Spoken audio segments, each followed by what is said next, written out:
get stuck in swimming pool. It's a headline in a lot of local newspapers. Yeah. We're on the same team, Nick. Yeah, but I'm just helping you. Join us for Ministry of Defence, Saturday nights, 8 o'clock on GB News.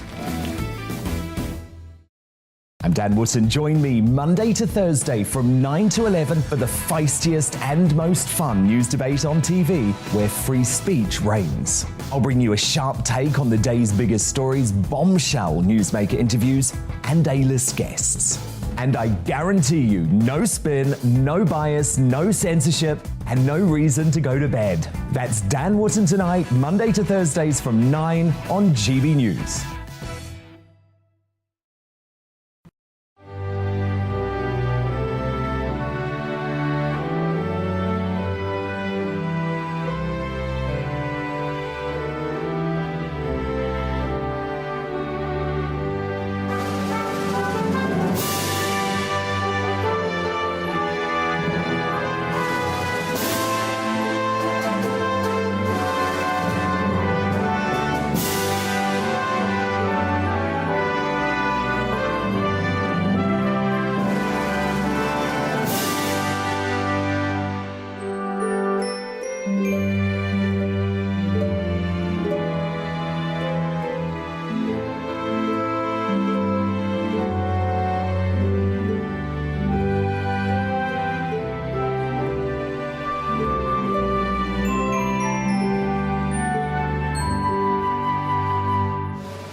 The Tories' levelling up agenda is destined to fail, according to Sir Keir Starmer. Good morning. It's 6 o'clock on Sunday, the 19th of June. Today is Father's Day. So a very happy Father's Day to all dads watching at the moment. This is Breakfast on GB News with Stephen and Anne. We are, of course, live across the whole of the UK, on your TV, on your radio and online. So whatever you do today, you don't have to miss a thing. Coming up in a speech in Warwick today, Sir Keir Starmer will accuse the Tories of hoarding power in Westminster while squandering the potential of the rest of the country. Punishing millions of innocent people. That's the Transport Secretary Grant Shapps' words as he takes aim at the RMT union ahead of the biggest rail strike in 30 years. What are you going to do? You're going to work from home next week instead. Staying with transport, there's baggage bedlam. Heathrow warns passengers they may not see their suitcases for days because of an issue with their luggage system. The airport says there's a huge backlog, as you can see. Unbelievable pictures of hundreds of thousands of suitcases. Could anything more go wrong with air travel at the moment? I don't know. It's awful because it was bad enough during the pandemic when they had to just park their aircraft and nobody could fly anywhere. So it hit that particular industry so hard. But they are not making a successful recovery really at all, are they? No, they're not. I think if you're thinking of going anywhere at the moment, I think most people are seriously going to just cancel their plans. Do you think? I'd just go ahead with it, but just... Well, I'd take cabin baggage only. Cabin baggage only, yeah. Yeah, hold on to your bags. See if you can reclaim the cost if you've paid for hold luggage. Yeah. Look, it is Father's Day. We're going to take a look at the role modern dads play within the family. Yeah, and I'm just wondering if you're a dad and you're watching at the moment, just beginning to wake up, is anyone bringing you a cup of tea or even breakfast in bed this morning? Because traditionally, I don't know how many times it happens, but traditionally that's what you do for mums on Mother's Day, isn't it? Do you do it for dads as well? Don't you think Dad deserves a cup of tea in bed this morning? Quite right, too. Send us a picture. If you're a dad sitting up in bed watching us and somebody's just brought to you a lovely steaming cuppa. Love to see the picture. gbviews@gbnews.uk is the email address that you need for that.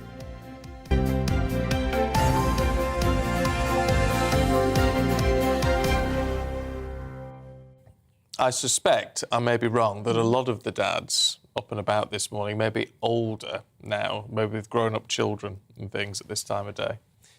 But let us know what happened, you know, when you were young, when your kids were younger. I hope somebody's there to bring you a nice cup of tea in the morning. I think it's interesting that we're going to be talking about the role of the modern father because I mean, a lot of families don't have dads around at the moment because the number of families being brought up without dad in the house is growing and growing, which is sad. But I do hope that if you are a dad, somebody is bothering to ring you up, send you a text, or even bring you a cup of tea this morning. I think dads do get overlooked a bit. I think they do, yes. To be fair, I don't know why that is. In fact, we need to do something about that, because how can we expect young men to be good fathers unless we show them that role is appreciated by everybody? But I think they've always said, haven't they, when there are problems, and also particularly things like knife crime and things, they say it could be down to a lack of fathers in the household and things.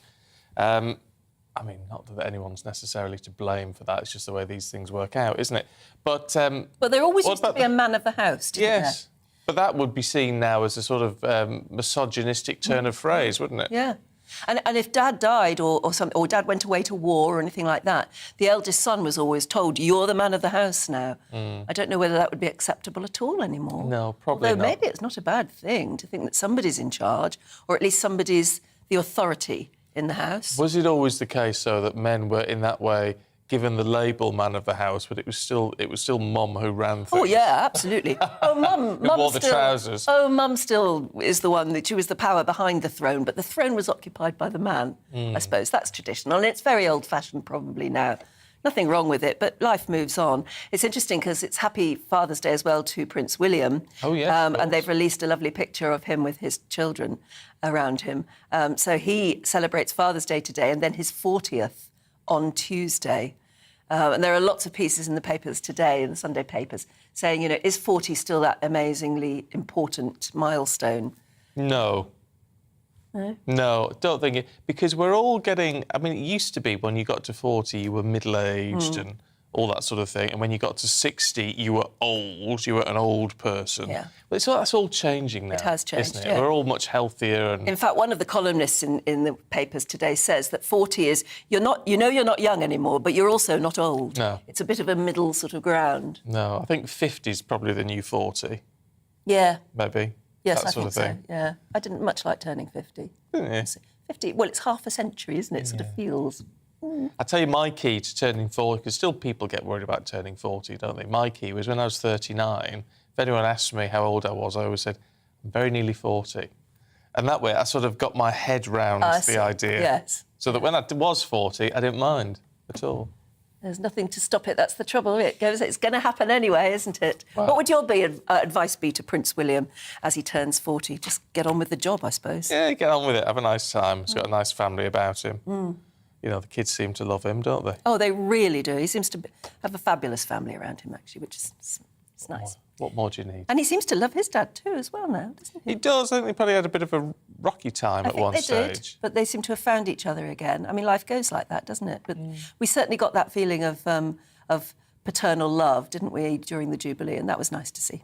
Yes, it was. Ooh, starting the day off all bit warm and cuddly. Yeah, which is nice, because we're going to then talk politics, Yes. which is very rarely warm and cuddly, No, it's as you certainly know. not at the moment. Especially not at the moment. The Labour leader, Sir Keir Starmer, is today going to accuse Boris Johnson and his government of hoarding power and failing northern communities. Yes, Keir Starmer's speech to the Labour Local Government Association conference today is also going to attack the government's recent economic record, discussing what he called stagnant wages and high taxes.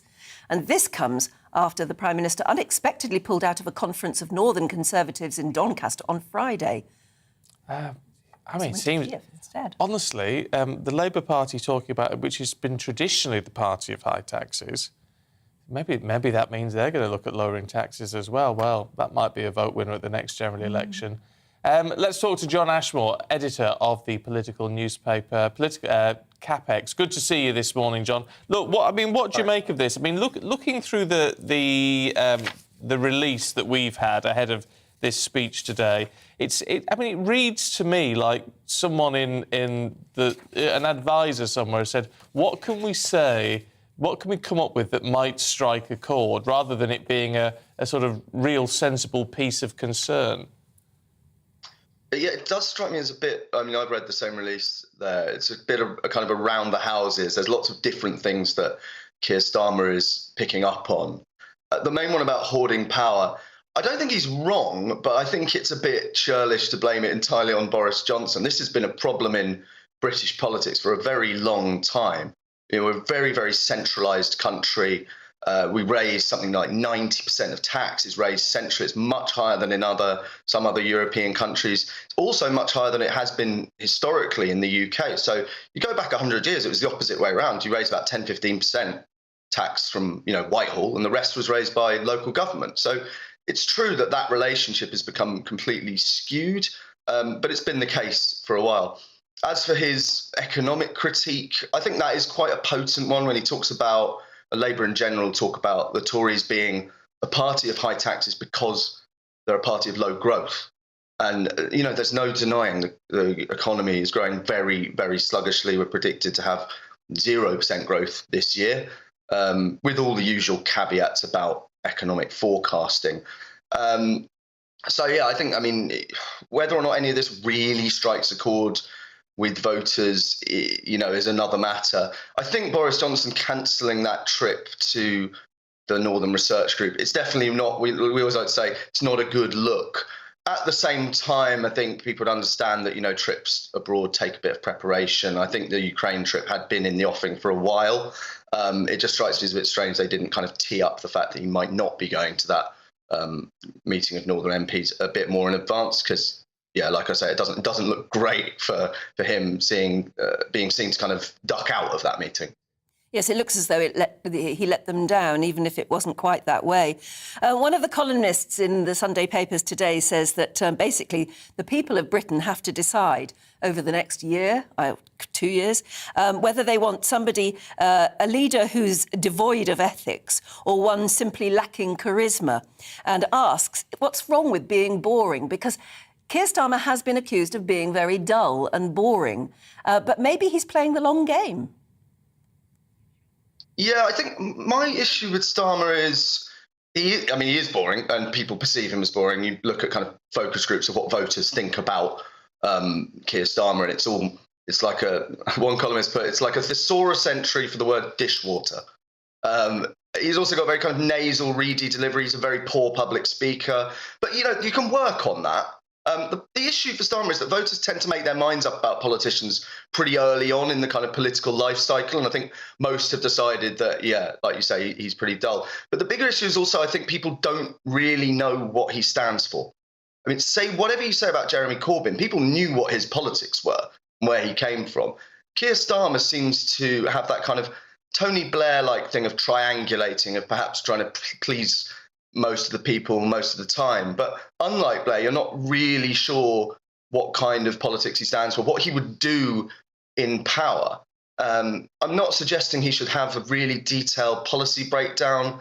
You don't really need that when you're in opposition until much closer to a general election. But I don't think that there's a clear kind of Starmer brand of what he'd do in government. We had his conference speech last year was a great example of that. It was really long, but I came away from it at the end not really being any clearer about what it was that was the big priority for him, because he kind of tried to touch on absolutely every area of policy. It was full of quite sort of, platitudes about what Labour would do in government rather than a very clear idea of the direction of travel. So that, for me, is the lack of vision rather than the lack of charisma that I think is the big problem for him.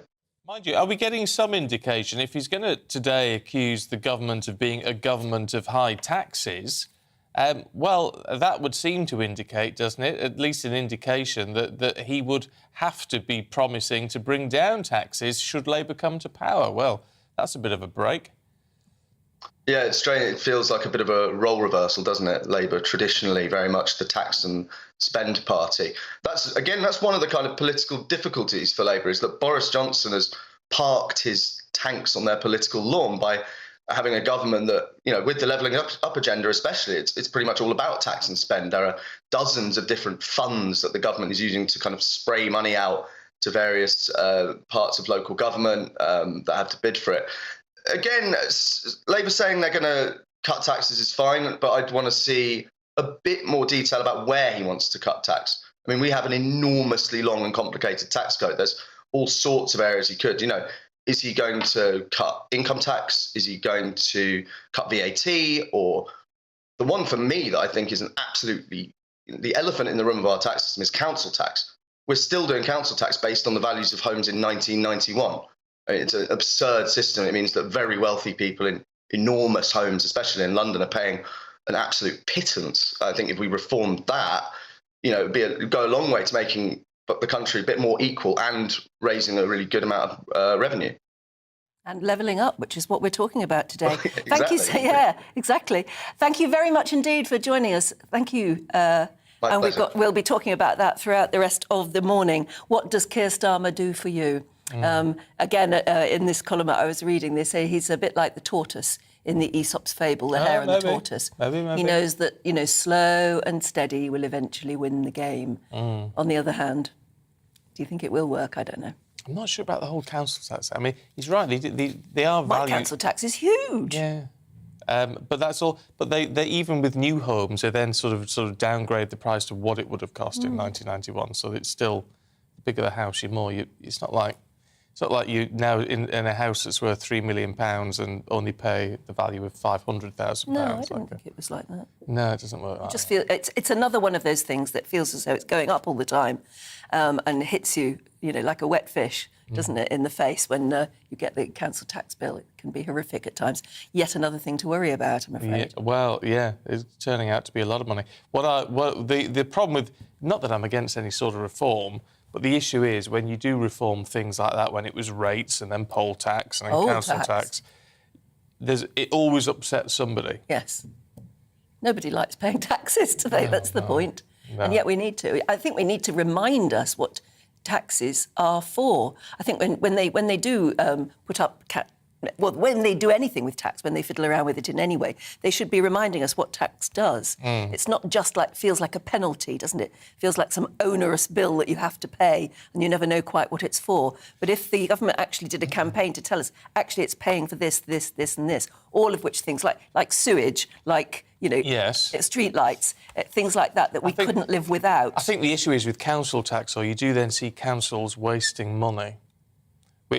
And you think, well, I've paid for that. Yeah. I was... Crazy buildings or bit works of public art. A couple of years ago, we had, where I live, there was some sort of celebration, and they put these little stickers up, big stickers, over things like bus shelters and also, which look great. I mean, I'm not against spending money to sort of celebrate the community in that way, but there was somewhere there's like a zebra crossing or whatever, and they say, there's a big sign saying pedestrians do not have the right of way, which is fine. They took that off, put a sticker underneath, put the sign back on, so you couldn't see the big sticker that they'd put on. And you just think, well, that's a waste of money. Total waste of time. The manpower or person Surely power. on a zebra crossing, pedestrians do have... Well, it wasn't a zebra crossing, I but see. it sort of looks like a zebra crossing. Like a pelican or something. So that sort of thing. Oh.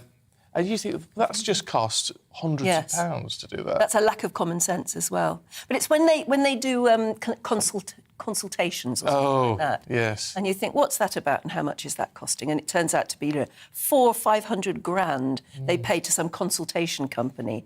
And you wonder whether any good ever comes of it, but it sounds very expensive. And they changed the font of the sort of letterheads and things on the council paper, don't they? It's £500,000. Yeah, how does that happen? Yeah, there you go. Yeah, if you want to have a moan about your local council, yes, have a whinge. Have a whinge at us, GBViews at gbnews.uk. Let's bring you up to date with some of the other headlines then. At 17 minutes past 6, and the government's levelling up agenda is destined to fail, according to Sir Keir Starmer. He's making a speech to his party at a conference in Warwick today. He'll accuse the Tories of hoarding power while squandering the potential of the rest of the country. He'll say a Labour government would work with local government to make decisions as locally as practicable. Two-time gold medal Olympic champion Dame Kelly Holmes has publicly announced she's gay. The 52-year-old says she's known since she was 17 and that her family and friends have known since 97. Dame Kelly also revealed she has struggled with her mental health because of having to hide her sexuality, triggering breakdowns and years of self-harm. Now she says she could cry with relief. President Biden has reassured the public he's fit and well after he fell off his bike on a trip to Delaware. The 79-year-old was cycling with his wife when his foot got caught and he fell to the ground. Later, when asked how he was feeling, The president took 3 small jumps to show he was unharmed. Anyone can fall off their bike. Yeah. The Duke of Cambridge has released a special Father's Day photo showing him laughing with his children during a family holiday, apparently in Jordan. It was taken last year, and it shows Prince William with his arms around Prince George and Princess Charlotte, while little Prince Louis sits on his shoulders.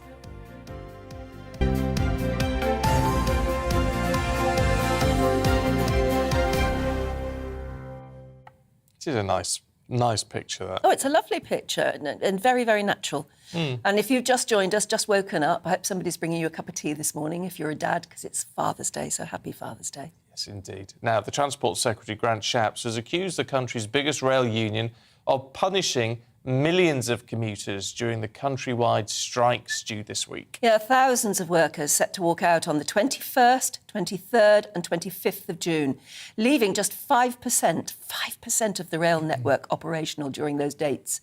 Many towns and villages will actually be cut off due to this strike.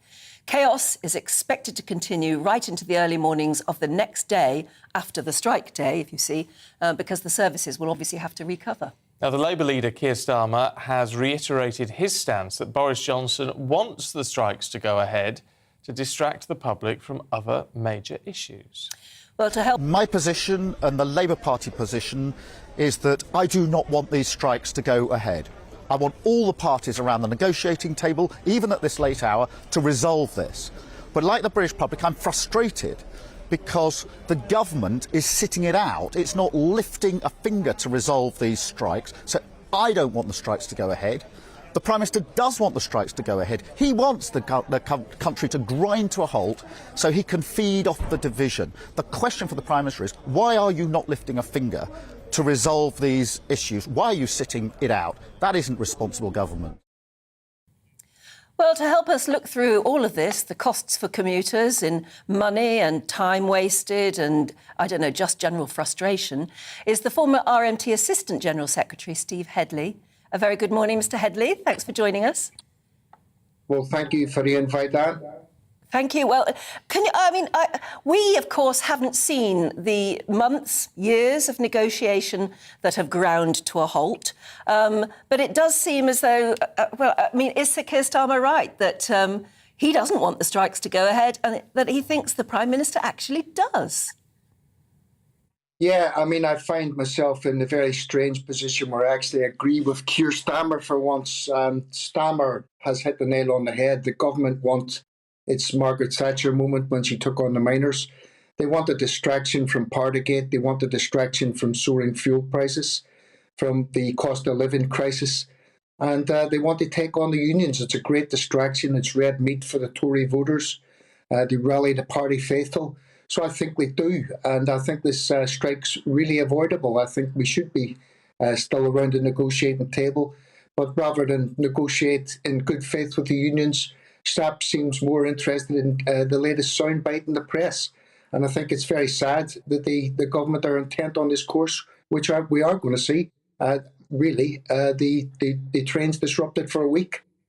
You've got to say, people like Tim Shoveler, who's Network Rail's chief negotiator, is going to be listening to you with his jaw hitting the floor, because he says that the RMT has dismissed talks before we've even finished. He says we're serious about trying to find a solution and work out a compromise that gives our people a decent pay rise. Our offers, he says, have so far been rejected, with union demands being far from affordable. But we're committed to continue to try and talk to find a way through. It's the RMT, he says, who've walked away from this.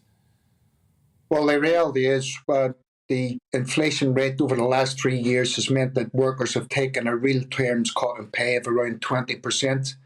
Now, the government have told Network Rail they're limited to offering a 2% pay rise. So in reality, what they're offering is an 18% pay cut over the 3 years that we've had a pay freeze. Now, these are the people that have kept the country running during the pandemic.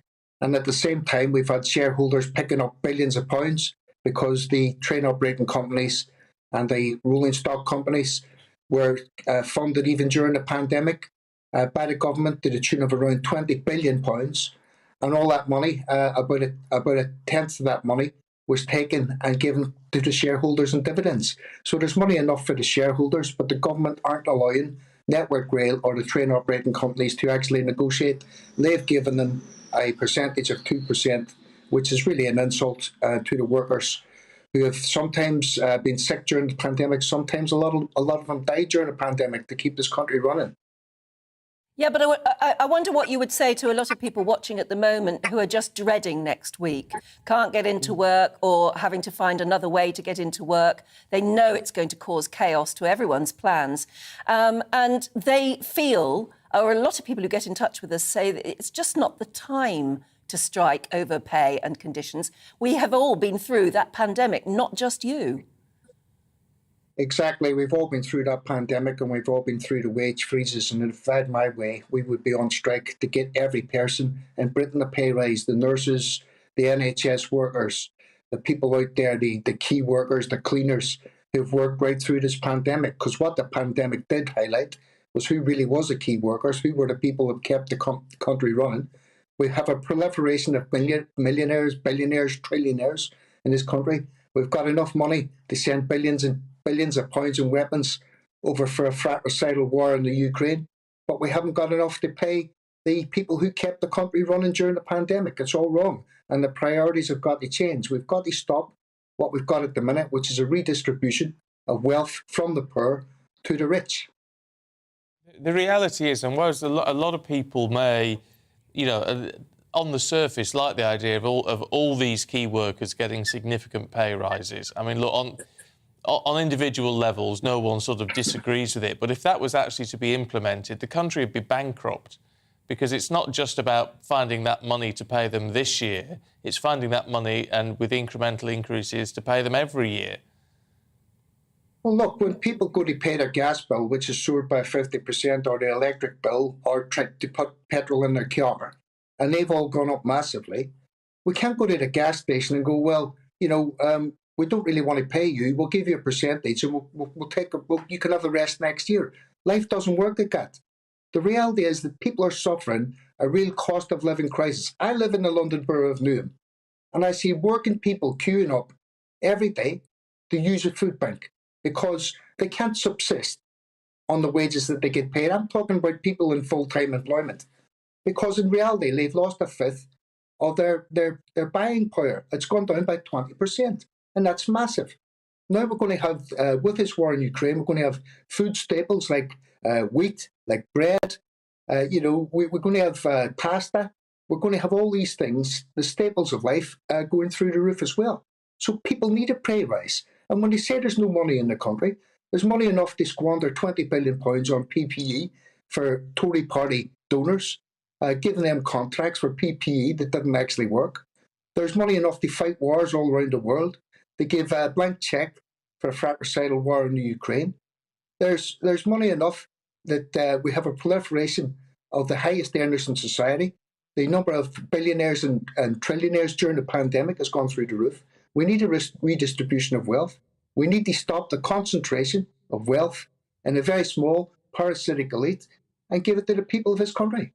I mean, you talk about the situation in Ukraine, and yes, obviously it costs an awful lot of money, but there is an argument. I mean, part of also talk about the increase in the price of wheat and problems with pasta and all these sort of issues and basic foods that we need over here. A lot of that is caused by the situation in Ukraine, so it's within our interests to bring that under control.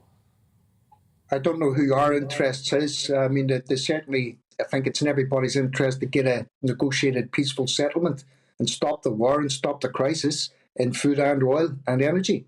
But we're not doing that. Instead, we've got this gung-ho approach where everybody's rushing into war, giving people weapons to fight war, and not turning around and doing what people should be doing, is sitting down and having a negotiated settlement. A bit like Grant Shapps, really.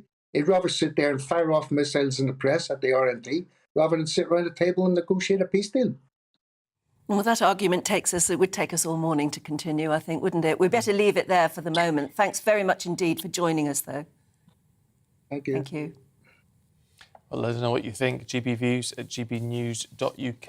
Has Steve Headley got a point or not? It's up to you. The interesting thing about what we do, and this isn't about, we don't come on air and try and tell you what you should and shouldn't be thinking. the whole point is we talk to people, and then it's up to you to make your mind up on what you think is right and who you believe. And I'm very troubled by it, I must say. I'm very troubled by the fact that it's a trades union's job to stick up for its workers, and if they feel that most of their members just can't afford to live and are queuing up for food banks, then they've got the right to strike and make a protest about it. I don't think the government will take any notice at all. And it's the people in the middle who suffer, who are just trying to get to their jobs. And it's going to be, it's going to be a chaotic summer by the look of it, particularly travel-wise. And it's just it's so depressing. And yet you do see the rich getting richer. Well, you do. That really bothers me. But I do think this government looking after the fat cats a little too much. But there's an argument to be said. I think what damages the arguments that are made against the current system is when they say, well, the rich are all parasitical. Well, that's not true. A lot of people, even you look at people like Richard Branson and things, who've sort of come up and made their own money from nothing. There's a lot of people who make their money from nothing.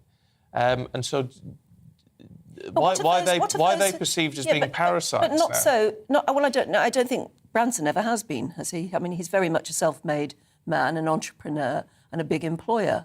But it's when you talk about the fat cats at the top of city jobs or who are running are seen as public companies, like the utility companies and things like that, when you see them going home with millions of pounds of bonuses as well as incredible salaries, you just and the government is always talking about we must be able to pay those people because they are the big employers, they are running the companies, and the dividends must be paid. Well, do they have to be at the moment while we're all suffering post-pandemic? Maybe there should be more windfall taxes. Maybe there should be these people at the top of big city jobs should actually be reminded that they're part of a society and that it's obscene the amounts of money they go home with sometimes. Well, possibly. Maybe that's a perspective. But then I'm also slightly, it's traditionally sort of you would say in broad strokes the Labour Party who then says no, we need to be part of a global community, we need to look after people, we need to welcome in the refugees and all that sort of thing. But then Steve Headley's saying, well, why we shouldn't be spending money on sending weapons to Well, he didn't actually say we Ukraine. shouldn't be. He said if we want the money for certain things, we find the money for certain things. Ukraine, we found the money to support them and send, and train their troops and send them weapons. He's just saying if this government wanted to find the money to pay the workers... We can't do everything. No. Oh, let us know what you think. Who'd be a politician? Not me. We've got lots more to come for you this morning, including a sea of luggage in Heathrow. Oh. Have a look at this. Absolutely horrific. And we'll bring you more on that in just a couple of minutes. Looking ahead to the weather today, and it's dry for many, but there will be some showers around, especially in the south. So there we go. The southwest of England this lunchtime will be largely dry with some bright spells. There will be a keen breeze with just a chance of the odd shower. The shower risk will be greater across southeast England, especially for Kent and Sussex. Away from the showers, there'll be some glimmers of sunshine. And lunchtime across Wales will be largely dry with a mix of cloud and sunshine. Temperatures will be climbing towards the high teens. For the Midlands, more in the way of clouds, especially in the north, with perhaps the odd spot of rain. Some sunshine will break through the cloud, though, at times. Northern England, however, will see a better chance of seeing sunnier skies this lunchtime, with most places dry. And in the sunshine, it will feel fairly pleasant, with temperatures in the high teens. Southern Scotland will be dry as we move into this afternoon, although it's going to be rather cloudy. Northern Scotland, rather blustery, with some frequent showers.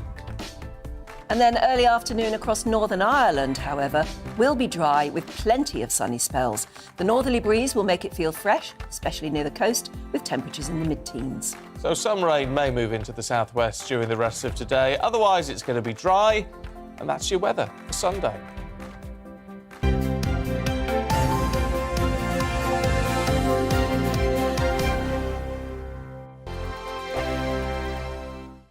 We are GB News. We're right across this great nation. On TV, on radio, on digital. Absolutely everywhere. We don't talk down to you. We embrace all voices. with honest and civilised conversation. We're not part of the establishment. We're one of you. And we're only getting started. Join us on GB News, The People's Channel. Britain's news channel. Every morning from 6 o'clock, we'll wake you up with GB News Breakfast with all the stories you didn't know from the night before. So whether it's serious news, entertainment, or your own views from all over our great nation, we're here to kick off your day with a smile. And the national media should be reflecting and reporting what's happening here. You will notice the northwestern accents. Whether you're with us on TV, radio, or online, every morning, it's breakfast from 6 a.m. Hope you can join us. Join us for Ministry of Defence, the comedy panel show that's just like the news, in that the left fights the right and it doesn't really seem to matter who wins. We cover the big stories. It was in fact a troop of baboons and not angry vegans. I like that. And the really important stories. Fat naked cow gets stuck in swimming pool. It's a headline in a lot of local newspapers. Yeah. We're on the same team, Nick. Yeah, but I'm just helping it. Join us for Ministry of Defence, Saturday nights, 8 o'clock on GB News. I'm Dan Wootton. Join me Monday to Thursday from 9 to 11 for the feistiest and most fun news debate on TV, where free speech reigns. I'll bring you a sharp take on the day's biggest stories, bombshell newsmaker interviews, and A-list guests. And I guarantee you, no spin, no bias, no censorship, and no reason to go to bed. That's Dan Wootton tonight, Monday to Thursdays from 9 on GB News.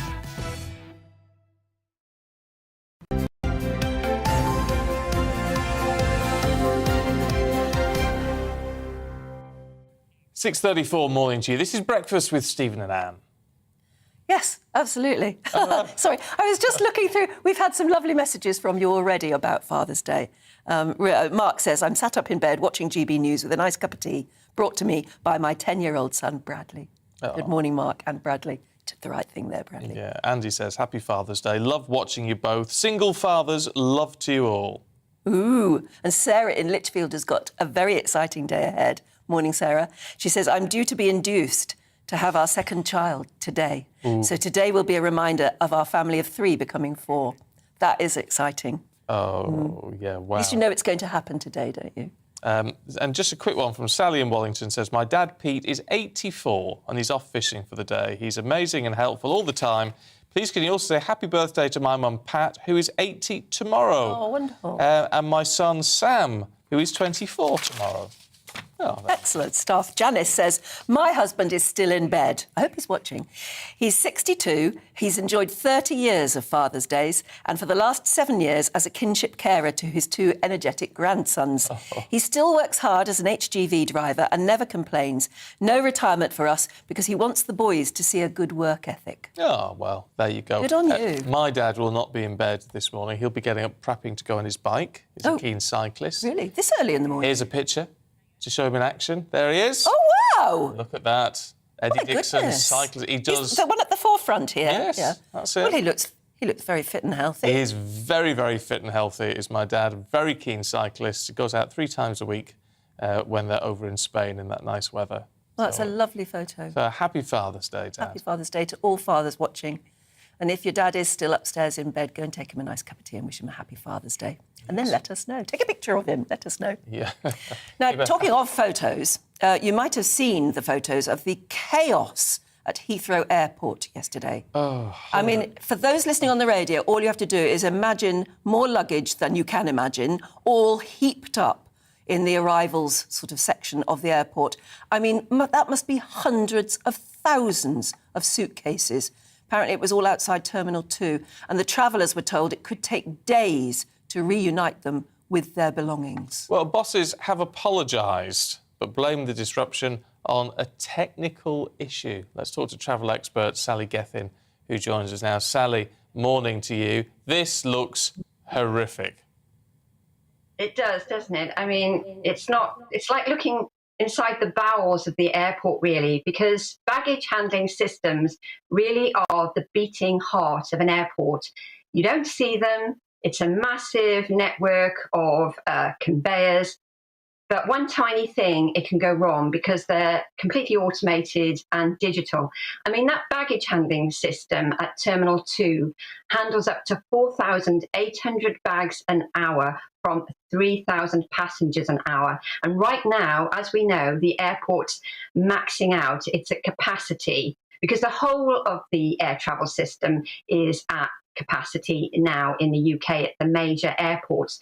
So you can imagine one tiny problem, and if there aren't enough baggage handlers or there's a glitch and they start piling up, this is the result. I say that, but I'm still saying, how on earth could they have let that happen? Because, the airports have complained that they lost a lot of people during the pandemic. They're trying to recruit, but it takes a while to train people up. Surely it doesn't take that long to train a baggage handler.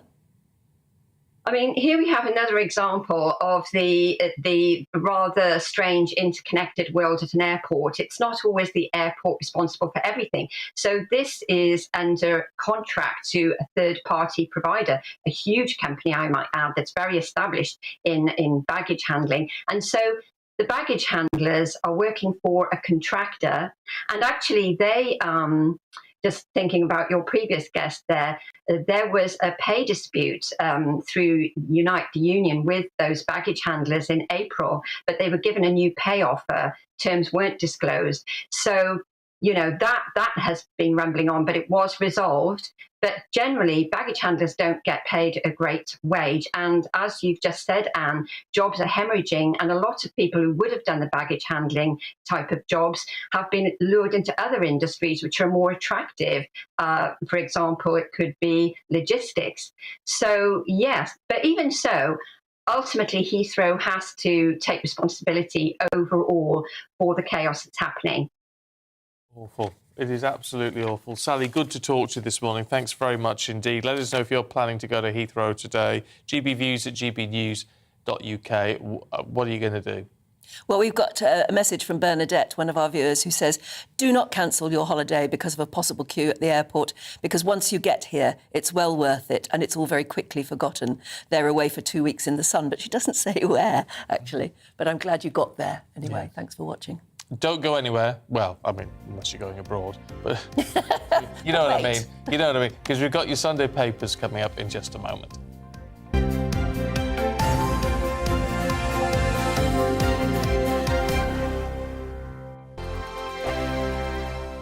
We are GB News. We're right across this great nation. On TV. On radio. On digital. Absolutely everywhere. We don't talk down to you. We embrace all voices.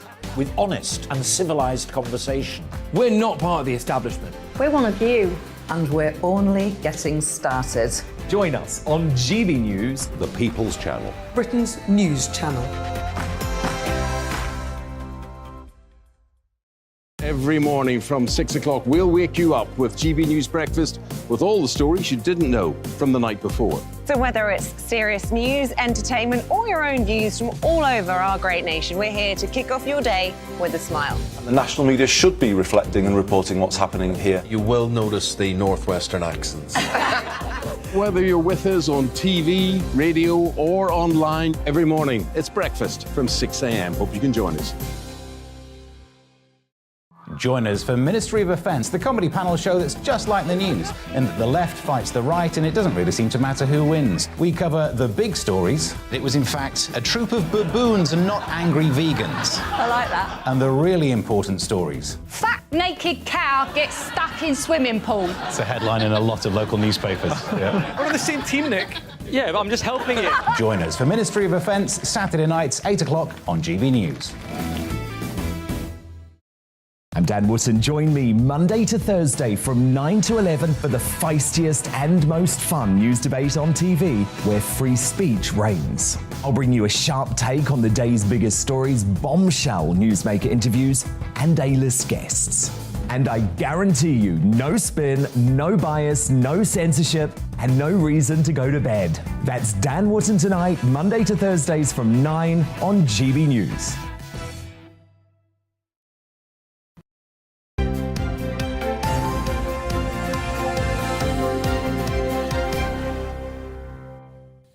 6:42 morning, this is Breakfast with Steve and Good morning to Erin, who's getting a homemade trifle today for Father's Day. No tea in bed, though. We can't have it. You can't do it both ends of the day, can you? No. And Rachel says, I'm at work today in a restaurant. We have over 300 people booked in today, so I'm up early getting ready for a very busy day. I work with my husband, who is also working all day, making sure that everyone enjoys Father's Day. He is a great dad to our son, Oliver, but it'll be much later tonight before we are home due to work. So can you wish him a happy Father's Day from me and Oliver, please? Yes, indeed. You didn't include his name. But husband of Rachel and father of Oliver have a really fantastic Father's Day. It's going to be a busy one for you. Dads don't need names. They're just dad. Yeah, exactly. That's true, right. Yes. Let's take you through the papers this morning. Let's start with the Mail on Sunday. Keir Starmer does support the rail strikers, says the Mail on Sunday. The Labour leader says he doesn't want a walkout, but a leaked document says he backs union barons, as they put it. The Sunday Telegraph reports on comments by the Business Secretary Kwasi Kwarteng that unions are bribing workers, his word, to strike. He said unions had been amassing a war chest for some time to fund summer chaos. Sunday Times has the PM saying, steel yourselves for a longer war. Allies have been urged to hold their nerve on aid for Ukraine. So let's go through the papers now. And joining us this morning, journalist and broadcaster Nabila Ramdani in amazing pink, and writer and commentator Benedict Spence, who's not, but that's all right. No, yeah, hey, so you don't want to be critical of your sartorial elegance. Benedict, the rail strikes. Yes. I mean, it's the front page of the Mail, isn't it? It says that Starmer supports the rail strikers. And I've got to be honest, I don't think that that's particularly, shocking to most people. It's the Labour leader. He ought to be at least on the side of working people. But he said the exact opposite on No, camera. he says that he wants to avoid a strike. That's not necessarily saying that he doesn't agree. want them to happen. He doesn't want them to happen. That doesn't mean that he doesn't agree that they might have legitimate gripes. I think that that's the key thing. He recognises that this is going to affect millions of working people around the country. But that doesn't necessarily mean that all rail strikers shouldn't necessarily walk out in a bid to get themselves slightly better working conditions. The difficulty, of course, is when it comes to railway workers, we're always given the figure, aren't we? Oh, train drivers, they get 70, 80 grand a year. But we're not really talking about those people. We're talking about everybody else, who I think the average wage for somebody who works on the railways in the UK is about 30, just under 30k, which actually, when you think about it, in the midst of a cost of living crisis and the fact that they haven't had a pay rise in about 4 years,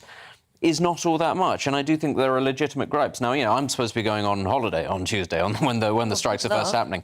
And I'm sat here going, well, my holiday isn't going to get off to a great start, what with everything else we've seen. But if I can sit here and say, actually, I do think there's not necessarily anything wrong with people trying to get a decent living wage for themselves, well, maybe it isn't particularly unfair then for the Labour leader to come out and say, well, yeah, I'm kind of on board with these strikes as well. I don't want them to happen, but these people do need to be paid. But the way the Mail on Sunday is playing it is so they're almost saying, if you are really seriously, I'm trying to think of the right word, messed up by the rail strikes and everything. Don't blame the government, blame Keir Starmer because he's supporting it. I mean, ultimately, in this country, we haven't quite got to grips with that because, of course, we went through Thatcherism, we went through the whole business of privatising lots of things. Railways are natural monopolies. They're one of the few things that actually I don't think governments should be privatising because you can't have fair competition. And a lot of the gripes that the rail workers have about the amount of money that's being taken out of the system through dividends, these are completely legitimate gripes they have with their employers. And I think it's high time, actually, that governments in this country stopped passing the buck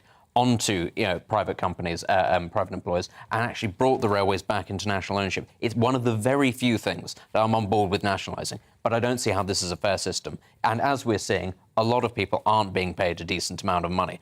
Forget the train drivers. We're talking about cleaners. We're talking about people in ticket offies. Actually, a lot of people. Nationalisation worked so well last time. Yeah, but that was a long time ago. It was, but everything, the carriages were awful. They're awful now. The service is awful now. And this is the thing, if it's going to be awful, let's at least keep as much of the money as we can in the system rather than having the real thing that... It's a lot better than it used to be. Well, everything are a lot better than it used to be, and that's the nature of progress. But I think it's very telling that a lot of rail companies on the continent, for example, own shares in our railway companies, and they use the money that they take out of our railways to subsidise their own train services. I think that tells you a lot about how dysfunctional our system is. Well, I personally think that the Mail on Sunday's front page is quite a legitimate one, in fact, because if you think about it, it's actually bizarre that Keir Starmer is not coming out more unequivocally in support of the trade unions.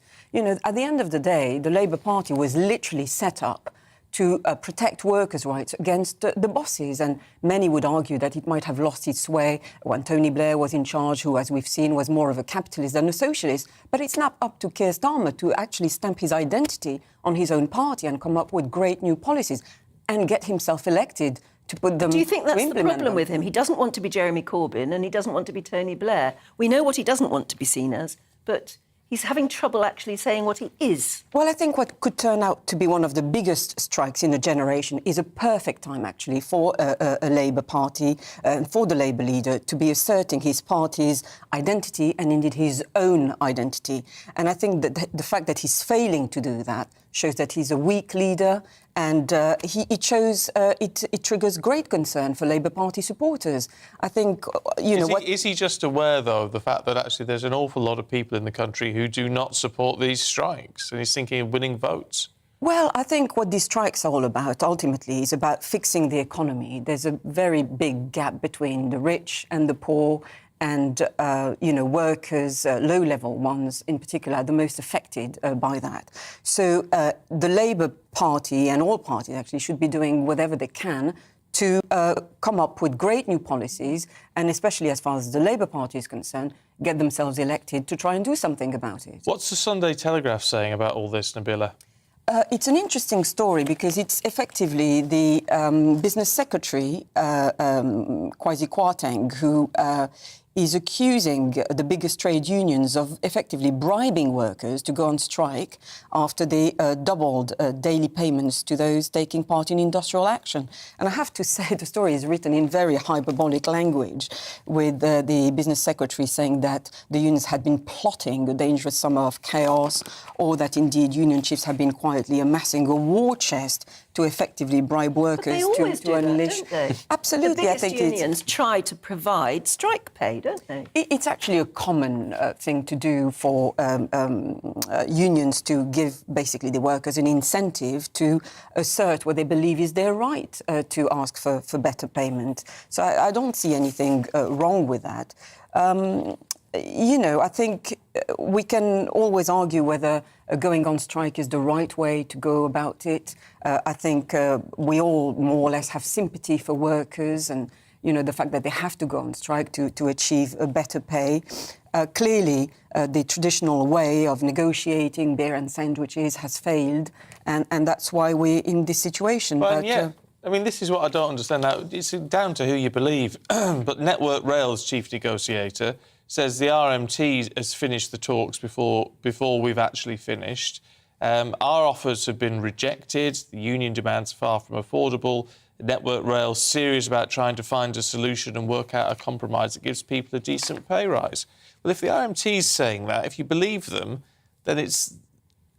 if Network Rail's saying that, then the RMT's just walked out and is determined to strike. Yes, well, absolutely. I think the government has already pledged a 21 billion package to try and deal with their grievances, and it finds itself in a bit of a catch-22 situation, because if it gives in to workers, that means they're winning and they can do it again. But if they don't give in, then the anger and the frustration intensifies. And I would contend that we're not just looking at a week of chaos, but potentially a summer of discontent, especially if other aggrieved workers, such as NHS workers or indeed teachers, join in later on in the demonstrations. Mm-hmm. Oh. I just find it amazing that in this modern world, we can't have experienced negotiators actually not letting this happen. I mean, did you sit through Brexit like the rest of us? Well, yeah, that's going, good Lord, where are the experienced negotiators? Yeah, where are they? I thought they were meant to be skilled at their jobs. Meanwhile, there are some Tory MPs, according to the Mail on Sunday, Benedict, whose focus is purely on trying to get rid of the Prime Minister. Yes, it's funny this, isn't it, how lots of people are very politically motivated when it comes to politics. This is the story that, having tried and failed to oust Boris Johnson, a lot of backbenchers want to change the 1922 committee's rules about how often you can bring a vote of confidence against the Prime Minister. It's currently a year. They want to reduce it to 6 months, and they plan on doing this by flooding the committee itself with their own supporters, and they think that that means that maybe then by Christmas, if things haven't picked up, they're going to be able to have another vote about Boris Johnson. And I mean, Boris Johnson's supporters are dismissing this as a sort of a Remainer-style plot. You know, they're framing it in those terms of, you know, just like Remainers wanted to not respect the result of the referendum vote, similar sort of Remain-minded anti-Boris MPs want to do the same here. The problem with that, of course, that line of questioning is that, yeah, there are a lot of very vocal, staunch Brexiteer MPs, people like Steve Baker, of course, who are just as unhappy with the Prime Minister. Lord Frost is all over the newspapers these days talking about how unhappy he is with the Prime Minister. So I think that's a little hard to frame it as simply a Remainer plot. But I would say, actually, that this is not the time to do this. I don't think that a lot of the backbenchers realise. They might have realised at the start, Boris Johnson is bedded in like a tick. He's not Margaret Thatcher, he's not John Major, and he doesn't care what did for those prime ministers. Ultimately, unless you get the critical number of votes with Boris Johnson, he's not going anywhere. If you want to keep on drawing this out and having lots and lots of leadership fights in the sort of the 24 months or so in the build-up to the next general election, well, that's fine. But that's just going to lead to lots of infighting. It's going to lead to more, you know, sort of blocks on government, more sort of chaos. Really, their best bet, having fumbled the effort to try to get rid of him, having put it off for so long, and then had a go and then failed, really, is probably to get round Boris Johnson, to get round the Prime Minister and try to make this work. Because right now, as we often talk about when it comes to the leadership, there are no real sort of standout candidates to replace them. So even if he were ousted, whoever comes in has then got to try to create a bit of a sort of a profile that is enough to sort of stop there from being a hung parliament or, goodness knows, a defeat at the next general election. They've just not played it very well. And so I really do think that this idea of trying to change the rules to get rid of Boris Johnson this late in the game, I think that's a real high-risk strategy, frankly, for the Tory party. Gosh, meanwhile, though, as we look towards a summer of discontent, as you were saying, or maybe even longer, the Ukraine war looks as though it's going to go on and on and on. I mean, that's something that we were told yesterday, wasn't it? We were talking to the President Zelensky's advisor, who said that they know that it's going to take a long time.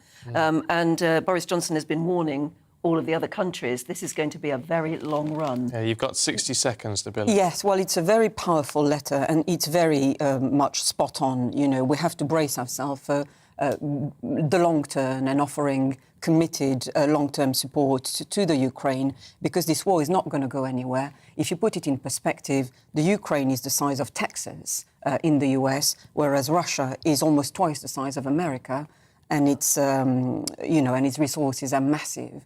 And I can't see Putin capitulating, especially as Boris Johnson puts it quite rightly. He sees Ukraine as part of Imperial Russia.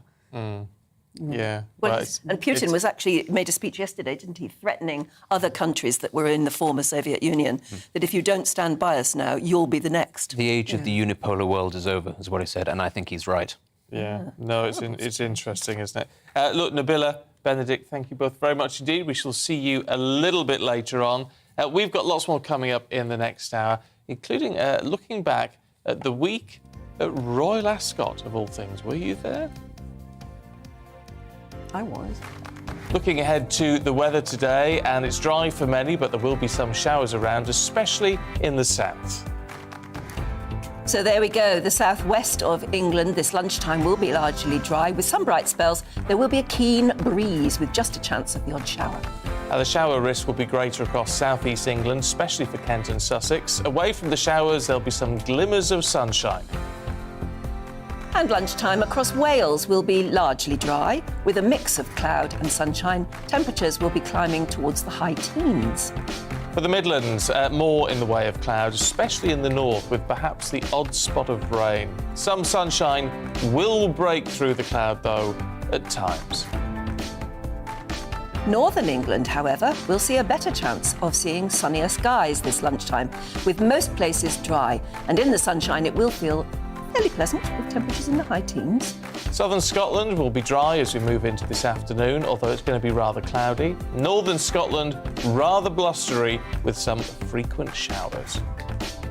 And then early afternoon across Northern Ireland, however, will be dry with plenty of sunny spells. The northerly breeze will make it feel fresh, especially near the coast, with temperatures in the mid-teens. So some rain may move into the southwest during the rest of today. Otherwise, it's going to be dry, and that's your weather for Sunday.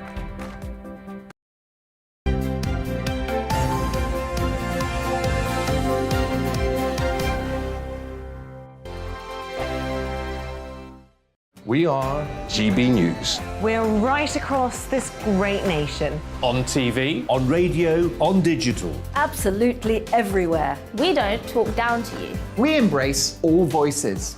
With honest and civilised conversation. We're not part of the establishment. We're one of you. And we're only getting started. Join us on GB News, The People's Channel. Britain's news channel.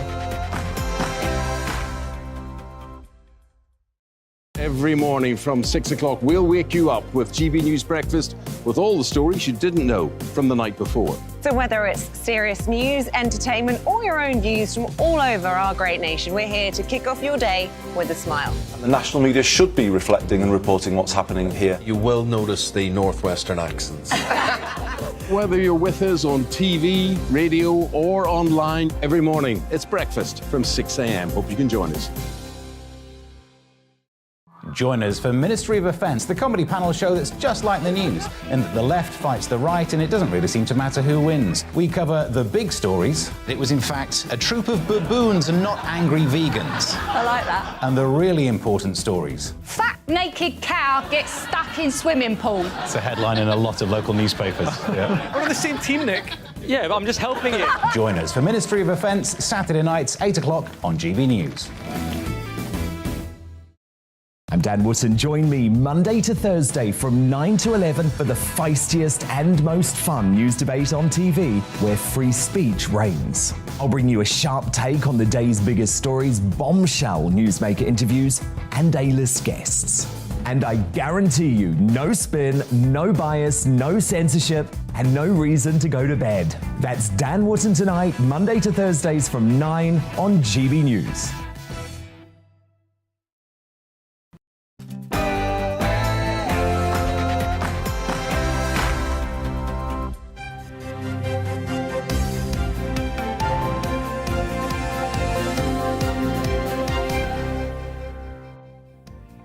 The Tories' levelling up agenda is destined to fail. That's according to a speech that Sir Keir Starmer will make later on today.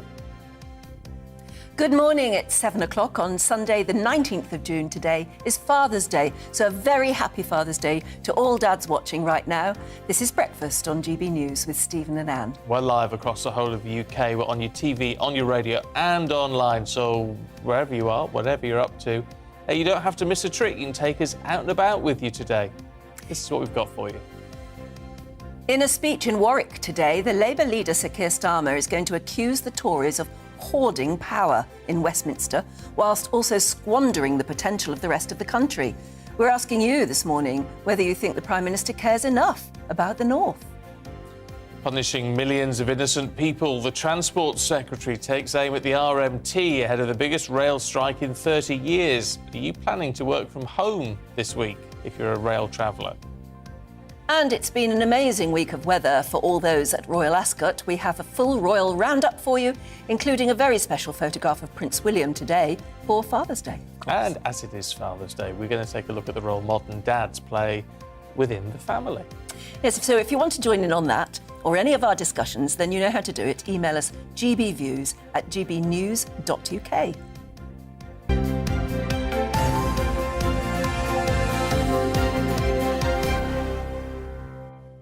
Oh, we'll start with a bit of Father's Day, should we? Because Andrew's been in touch. Morning to you, Andrew. He says, I'm a very proud dad as my 16-year-old son passed out into the Navy on Friday. Lovely picture.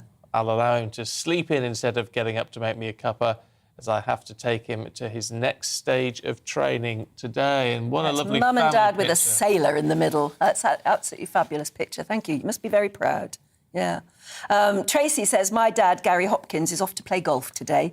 At 26, he took on 4 teenagers. He's 64 now, a granddad and a great-granddad. Lots of you getting in touch on the rail strike issue. Ian says the NHS, supermarket staff and people like that kept the country running, not the trains. Well, the trains did keep running in most places, didn't they? There's anybody on In many them. cases, they were empty, yeah. But they were there if you needed. I mean, a lot of workers who couldn't work from home were on the train, you know, wearing masks. Do you remember all of the controversy about, you know, everybody on the train had to wear a mask? Yeah. So I know everybody's got a view. I mean, everybody was affected by the pandemic, of course, and so many people kept kept the country running. But if you can't afford to live at the moment, and you feel that you've done your bit and you're still working and you have to go to a food bank for food, maybe you do turn to your trades union at the moment to try and stick up for yourself to be able to earn a bit more money. Herman says, I support the strikes. The government can find money to support war. It's the people at the lower end that keep this machine running. Sarah in Sheffield says, I don't support the strike. It's selfish. Rail unions wanting more pay for their staff when rail staff are on a very good wage in comparison to many other workers. This is all political, trying to bring down the government. I think there's probably a bit of that as well, don't you? Ali says, would it be better to do as other countries do? Rather than go on strike, just don't take fares. Now, I'm not sure I understand this. People going on strike never regain their lost wages. If they keep working, they get paid, and the passengers are not inconvenienced. But no money is earned by the companies. It's a good idea, actually, isn't it? Well, that's interesting, because that's interesting. Yeah, isn't it? If you've got any experience of that, could you let us know? I've never heard of that. I've never heard of it, but if you, like Ali, feel that so she says that, or I think it's she, rather than go on strike, just don't take the fares. Because then you hit the company. Then you hit the company that you're trying to... Yeah, you're trying but everyone could, yeah, so the company loses the money, but you're still doing your job and you're still getting paid. Interesting, isn't it? There you go. GBviews at gbnews.uk. Got us thinking. We're trying to sort that one out. Yeah, but we'd love to hear from you if you've got any experience of that yourself, from any other country maybe. And also do remember to get in touch with us about Father's Day. If you're a dad at the moment, you've just woken up and you fancy a cup of tea, hopefully somebody downstairs can make a cup of tea for you and bring it up, because you deserve a cup of tea in bed this morning. I reckon dads are always the first ones up. I think they probably... You've got to make your own. I don't know, are they? But anyway, let us know. Now on to our main news this morning, and the Labour leader, Sir Keir Starmer, is ready to accuse the Prime Minister and the government of hoarding power and failing northern communities. Yeah, Mr Starmer's speech to the Labour Local Government Association conference today will also attack the government's recent economic record, discussing stagnant wages and high taxes. And this comes after the Prime Minister unexpectedly, of course, pulled out of that conference of Northern Conservatives in Doncaster on Friday, because instead, of course, he went to Ukraine to visit President Zelensky. Well, let's talk to Georgia Gilhoy, a political commentator with Young Voices UK, who joins us now. Morning to you, Georgia. Look, what do you make of all of this? Has Keir Starmer got a point? Is the Prime Minister ignoring northern voices, northern constituencies at the moment? In terms of ignoring, I think that that's probably characteristic of many decades of governments, not just the Conservatives. But I do think that he's correct in terms of the levelling up strategy, if you could call it a strategy. If you look at the white paper, the idea is sort of quite short term, ideas about devolving certain areas and not others, sort of trying to give local councils more power. But these are things that, one, if they do develop into a more coherent policy, the impact is not going to be seen by the next election, never mind even the next 10 years, possibly. And also, this is going to be something that is, it needs to be fueled by growth, by higher wages. These are things that are not happening. We have soaring inflation rates. We have a cost of living crisis. It's interesting to see how the government expects these plans to sort of be formed anytime soon with these factors happening. We know that they are global factors, but they have been caused in part by some of the overregulation of businesses during COVID that the UK government did participate in, and also Labour also voted for. And these are factors that aren't going away anytime soon, basically. If you look at the Fed in the US, if you look at inflation rates across Europe, across the developed world, the developing world especially, suffering from things like grain shortages due to the Ukraine crisis. These are massive global factors, and we can't even know really how the economic situation is going to look by the end of the year. So I think that while, of course, levelling up regionally is a laudable aim and something I hope that we can work towards, I think that Keir Starmer is right to point out the incoherence. Of course, the question is, could Keir Starmer's Labour, if they were in government, make a better job of this? This speech is quite light on policy, but obviously the aim of the speech is to sort of big up himself to, the local government association. So it's not necessarily, he's not going to be standing there for a couple hours talking in detail, though then again, his conference speech last year was very, very long. So who knows, we could see a longer version of it later today. But I think that's the big question for voters. Will Labour be able to deliver on levelling up more? Looking at the economic situation, not necessarily, because where's the money, basically? Yes, I mean, as you say, I think it's a real dilemma for voters because on the one hand, they may well take the opinion that the present government isn't doing a great job. On the other hand, whether the other side, whether Labour could do any better, we just don't know, I suppose, do we? And I would reckon that, do you think a lot of voters would actually be thinking now, give the other lot a go, give Labour a chance, they can't do any worse?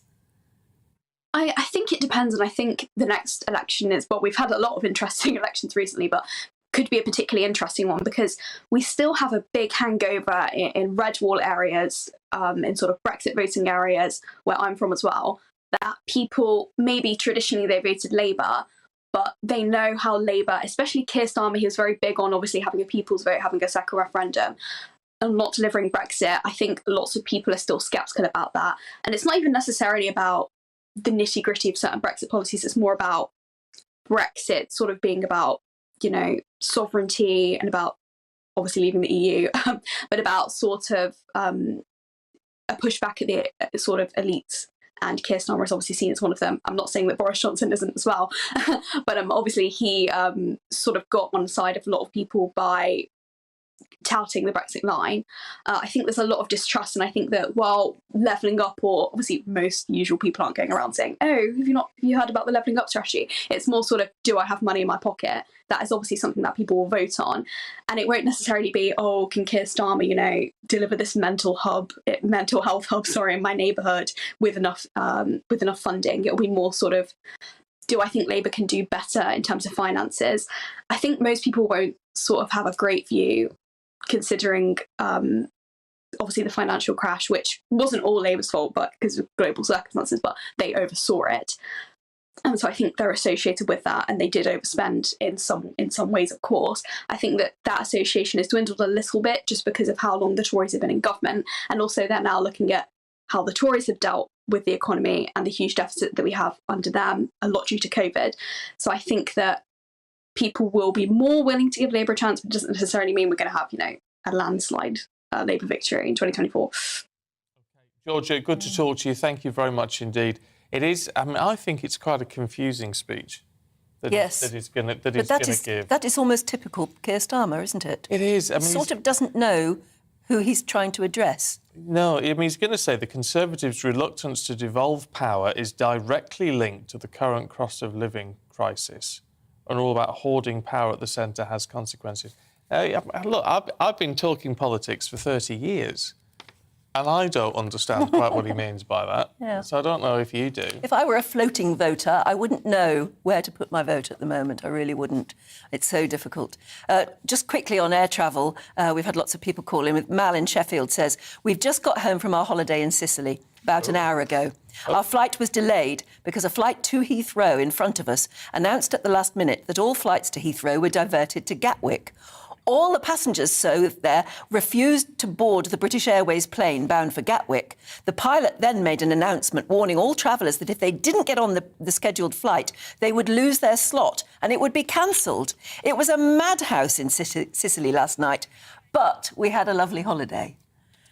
And here's another one, Annie. Are you sure you want to do that? Yeah. Go on. Annie in sunny Peter Tavy says, I'm travelling to Heathrow today to catch an early flight to Munich on Monday morning. You may ask, why Heathrow? Because I live in Dartmoor. Our local airport at Plymouth has been closed for a number of years. Our other local airport suffered when Flybe went bust, so we lost all flights to Paris and Amsterdam. Bristol have got a connecting flight if I would like to travel to Dublin and wait 7 hours. Yeah. There you go. Unfortunately, our director this morning is flying to Heathrow, going from Heathrow this week, and is currently crying in our ears at the prospect. So there you go. All we can say is good luck, and good luck. Yes. If you're heading anywhere or have just got back, gbviews at gbnews.uk if you're a Heathrow traveller. It is Terminal 2 that is the big problem at Heathrow, at the moment because of that baggage situation. 12 minutes past 7. Let's bring you up to date with the headlines. And the Transport Secretary is accusing the RMT union of punishing millions of innocent people over planned strikes this week. Grant Shapps says the RMT has ignored requests to negotiate and industrial action will cause misery for the general public. A new poll suggests that almost half of people think now is not the right time to stage a rail strike. The survey by the Rail Delivery Group found 49% are against it, while 57% think the RMT's pay demand is unaffordable. The Olympian Dame Kelly Holmes has announced that she is a lesbian. The 52-year-old says she's known since she was 17. Her family and friends have known since 1997. She also reveals she struggled with her mental health because of having to hide her sexuality, triggering breakdown and self-harm. Now she says she could cry with relief. President Biden has reassured the public he's quite fit and well after falling off his bike on a weekend trip to Delaware. The 79-year-old was cycling with his wife when his foot got caught, he said, and he fell to the ground. Later, when asked how he was feeling, he took 3 small jumps to show that he was unharmed. Presidents are always having to prove they're fit and well, aren't they? Yeah, they are.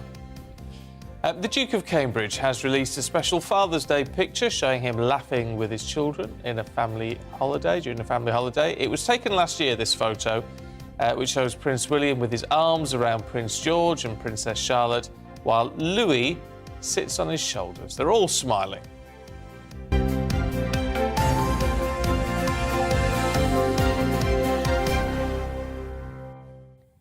And it's 7:14. If you've just joined us, a very happy Sunday, and particularly if you're a dad, happy Father's Day. Now, the Home Office is currently facing a bit of a backlash from refugee rights campaigners after they described a new scheme to tag asylum seekers as appalling. Under a 12-month pilot, migrants arriving in the UK will be tagged, allowing the individual to be tracked and subjected to set curfews and location limits. Well, this is what the Prime Minister had to say on the subject. This is a very, very generous, welcoming country. Quite right too. I'm proud of it. The government is composed of people, as you know, Tom, who trace their immediate lineage to people who've come in fear of their lives to this country. But when people come here illegally, when they break the law, it's important that we make that distinction. That's what we're doing with our Rwanda policy. That's what we're doing with making sure that asylum seekers can't just vanish into the rest of the country. Let's talk to Kevin Saunders, former Chief Immigration Officer for UK Border Force at Calais. Good to see you this morning. Is this a fair policy or is it criminalising people? No, this is a fair policy. I don't think you got it quite right a couple of minutes ago. We're not going to give arriving asylum seekers at Dover a cup of tea and an ankle bracelet. We're only going to be tagging high-risk people. That's people that are likely to disappear, and the first people to be tagged will be the people that should have been on the plane last week. I think it's actually quite an idea because people complain about people being locked away in detention for months and months and months. Now we're saying, well, you don't have to go into detention. We'll tag you instead. And I think that's a much better idea. Explain to us, actually, what does happen to people if they're, for instance, in one of those terrible dinghies and they're rescued and brought ashore and they come before people like yourself. What then happens to them usually? They won't come by people like me because I was in Calais, so we never actually dealt with asylum in Calais. But what happens at Dover is they're rescued, they're brought into a facility at Dover, checked over just to make sure they're all right. Then they go off to Manston to be processed, and then they're dispersed. They're dispersed? Yes, round the country. Linton-on-Lewes and places like that. And what sort of security is there? I mean, because certainly we were looking at this new centre that's caused a lot of controversy. I don't think it's actually opened as yet, but the one using a former RAF base in a small village somewhere. I mean, it's almost, like an open situation. People can come and go as they please. Is that generally what happens? No. You've got two types. You've got the people living in that former RAF base at Linton-on-Ouse, which is not a closed area. And then you've got people in immigration detention, which is closed. So the people that would have been removed to Rwanda last week were actually detained at a detention centre. People who go to camps like Linton-on-Ouse, as you've said, they've entered the country illegally, and they've been put into these camps. They can then just disappear. So they've succeeded, haven't they, in coming to this country illegally? They have indeed, Anne, and you've hit the nail right on the head. These people, once they're here, that's it. They've won the jackpot because they know they're never going to be removed. So that's why it would be good to be able to tag them. I mean, I don't know if you know, but there are 37,302 people that have absconded, and that's the latest figure that I've got for 2020. Sorry, Anne, I was just going to say, why do you think that some campaigners are so dead set against this policy then, if you say it just makes absolute common sense? I don't know. I really don't know. I mean, I was discussing this with somebody last night, and they say, well, it's bad for their mental health to be tagged because it makes it look as though they're criminals, which, of course, if they've come across the channel now, they have broken the law. And if you break the law, then you expect a consequence. These people break the law, and they don't expect any consequence whatsoever. It's so unfair. If I'd come into this country illegally and I'd been tagged and I was sent somewhere like the camp at Linton-on-Ouse and I was allowed to just come and go fairly freely, what would stop me having my tag cut off, because I wouldn't care, and then just disappearing into the community? There would be nothing. Doing that, nothing at all. No, that's not going to work either, then, is it? And people are doing that, but we can't securely detain everybody that comes into the country. This is why we have the Rwanda plan, because we're going to remove them. Look, Kevin, good to talk to you this morning, as always. Yes, as always. Thanks for explaining it. Yeah. I always think it's quite interesting to get the perspective of someone who's worked on the front line of all of this, because they understand it better than the rest of us, really. But anyway, that's Kevin's view. What do you think? GB Views at gbnews.uk. Do stay with us. There's lots more to come, including Aidan McGee, who's going to be here looking at today's top sporting stories. Looking ahead to the weather today, and it's dry for many, but there will be some showers around, especially in the south.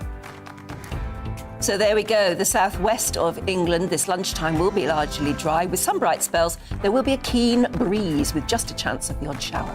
The shower risk will be greater across south-east England, especially for Kent and Sussex. Away from the showers, there'll be some glimmers of sunshine. And lunchtime across Wales will be largely dry, with a mix of cloud and sunshine. Temperatures will be climbing towards the high teens. For the Midlands, more in the way of cloud, especially in the north, with perhaps the odd spot of rain. Some sunshine will break through the cloud, though, at times.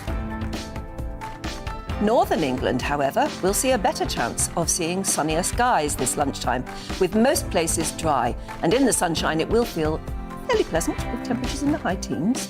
Southern Scotland will be dry as we move into this afternoon, although it's going to be rather cloudy. Northern Scotland, rather blustery, with some frequent showers.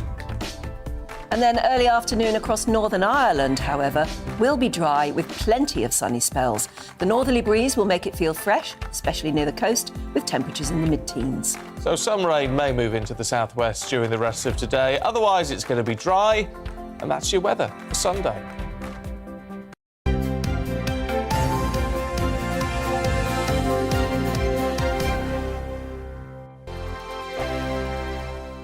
We are GB News. We're right across this great nation. On TV. On radio, on digital. Absolutely everywhere. We don't talk down to you. We embrace all voices.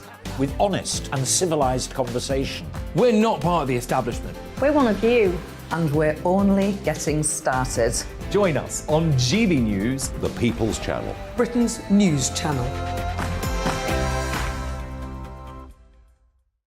Every morning from 6 o'clock, we'll wake you up with GB News Breakfast with all the stories you didn't know from the night before. So whether it's serious news, entertainment, or your own views from all over our great nation, we're here to kick off your day with a smile. The national media should be reflecting and reporting what's happening here. You will notice the northwestern accents. Whether you're with us on TV, radio, or online, every morning, it's breakfast from 6 a.m. Hope you can join us.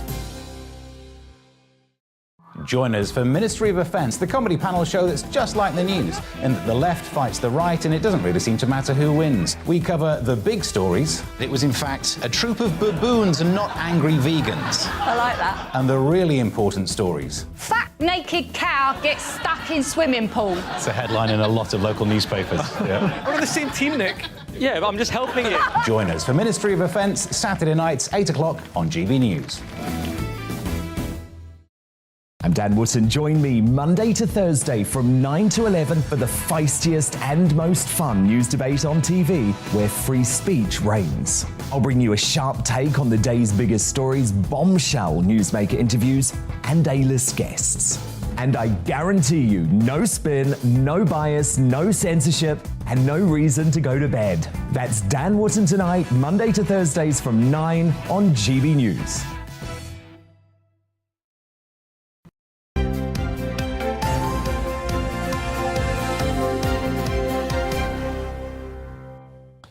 "7:24 morning to you. This is Breakfast with Stephen and Am and Aidan.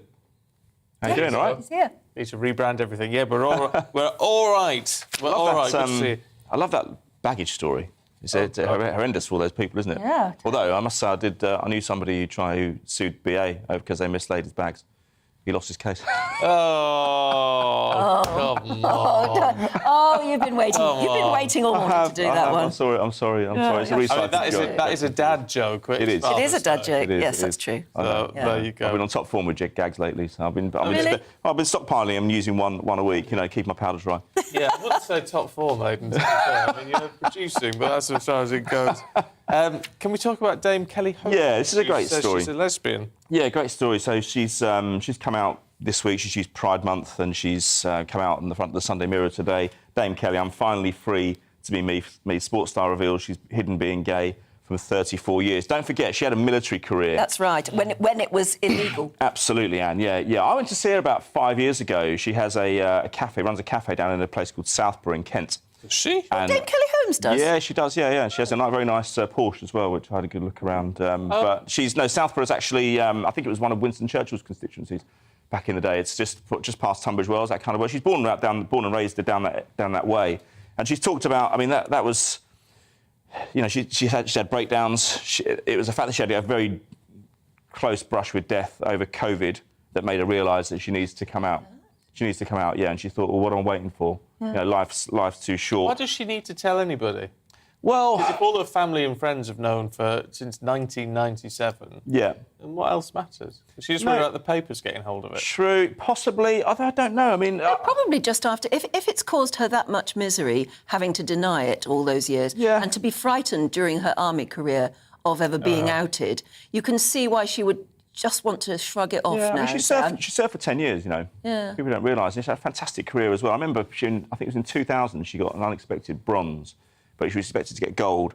And at 30 years old, she wasn't really fancied to come back again. And because the problem is with a football match, you can probably play again within a week and atone for what you've done maybe the year later. With the Olympics, you have to wait 4 years. You have to wait a long time. She came back and not just stormed 800 metres by beating the bronze and getting a gold, she also did the 1500. And I remember her... That was at Athens, wasn't it? It was, in 2004. I remember in 2000, though, I'm not going to finish my career without a medal. I'm thinking, yeah, right, you'll be 34 in 4 years' time. It's not going to happen. But to come back and get two shows that she has a hell of a lot of resilience and determination. She had the military career as well. Don't forget, in her era of competing as well, there wasn't the lottery funding that athletes get now. There's no handouts.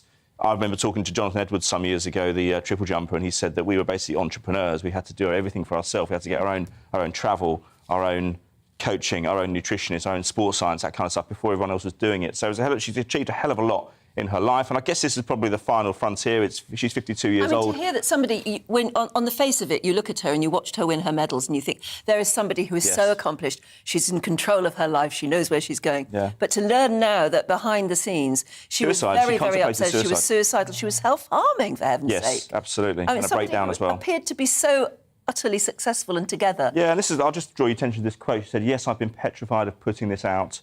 You have no idea. This journey has been the hardest part of my life. Living with any kind of fear is debilitating." And she had some quite complimentary messages as well from Alan Carr and Naughty Boy as well. So yeah, fair My only worry now is that she's said the rest of her life is private, please. Yes, she has got a partner, but she's not saying anything about that.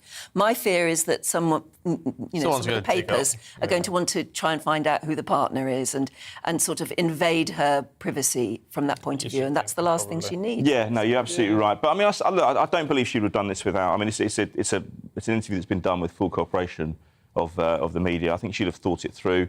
Maybe further down the line she'll reveal who her partner is, and she'll get more comfortable exclusive with that. Sunday Mirror.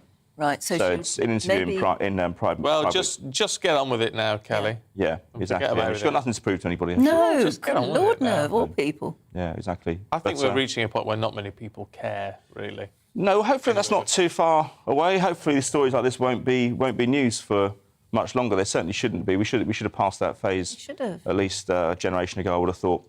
Now, let's talk US Open, should we? Yeah, interesting we've been speaking the last few weeks about how golf is suffering a bit of an existential crisis because these outliers from the Middle East have come in and thrown money. And we spoke about Chelsea, I think, yesterday, when 20 years ago, David Dean, the Arsenal chief executive, who's part of the status quo, Arsenal were very successful, he said Roman Abramovich is turning up on our lawns with his tanks and he's firing £50 notes at us. We all know where that went. We think golf might go the same way because eventually money talks. But the US Open, the 122nd edition, is developing into a hell of a battle. It's called Moving Day Saturday, not because anyone's moving house or anything like that, but because that's when you see the rain comes in, sometimes the wind. It's notorious, this course at Brookline, for being vulnerable to the elements. And we saw a blustery day yesterday. We saw the guy we spoke about yesterday, Colin Morikawa. He's nowhere now. He's slipped out. He was leading yesterday and he's fallen down. But we've got a good story here because Sheffield-born 27-year-old golfer Matt Fitzpatrick is in the lead, which is quite astonishing. You know, he's no mug. He's been as high as world number 15. Happen quite fast in golf, then, don't they do. This is what I mean. I mean, I'm still getting to kind of grips with it, how people can be. I mean, it's some players are better in certain weather. Top of the board one day and sunk right down. Somebody else is leading. Exactly. I mean, there's a massive evening tonight as well. It kicks off, or it gets underway, tees off at the coverage gets underway at 7 o'clock. But we should see the top 5 get interaction by at 7:45. But it's interesting, and golf needed this. They needed a big tournament. They needed the top players at the very summit so that it garners attention, gets people like us talking about it. Rory McIlroy's not out of the woods either, or not literally out of the woods, but he's 1 under at the moment. It's only 3 shots off the lead. He hasn't won a major for 8 years. He's won 4 between 2010 and 2014, but hasn't won one in 8 years. So he's got something to prove as well. He's only 33, but the usual US contenders are up there as well. And it promises to be a really frighteningly good evening of golf, and it really needs that as well. It's been good for Red Bull in the Canadian Grand Prix. Yes, exactly. Another one that goes on tonight. They'll be competing with the golf. 7 o'clock tonight, the Montreal Grand Prix. Max Verstappen at the top. It looked like a lockout. It's been a lockout the last few weeks. You know, there's been the same contenders at the top, but we've seen Max Verstappen go to the top. Fernando Alonso with Alpine. They're quite an unfancy team. They're in 2nd place. George Russell in 8th, but Lewis Hamilton getting ahead of his rival George Russell with Mercedes into 4th, and maybe signs that he's putting behind those problems with the car from earlier in the season and that little hangover from the end of last season as well, where he felt he was cheated out of his 8th world title. Alonso's done quite good. It's been years since he's been on the front row. Yeah, he was somebody who was, he kind of invaded our consciousness about the end of the 2000s, and he had a really good spell. But Alpine, as I say, they're not somebody who would be expected to be up there. But with it, he's not on pole, he's in 2nd, but he would have a good chance. And I suppose experience matters as much as anything in these driving conditions as well. We don't know what the conditions are going to be like tonight. It's a difficult course. It's half road and half street. Right. So it's a bit of a hybrid. It's bending, it's turning, it's different terrain. And also we don't know what the weather's going to do either. It's much the same as golf. The weather conditions impact. It's just what turns up on the day. Well, that's what they get paid the big dollars for. True, yeah, exactly. A bit of rain, you can handle a bit of rain if the money's turning up every month, I guess, can't you? Yeah. Aidan, thank you. Yeah, thank you. I've got some more Father's Day news go on GBNews. Lee says, today for Father's Day, I've got a day off. Good. In my household, I have 5 children and 1 on the way. Oh. I'm taking my children to the cinema today, followed by a lovely roast dinner and a small garden party afterwards. It's the first Father's Day I've had off work since I've had kids, so I intend to enjoy it. I was going to say, having a day off what, Lee, if you've got 5 children? Yes, you won't be working, so it'll be a busy day.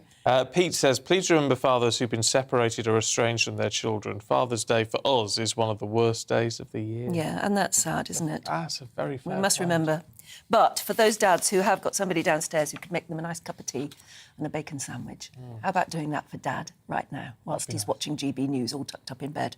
Just want to throw a quick one at you on the rail strike from Eddie in Worthing, who says rail is way better since privatisation. It's interesting. The strike is both right and wrong. I support people, especially at the low end, getting an inflationary pay rise, but your guests are missing the main point. Usage down 25%, but they want no redundancy guarantees, so 25% less work for more than 12% more pay, and the profits nosedive. It's interesting, though, you see, John in Scotland says, I'm a pensioner. With state and private pensions, I receive approximately 18 grand a year. I wish I could go on strike and get 60,000 a year like train drivers. Interesting. It's a good point. Mind you, if you're a pensioner, you haven't quite got the sort of same demands on your pocket that somebody of middle age or something have, where they've still got a mortgage, they've got kids to feed and educate and all the rest of it. Can I just comment on trains, actually? Is that all right? I don't think privatisation of trains has really worked. It's one of the things that hasn't really worked. We've seen in airlines it's worked quite well because you've got strong competition. There's about 6 or 7 different routes to go to, say, Stockholm at a weekend. I was going to say Stockport then. But if you look at if you want to go to Manchester, for example, or anywhere else around the country, you've pretty much got 1, maybe 2 choices, and competition is essential to privatisation working, and that's why we've got a situation where you can get a standard class ticket now, and it will still cost you £300 if you to book at the wrong time. I've never really understood why you get punished for booking a late notice as well. If you suffer a bereavement, sometimes you don't have a choice. I think the argument for you're right. There isn't the same level of competition, but I guess the argument is that people are going to win you over a bit more with better service. Now you can argue that may or may not work. But I mean, come on, you must remember in the days of of National Rail, British Rail. Yeah, but that was such a long time ago. It was a long time ago, and there wasn't. But is it organised? But is it going to be any better if it was renationalised? Well, could it be much worse? Yes. I mean, I think... Yes, I think it could. It was the standard. It was the rolling stock was the problem. Rolling stock was. But one of the main problems with privatisation in the last 20 years is that none of these companies own the tracks. No. Now, the rolling stock's very good. It's you know, you look at the Eurostar, for example, that's a space age level piece of kit. But the train lines, if you look at it's improved a little bit now. But if you look at the route from, say, St Pancras through Ashford, Stratford, down towards Ebbsfleet, the line is actually still built in Victorian times, whereas when it gets to the French side, it just zooms onto Paris because they had the... That's very true. You do notice that. Alison says, people need to remember that in order for food or medical supplies to get to the lorries, they first travel by freight trains around the country. The railways aren't just about passenger trains. My husband works as part of the infrastructure team and worked extremely hard through the pandemic to ensure essential supplies moved around the country. As for wages, many are not on the wages being discussed in the media. Good point. Just on the idea we're talking about, someone suggested the idea that you don't strike, but you just stop taking money. A couple on that. Penny in Oxfordshire says, if you don't buy a ticket, how do you get through the barrier? I guess they let you through. Them. But Bernard says, taking no fares would only apply to companies that take fares. No good if you're a binman or a teacher. Fair point. Do you remember the restaurant cars? Restaurant cars on trains? Yes, I do. I saw an Alison Stewart about it the other week. He said when he lived in Scotland as a kid, he remembers them. You go on the East Coast Line in Scotland, remembers the actual restaurant cars. Did away with them probably about 15 years ago, maybe something. Yeah, they were good as well. Yeah, if you could get in one. Better than the trolleys that used to come round with the sort of curly-edged sandwiches and all that sort of thing. Oh, a curly cheese sandwich on a British rail train was nothing else. Those were the days. Oh, they really were. Anyway, look, keep your thoughts coming through. GBViews at gbnews.uk. Yeah, that's it. Think about that one. We'll be looking through the newspapers in a minute.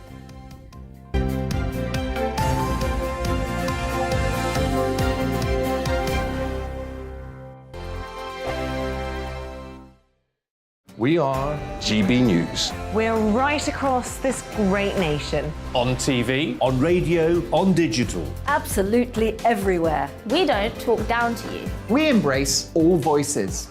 With honest and civilised conversation. We're not part of the establishment. We're one of you. And we're only getting started. Join us on GB News, The People's Channel. Britain's news channel. Every morning from 6 o'clock, we'll wake you up with GB News Breakfast with all the stories you didn't know from the night before. So whether it's serious news, entertainment, or your own views from all over our great nation, we're here to kick off your day with a smile. The national media should be reflecting and reporting what's happening here. You will notice the northwestern accents. Whether you're with us on TV, radio, or online, every morning, it's breakfast from 6 a.m. Hope you can join us. Join us for Ministry of Offence, the comedy panel show that's just like the news, in that the left fights the right and it doesn't really seem to matter who wins. We cover the big stories. It was in fact a troop of baboons and not angry vegans. I like that. And the really important stories. Fat naked cow gets stuck in swimming pool. It's a headline in a lot of local newspapers. Yeah. we're on the same team, Nick. Yeah, but I'm just helping you. Join us for Ministry of Offence, Saturday nights, 8 o'clock on GB News. I'm Dan Wootton. Join me Monday to Thursday from 9 to 11 for the feistiest and most fun news debate on TV, where free speech reigns. I'll bring you a sharp take on the day's biggest stories, bombshell newsmaker interviews, and A-list guests. And I guarantee you, no spin, no bias, no censorship, and no reason to go to bed. That's Dan Wootton tonight, Monday to Thursdays from 9 on GB News.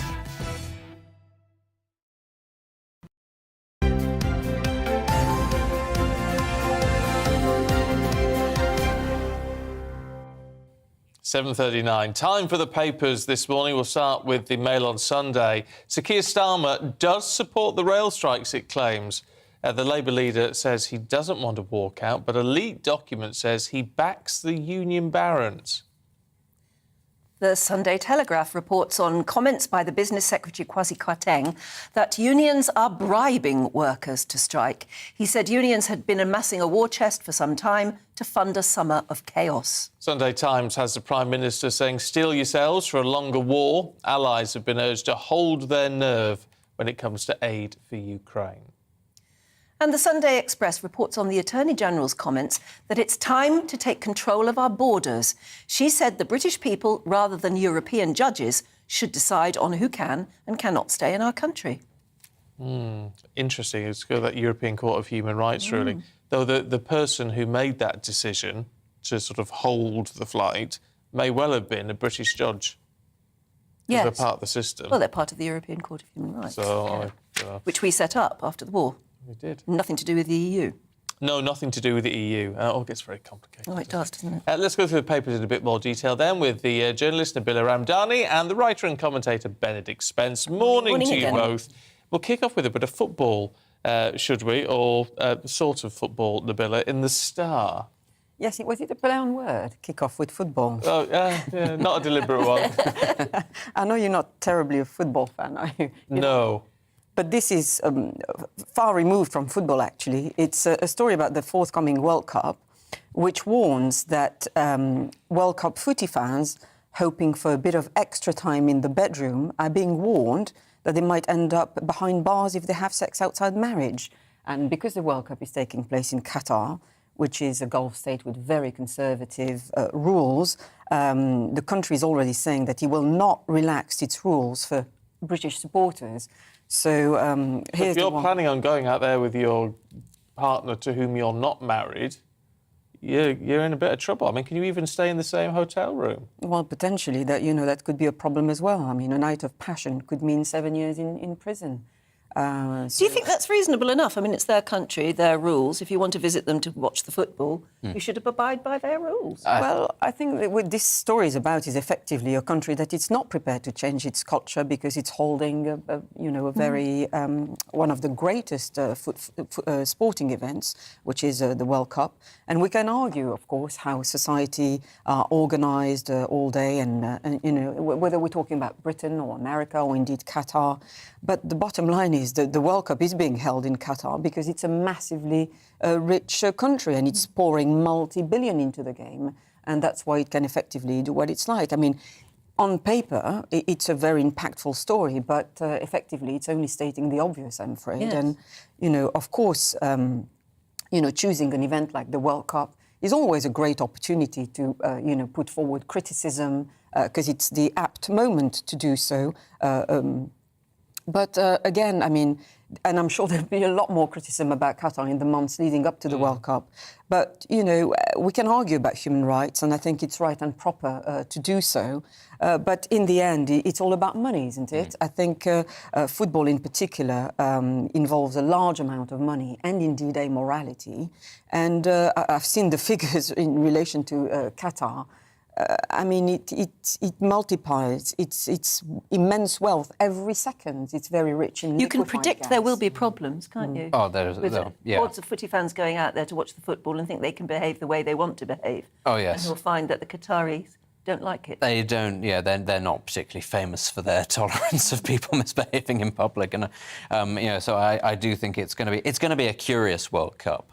I mean, they managed to hold one in Russia without there being massive amount of problems. But I think the very fact that they held one in Russia, before then having one in Qatar, I think kind of shows you what the real issue is. As Camilla says, it's all about money, and football sold its soul a long time ago. And But they really did this time. I find it kind of amusing, actually, that we're getting all sort of het up about Qatar, given that, 20 years ago we did sell one of our biggest football clubs to somebody who was nicknamed Putin's purse, because, he's so deeply tied to the Russian state. And, Paris Saint-Germain are owned by the Qataris as well. It's an odd one for us in the UK, in the Premier League, which is all about, money at almost any cost, to start getting upset about this and the other. We can get upset about these things, but look, football was for sale a long time ago, and you have to you reap what you sow. Tell us about asylum seekers in the Telegraph. What's the take on this? Yes, so this is the news that in the last 15 months, the numbers of asylum seekers coming to the UK has jumped 60,000 in a year, with over 110,000 people currently awaiting, juxtaposed with the fact that only 15 applicants have actually been deported, sent back, failed their asylum applications and been sent back to safe countries. None of them have gone to France, incidentally. None of them have been people that sort of crossed in boats and then been sent back to France.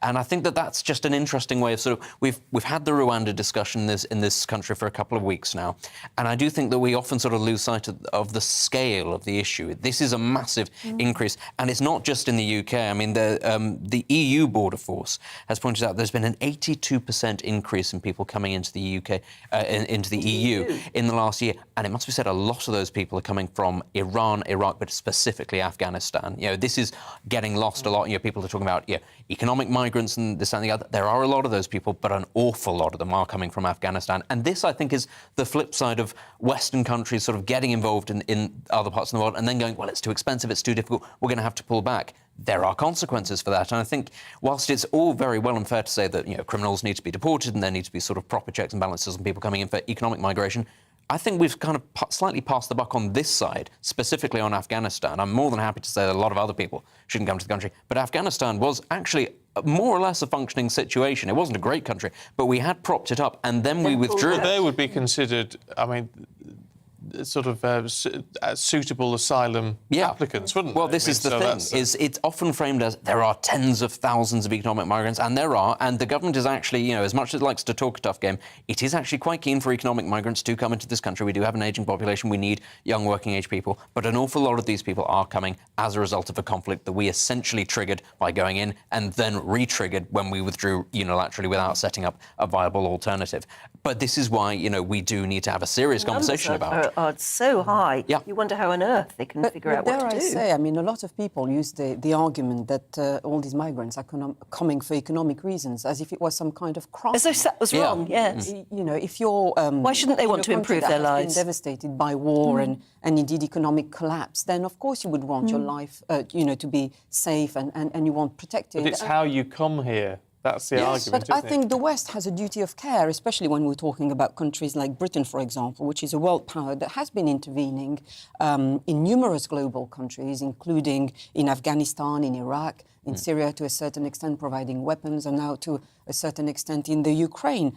it is providing a safe passage for migrants coming from the Ukraine. Why can't they do the same for people from other blighted countries, such as the Middle East and Central Asia? This is important because this is an 82% increase in migration into the EU, not taking Ukraine into account. That's over the last 12 months, not taking into account the fact that there are millions of people now in Eastern Europe, and it is predominantly Eastern Europe. They're not going to be coming to the UK because they want to stay in proximity. They want to go back. They want to be in a country that's close, culturally a lot closer to what they're used to. But still, that's 82% before we take into account the fact that Russia has completely upended Eastern Europe. I guess the argument with Ukraine is that these are people who are desperately wanting to get home as soon as possible, which is a different situation. Can we have a look at Nabila at the Mail on Sunday? And I feel very sorry about this. President Biden falling off his bike, because it's an open goal for those who want to criticise him. He's a 79-year-old on a bike and he fell off. We all fall off bikes every now and then. So I've got a little bit of sympathy for him. Do we, though? I think the Mail's got it right, calling him Sleepy Joe. And, you know, the puns are just flying all over the articles. The wheels have come off. Joe Biden's popularity has been plunging fast. And the US president took a literal tumble yesterday when he fell off his bike. He argued that he lost control after struggling to remove his shoes from the pedal toe cages. Well, if you actually look at the footage and the video of the actual fall, it looks like one of his foot is actually firmly grounded on the floor. So it's more a matter of an old man losing his balance and just falling off, I'm afraid. I mean, this was horribly embarrassing. But he's 79. He's going to... Well, I think an interesting fact in America is that you can get full retirement benefits age 67. So it makes me wonder, and I've never understood... You want to usher him into retirement. ...why, you know, a massive country like America, they're relying on OAPs to deliver the actual They do, don't they? They're the only people who can drum up enough money to campaign. This is a wonderful case, though, of life imitating art. I don't know if anybody remembers The West Wing. The very first episode, of course. Yeah. It's all about a president who has underlying health conditions falling off his bicycle. Yes, that's the whole episode. The very first episode of The West Wing. Yeah. All those years ago. I mean, Biden is turning 80 this year. He's turning 80 this year, and, you know, it's not the first time he's fallen off. You know, he's tripped, on steps before. But there are cameras on him 24/7. No, but it's not just that. I mean, there are lots of examples where he looked disorientated and his speech is slurred. He doesn't quite know what he's saying. And you'll ask any GP, and he'll tell you that these are clear signs of somebody who's not in full health. So he should certainly take some time off and literally slow down. Take the summer off. Well, he won't be running for a second term, will he? No. Well, who knows? Who knows with that country? That's pretty Well, he said he wouldn't, No. but maybe he'll feel the need to. Who knows? But I mean, maybe he feels he's got a chance against Donald Trump. I suppose it depends who else decides to stand. I don't know. If Donald Trump stands, I don't know. I don't know that he will. Do you know what I really fear? We were talking about this in the room backstage. I think it'll be Clinton-Trump too. I really do fear that that's what's going to happen, because Hillary Clinton is in the FT this weekend. They've done an interview. She hasn't said, but she's in the FT doing an interview. She's in the New Statesman doing an interview. She's doing the rounds. And again, I just think, do you know what? She's probably thinking, if Trump's going to run again, why not me? Well, dare I say, Trump is himself is chomping, at the bit for another run at the presidency. He's age 76, but I have to say he looks far more sprightly than Joe Biden. But it's a farcical situation, that we have OAPs running. It is farcical. Yes, it is. And you look at a young president like Zelensky, who seems to be doing so well at doing what's needed, at stepping up and looking as though he is strong and fit for the job. He's something like Pete Buttigieg. Buttigieg versus DeSantis would be much more enlivening. But again, they've got to come up with a lot of the reasons that people suggesting that China and Russia are moving as they are is because of a belief that the American political system is broken, because you never know who it's going to be. It's going to be old men as well. Yeah, that's true. Yeah. That's true. Yeah, such is life. Nabila, Benedict, we're going to leave it there, but it's good to see you, and we shall catch up a little bit later on. Thank you. It's time now for our weekly Royal Roundup. We're joined by Royal commentator, who was at Royal Ascot, of course, Richard Fitzwilliams. And a very good morning to you, Richard. Good morning. I was indeed. 5 absolutely fantastic days, and so wonderful to see Royal Ascot back as it used to be. But at last, with one exception, of course, we didn't see the Queen, which we were hoping to see. With any money, Richard? Well, regarding money, I won a few I've won a few races. I lost a few. But my good gracious me! Just as an example of what can happen, I always think Royal Ascot's tote doesn't pay out very much. I mean, you just have fun. Well, a friend of mine, he was in the Navy, and the fourth race yesterday, he bet on Naval Crown, £10 each way, and he netted £664. How about that for a bit of luck? It's good, but I mean, I don't want to talk about the racing. I know it's important to some, in particular the Queen. But although she wasn't there, my goodness, the rest of the family really turned out well, didn't they? Oh, there was an absolutely marvellous royal turnout. And, of course, to see William and Catherine on the Friday, that was fabulous. We've been hoping to see them. And, of course, what was interesting was the way Catherine was giving a nod to Princess Diana with her polka dot dress by Alexandra Rich. It really reminded everybody of Diana at Ascot. Of course, she was a meteor. She reinvigorated Ascot. She was the fashion icon of the era, as we all know. And Diana wore that in 1988 at Ascot, and also something very, very similar. And also what was significant was the earrings were also Diana's. So it was charming, I thought, as a tribute, as a nod. Interesting that William is, of course, as you know, doing his bit for the to help those who are homeless, and that, of course, is also inspired by Diana. He's going to be doing more on this in this area, and as you know, he was selling the big issue. Indeed, he was. Look, talking of William, I mean, it's actually a big week for him, isn't it? There's a lovely Father's Day picture with his 3 children on the front of the newspapers today, and of course, he turns 40 this week. He's, in terms of his image, he's coming across so well at the moment. Oh, absolutely. And if you look at recent polls, I mean, William and Catherine, of course, the Queen leads for obvious reasons, but there's no question that, in my view, the future of the monarchy is safe with William, Catherine and their family, the way they've handled things, the perfect relationship between them, the way they're so mutually supportive. On trips abroad, for example, they combine the formal and the informal. I thought the Caribbean was just a glitch and very badly misreported in several ways. But also, if you look at the plans to relocate to Windsor, I mean, this, of course, is to be near the Queen, and also they'll have I think, an extra amount of security. They'll keep Kensington Palace as the London office, and of course their beloved Anmer Hall up in the country. But there's no question whatsoever the relationship, also the chemistry between Charles and William, supporting the Queen during a period, of course, where her mobility problems make it difficult to know whether or not she'll be attending events. Camilla is pictured in the newspapers today. Front cover of Vogue, no less. Yes, well, I think an excellent idea. Apparently she was very particular with reference to the colour, which I think she looks marvellous. And I mean, one of the absolute triumph, I thought, with the Platinum Jubilee celebrations, and the way all the members of the royal family were so supportive, and the way also Harry and Meghan were kept under very, very careful control, I use the word advisedly. The fact is, it's great to see Camilla, and also to know that she'll be Queen Consort, and I thought it's so significant that the Queen said that this was her wish, because otherwise this would really have been a serious issue, inevitably, when Charles ascended the throne, if it hadn't been announced beforehand. That's a fair point. Richard Fitzwilliam, as always, it's good to talk to you. Thank you very much indeed. It's nice to get those chances to see everybody out at Ascot as well, because I thought that the younger royals looked absolutely fabulous at Ascot this year. They always do. They're very well styled.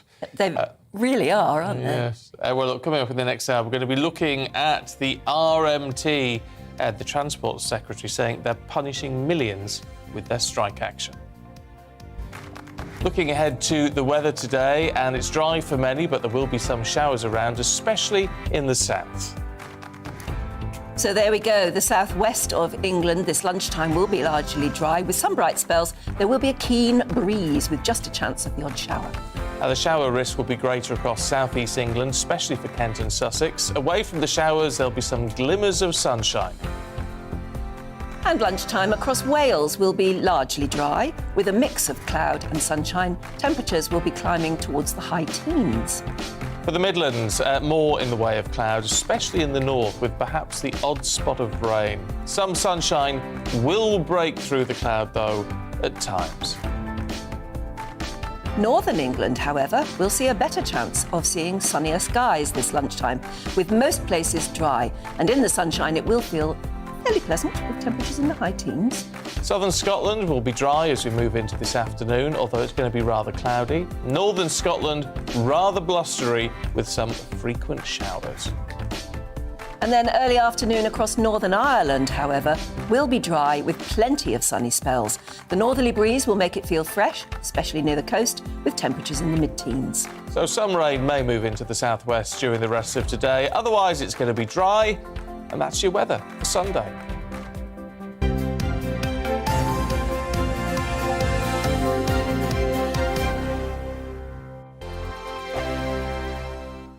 We are GB News. We're right across this great nation. On TV, on radio, on digital. Absolutely everywhere. We don't talk down to you. We embrace all voices.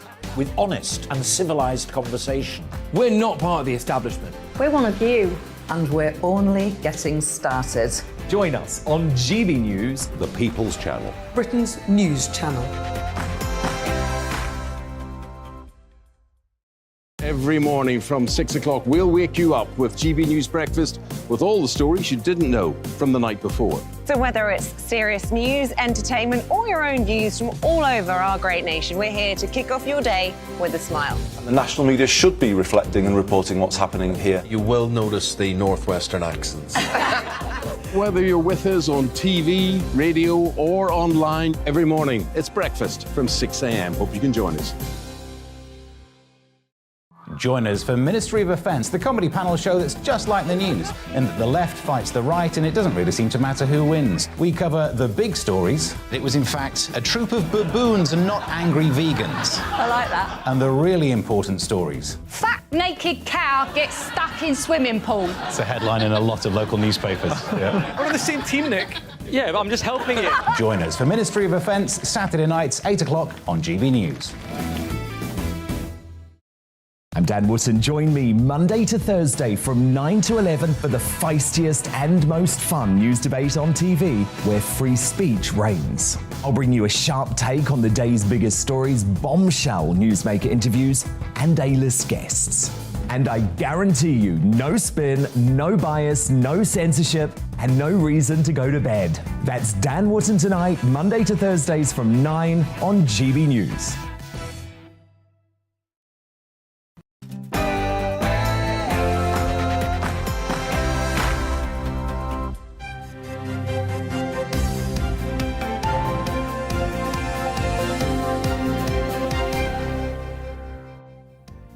The Tories' levelling up agenda is destined to fail, according to Sir Keir Starmer. Good morning. It's 8 o'clock on Sunday, the 19th of June. Today is Father's Day, so happy Father's Day to dads watching at the moment. This is Breakfast on GB News with Stephen and Dan. You don't have to miss a thing, whatever you're up to this Father's Day, because we're live across the whole of the UK, on your TV, on your radio, and online. So whatever you're up to, you can take us with you. This is what we've got for you today. In a speech in Warwick today, the Labour leader Sir Keir Starmer will accuse the Tories of hoarding power in Westminster, whilst also squandering the potential of the rest of the country. We're asking you this morning whether you think the Prime Minister does indeed care enough about the North. Punishing millions of people, Transport Secretary Grant Shapps takes aim at the RMT ahead of the biggest rail strike in 30 years. What are you planning to do if you're a rail user? You're going to have to work from home this week? And as it's Father's Day, we're going to look at the role modern dads play within the family. And also, please do let us know. Send us any photos of your dad who hopefully is enjoying a well-earned rest in bed. Maybe you've taken him a cup of tea this morning. Don't forget that if you've got a dad, wish him happy Father's Day today. Yes, if you want to join in on that or anything you want to talk about, you can email us, of course. If you happen to be a plumber or an engineer that can sort out our air conditioning unit, which sounds like it's about to blow up. Ooh. Oh, Oh. Sounds like it's about to How blow did you up do in a that? minute. I have no idea. Suddenly stopped. GB Views at gbnews.uk.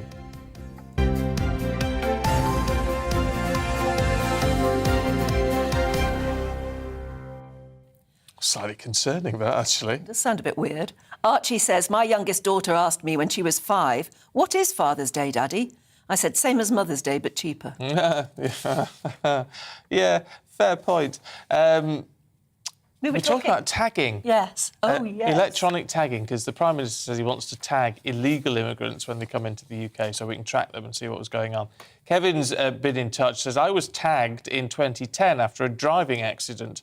The tag was pretty flimsy, plastic. What point is there in tagging high-risk people who would disappear when all they need to do is pull it off and hey-ho, off we go? Yeah, the only thing that stops people pulling off their tags now, if they're British citizens, as it were, you know, in the system, is that they want to be able to go on living their life and they want to maybe mount a defence against whatever they've been charged with, anything like that. But if you don't care about that and if you want to literally just disappear into society, as an illegal immigrant might want to, then what's to stop you cutting it off? Well, in fact, you wouldn't even need to do that, would you? You just wouldn't charge it up. They've got to be charged up. Oh, is that right? Yeah, you've got so even if the alarm went every off, day. Yeah, I mean, don't charge it up. Well, Brett says electronic tags can be removed by the individuals wearing the tag, and if they truly want to disappear, they can. Another waste of taxpayers' money and a waste of government time. I think if you want to stop immigration, illegal immigration is what we're talking about, isn't it? Make workers prove they belong to this country and have eligibility to work. And that's interesting because we were talking about that as a system the other day, weren't we? Is that maybe now is the time to get an ID card system. Because if you can't work without an ID card, then that at least will prevent illegal immigrants working, will it? I mean, there'll always be an underground. There will always be an underground, but it might scupper a lot of it. Brian in Lincoln says, I think it's a good idea to tag refugees, but I think many will still disappear before they get into the system.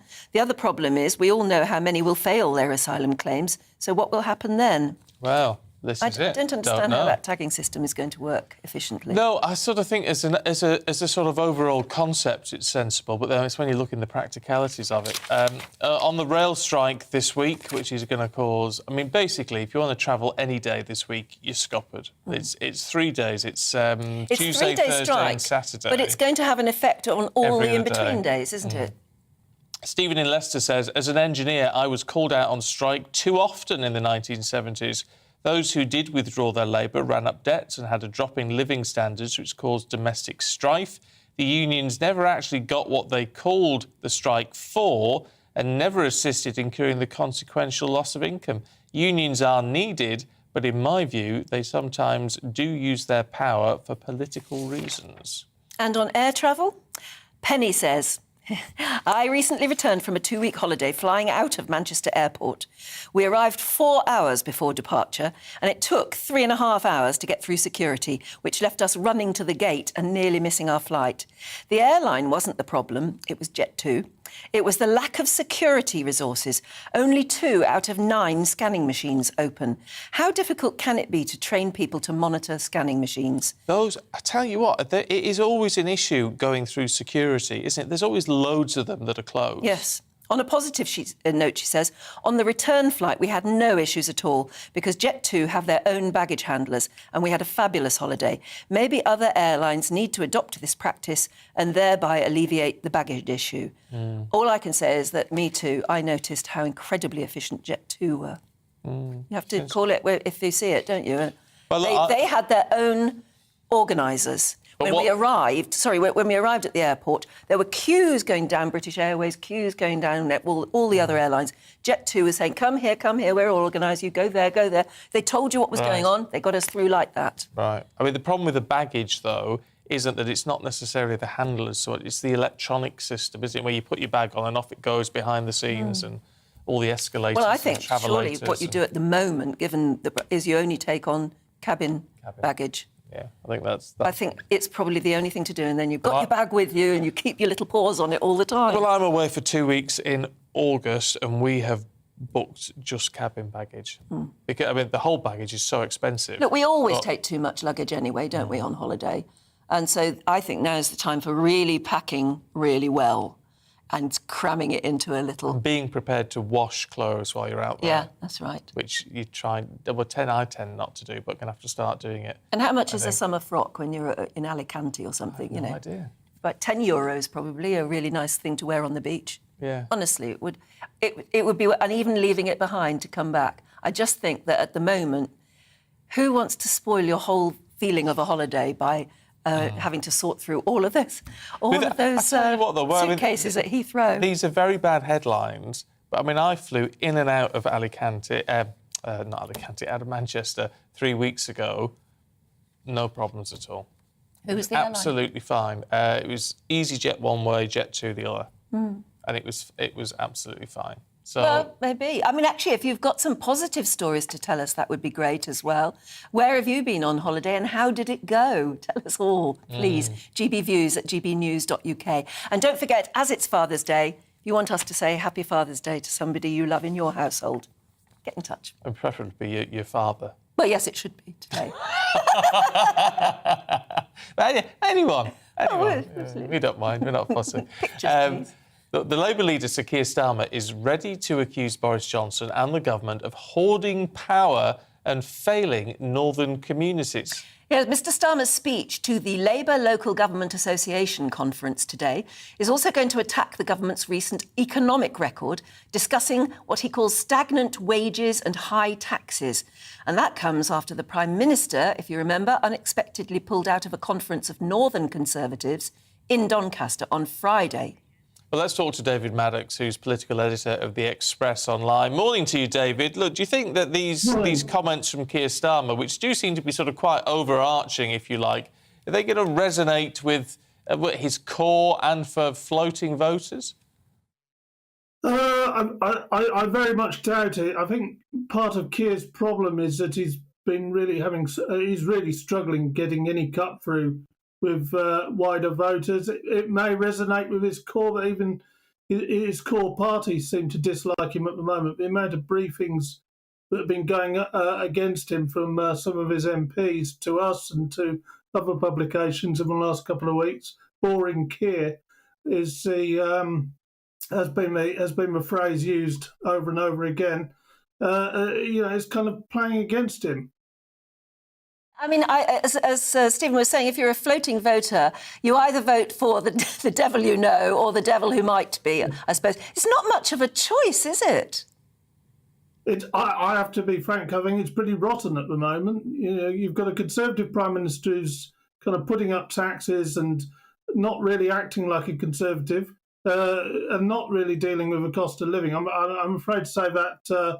skipping the Northern Conservative Conference last week was a mistake. I realised going to Kiev was important, but actually, given his domestic situation and the need to make a statement on things like the cost of living and the need to reconnect with Red Wall and things like that, it was a mistake. But then we've got this completely uninspiring Labour leader, and it really has very little to say. I mean, when I look at this speech, I looked at the preview of this speech, a lot of it's so much retread about more devolution, when actually we've got quite a lot of devolution anyway, and, vague ideas on attacking the government on high taxes, which is fair enough, but there's no real policy alternative. There's nothing there to really excite you to say, wow, I've got to vote for this guy, I've got to vote for Labour, and have an alternative. And that's why, despite everything, Partygate and scandals and all sorts, Labour really only kind of 6 points on average ahead in the polls, which is not very much. Actually, it's almost within the margin of error, and kind of leaving the door open for Conservatives to get back. There is a valid point in all of this, isn't there? I mean, part of what the government maybe was not elected on, because it was a Brexit election in many respects, but what they promised was levelling up, and since then, of course, they've promised they will deal with the cost of living crisis. Well, these are two big issues which the government is going to have to tackle in a big way if they want to stand any chance of getting in next time around. Well, no, I would agree. I totally agree with that. And actually levelling up, I think, was one of the key promises in the last election campaign. And the trouble is, none of us really know what levelling up is. It's never really been properly explained. Is it about education and improving standards there? Is it simply about spending lots of money on infrastructure, or is it, bits of both? I mean, it kind of depends which area you're in the country. So if you look up at Teesside, for example, where we've got this Conservative Mayor, Ben Houcham, they've really had an enormous amount of success up there, sort of around Teesside Airport, and a lot of the infrastructure they put in and things, and it seems to work quite well. But if you look at other areas, look at enormous amount of devolution's gone to Wales, but their schools are bottom of the league in the UK. It's an absolute disaster. So, it's levelling up is, I'd love somebody to properly explain it to me, but, kind of, it's a bit of a postcode lottery as well. Certainly, I think a lot of people would think we're just being levelled down at the moment. David, thanks very much indeed for joining us this morning. Thank you. It is 12 minutes past 8. Let's just bring you up to date with some of the headlines this morning. And the Transport Secretary accusing the RMT of punishing millions of innocent people over planned strikes next week. Grant Shapps says the union has ignored requests to negotiate a deal, and industrial action will cause misery to the general public. A new poll suggests that almost half of people think now is not the time to stage a rail strike. The survey by the Rail Delivery Group found 49% are against it, whilst 57, or it may be 51 when I add it up, think the RMT's pay demand is unaffordable. The Olympic champion Dame Kelly Holmes has shared her relief at coming out. The 52-year-old has told the Sunday Mirror she's known since she was 17 that she was a lesbian, but kept it a secret out of fear of repercussions. She says she's experienced years of self-harm because of hiding it. She now wants to help others live their authentic lives. And President Biden has reassured the public he is fit and well after falling off his bike on a weekend trip to Delaware. The 79-year-old was cycling with his wife when his foot got caught, he said, and he fell to the ground. And later, when asked how he was feeling, the US president took 3 small jumps to show that he was unharmed.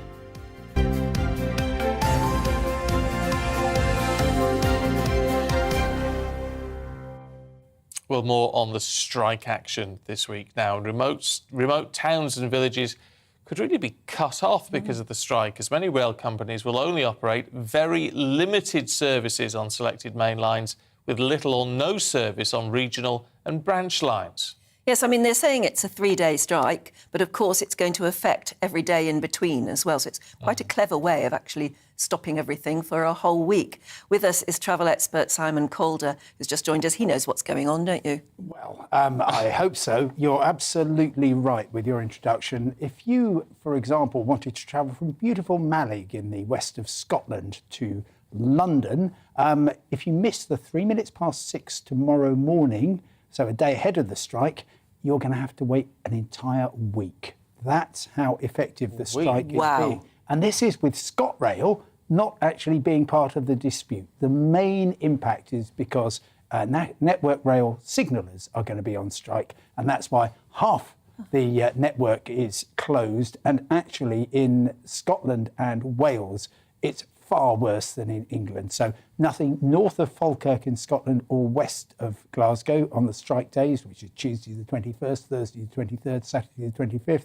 And in Wales, nothing west of Cardiff or north of Merthyr Tydfil will be running on those strike days. So when you see these maps that there are in a lot of the papers showing which routes are sort of open and which are closed, one thing I noticed, because I look at keenly, is that the West Coast Main Line, the East Coast Main Line are sort of operational, but they're still not going to be worth the risk. The very much, Stephen, the mantra is do not travel unless you absolutely have to. Now, of course, there are millions of people who do absolutely have to. They're frontline workers, they're in health, they're in schools, whatever they're doing, they've got to get where they need to be. And of course, lots of people want to travel to visit loved ones, go to medical appointments, all sorts of things. Well, they just want to work. Yes. They'll lose a day's pay if they don't. So I am pretty confident that there will, on those specific lines, and I can run through what they are, a few lines down to Kent in particular, High Speed 1, main line to Gatwick and Brighton, to Southampton via Winchester. Then on the Great Western region, you can get to Exeter, even Plymouth, plus Bristol and Cardiff. West Coast Main Line going up to Birmingham, Manchester, some trains to Glasgow. Midland Main Line, so Sheffield, Derby, all the way down to London, that's good. And then LNER on its East Coast Main Line. Trains will be running from Edinburgh via Newcastle and Yorkshire down to London. So on the strike days, there will be trains. It will be mostly between 7:30 in the morning and 6:30 in the evening. And certainly if you were planning a long intercity journey, well, you could find that the last train of the day is sort of 2 o'clock in the afternoon. But there will be ways to travel if you absolutely need to. But in terms of getting around this is why it all seems like a perfect storm, doesn't it? Because we've got all these problems on the rails. So if you want to drive, well, the roads are presumably going to be chock-a-block. Yes. And if you're ever thinking of flying anywhere, whether it's in between cities in the UK or going abroad, you're facing even more problems. Well, yes, I was so interested in your discussion about what's happening in terms of flight chaos, if we can touch on that, because absolutely there is the idea around that everything is in total chaos. In fact, the vast majority of people, whether they're turning up today at one of the UK airports or they're booked to travel in July or August, they will fly absolutely as normal. They'll have a lovely holiday. Yeah, there might be a 1 hour delayed departure. You might be queuing up at UK Border Force for longer than you thought and have to wait ages for your luggage. And that's a nuisance, but ultimately you'll get your holiday. There are some really key pinch points, of which the most significant is EasyJet at Gatwick, with the large number of cancellations there. And that's why Gatwick on Friday suddenly said to the airlines, but it really had EasyJet in its sights, you've got to reduce your flights, so start cancelling now so that we have a manageable summer. So I'm confident about aviation, but of course, travelling around the UK this week, you try and get a flight between Edinburgh or Glasgow and London, it's going to cost you £1 million.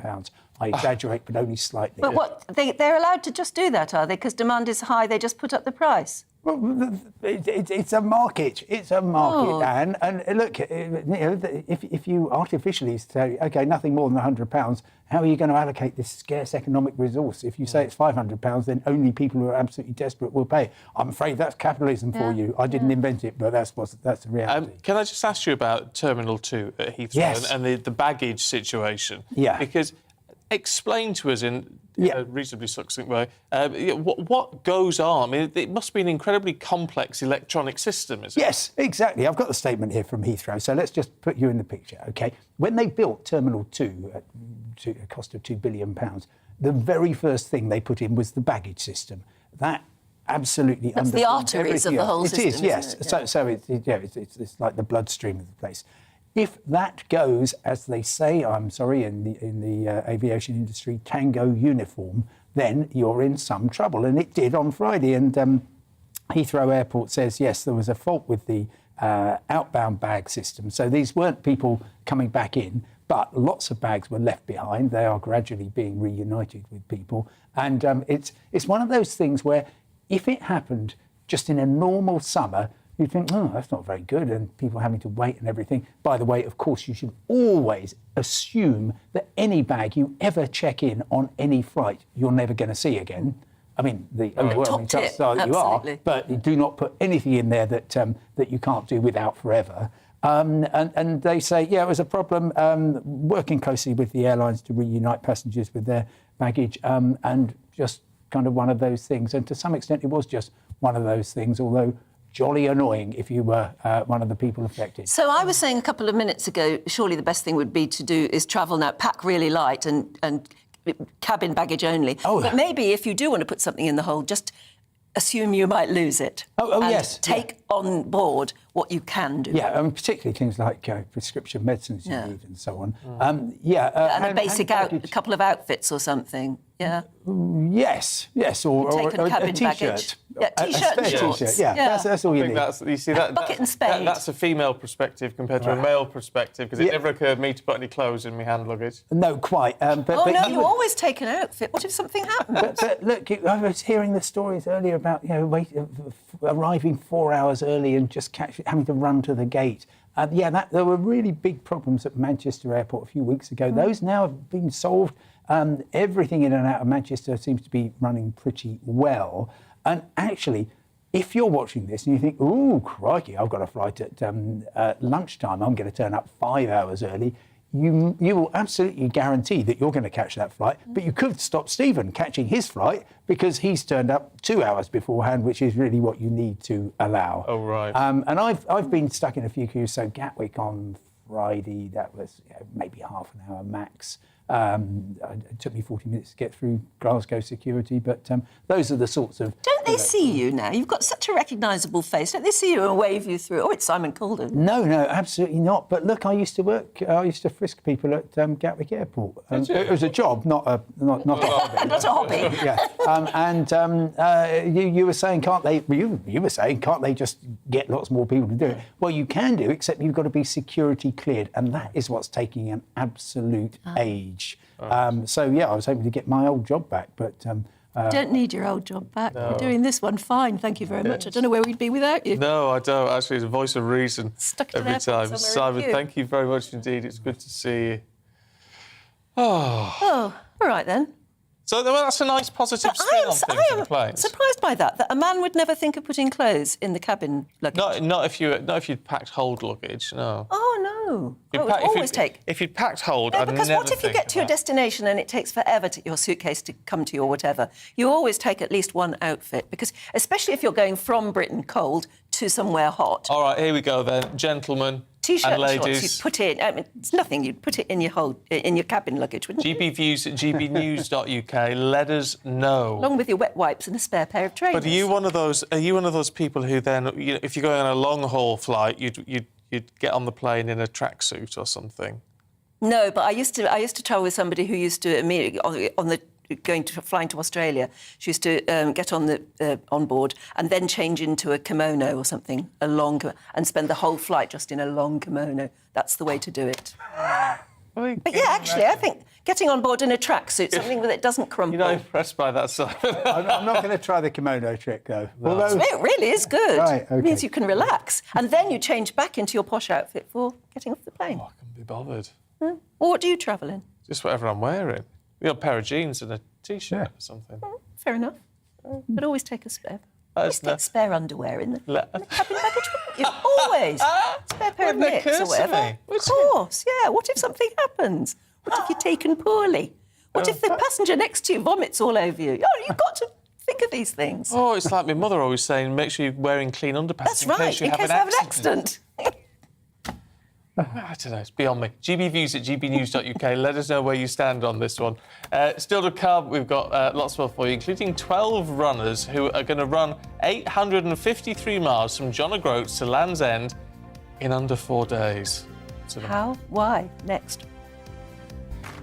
Looking ahead to the weather today, and it's dry for many, but there will be some showers around, especially in the south. So there we go. The southwest of England this lunchtime will be largely dry with some bright spells. There will be a keen breeze with just a chance of the odd shower. Now, the shower risk will be greater across southeast England, especially for Kent and Sussex. Away from the showers, there'll be some glimmers of sunshine. And lunchtime across Wales will be largely dry with a mix of cloud and sunshine. Temperatures will be climbing towards the high teens. For the Midlands, more in the way of clouds, especially in the north, with perhaps the odd spot of rain. Some sunshine will break through the cloud, though, at times. Northern England, however, will see a better chance of seeing sunnier skies this lunchtime, with most places dry. And in the sunshine, it will feel fairly pleasant, with temperatures in the high teens. Southern Scotland will be dry as we move into this afternoon, although it's going to be rather cloudy. Northern Scotland, rather blustery, with some frequent showers. And then early afternoon across Northern Ireland, however, will be dry with plenty of sunny spells. The northerly breeze will make it feel fresh, especially near the coast, with temperatures in the mid-teens. So some rain may move into the southwest during the rest of today. Otherwise, it's going to be dry. And that's your weather for Sunday.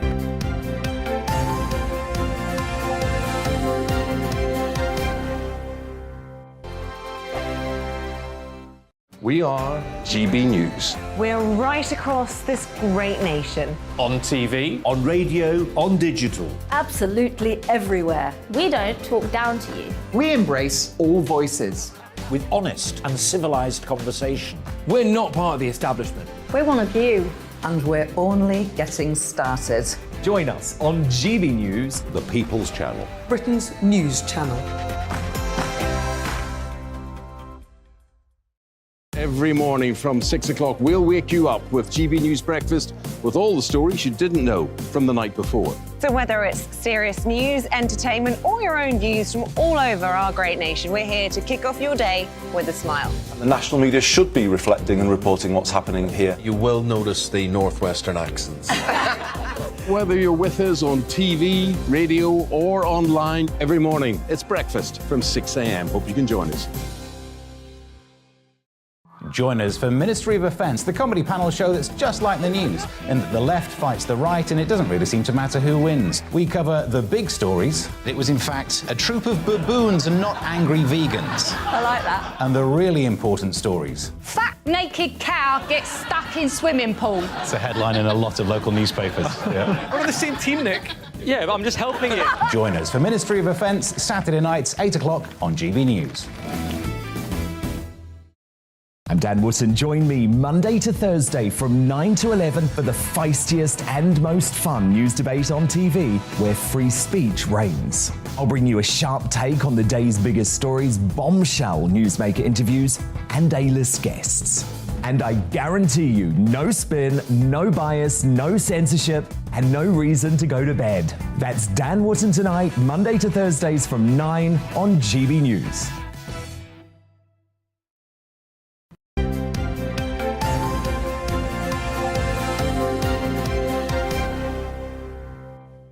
8:28 morning to you. This is Breakfast with Stephen and Anne, online, on your TV and on your radio. And I'm happy to tell you that we've got lots of positive holiday stories and flight stories coming in as well. So, as Simon said, that the disasters make the headlines, don't they? But there seems to be a lot of good stuff going on as well. We'll bring you those in a bit. Yes, but first, a small business owner from Yorkshire has organised a world record attempt for 12 elite runners from the UK and US to relay run 853 miles from John O'Groats to Land's End in less than 4 days. Members of the public are also going to be able to virtually complete the challenge over 4 months, and its aim is to raise £250,000 for mental health charities. Wow, it's quite a challenge. Anna Riley is with one of the organisers now. Good to see you, Anna. Good morning, Stephen and Anne. Yes, I'm joined by Carol Armitage. She is the owner of 80 Noir Ultra, a award-winning dark chocolate company, and she has organised this mammoth mission to break this world record, all in the aim of raising money for mental health charities. Tell me about it, Carol. What's inspired you? So basically, the event is the team relay for Joggle, which is running from John O'Groats to Land's End in less than 4 days, and it's a team of 12 elite runners that we have. We've got 5 already confirmed, and what they will be doing is we'll be splitting it in a day shift and a night shift, and they will be running for an hour on rotation as fast as they can until the very, very end. The purpose of it is to raise £250,000 for 3 different mental health charities: Mind Over Mountain, which is a UK-based one, Sporting Minds, which is a UK-based one, as well as Active Minds, which is a US one. So we can sort of collaborate and work together as a community, because half of the team are going to be based in the US and half are coming from the UK. So we're coming together for one sole goal, which is to promote positivity and awareness for mental health, dark chocolate and exercise. And we're in Daisy at the moment, Yes. your converted horse box, Yes. and you're going to be following along the route, aren't you, providing refreshments? Yes, so Daisy is going to start and finish, it's the same with the team, but it's going to support all the way across, supporting with nutrition, with training. We've also collaborating with about 14 different small businesses as well. and they've donated their time and products as well to really come together as a community and really lead the way in sort of working together to do this wonderful outcome. And people at home can get involved, can't they, all across the UK through an app, so they can complete this challenge. Maybe not in 4 days, though. They've got 4 months, haven't they? Yes, so the registration for the virtual joggle will open on the 1st of August, and that's with us partnering with Run the Edge, who are a US-based company. And basically you can go as a solo or as a team of 10, you can cycle it, you can run it, and you have 4 months to finish. 853 miles. That is the one, yes, definitely. And you get, along the way, you get sort of milestones that you tick off, which give you information, it gives you mindfulness tips, etc. And it also means that you're part of the journey. You can really experience what we're doing, which is really promoting positive association with mental health, well-being and chocolate, and really coming together in a real, for us it's the positivity in motion, which is obviously what Daisy is, and it's just really highlighting that the years that we've had have not been great, and this is our way of giving back and really doing something positive and special for everybody. And why do you think it is so important to support these mental health charities and to support positive attitudes and exercise? So the reason why I set up my company was because I've sort of experienced many mental health challenges, and for me hot chocolate has always been my elixir. And if I can give somebody one moment of peace, you know, a time for reflect, to come out of their busy schedule, to really embrace just calming down, resetting their mind and soothing their soul, and then so they can just take on board whatever the next challenge is in a better, more positive step, then that's what we'll do. And the last few years have been terrible for everybody, not just one person in particular. And so if I can do something to help promote and just help everybody in a mental health capacity and bring awareness and talk about it in a more open, positive way, then I'll do anything I can, and hence why this is where we're at. And so we have the sponsorship page, which we're sort of looking for sponsorship, as well as the Just Giving page, which we'll be setting up as well. Thanks so much, Carol, and best of luck with this challenge. And Stephen and Anne, I'm going to have a hot chocolate of Carol's for breakfast. It looks delicious. Bet you are. No one can blame you for that, Anna. Thank you very much lovely. indeed. Yeah, thanks very much indeed. I haven't had a hot chocolate for a long time. You can easily get one in the machine outside. Actually, you can't. It's not working properly at the moment. It wouldn't be the same, would it? A proper hot chocolate. No, a proper one, well done, yeah. We've got some nice holiday stories coming in that just shows what Simon was saying, Simon Calder was saying, that the vast majority of flights are taking off quite well, luggage is not being delayed, etc., etc. Simon in Surrey says, rather than taking luggage on flights, I've often sent my bags ahead of me by courier. Oh. It worked out much cheaper than the cost of the hold luggage. They do charge you a fortune now for putting luggage in the hold. Well, they try to put us off from doing it, which is... Well, exactly, yeah. Leanne says, we're watching you poolside in sunny Cos. Ooh. It's Scotcho. I'll bet it is. That's from Leanne and Tim. P.S. We flew out from East Midlands with Jet2. Took 27 minutes from check-in security to Prosecco in the airport lounge. Oh. That's not bad going. Jet2 are getting good reviews at the moment, aren't they? Yeah, I'll tell you what, East Midlands is a very small airport, but it can be very... Well, I like that's East Midlands. what seems to be the message here. Maggie in South Wales, morning Maggie, says, we recently returned after spending 4 weeks in Corfu with TUI. We flew from Cardiff, had assistance at the airport and at Corfu on both journeys, beautifully organised, very smooth travel, plenty of staff to assist. Our baggage came through quickly with no hassles. It's quite clear, says Chris in Poole, avoid the big airports at all costs. I've just returned from a week in Alicante. We flew from Bournemouth, our local airport, with Ryanair. No delays both ways. Bournemouth is well staffed. Alicante very busy, but all good, and flights leaving on time. Yeah, interesting, isn't it? Alicante's a great... What I don't understand about Alicante, they had quite a nice airport, and then they built a brand new airport right next door. Because there's so many people coming in. Yeah, but they're not using the old airport. Oh, I see. Oh. So they just use the new one, but it is a lovely airport. Maybe that is key, but I mean, there are places you do need to go to, your Gatwicks and Heathrow's for, I suppose. You do at times, especially for the big sort of long-haul flights and things. Anyway, keep your thoughts coming through. GBViews at gbnews.uk. Don't go anywhere, because up next we'll take you through the papers.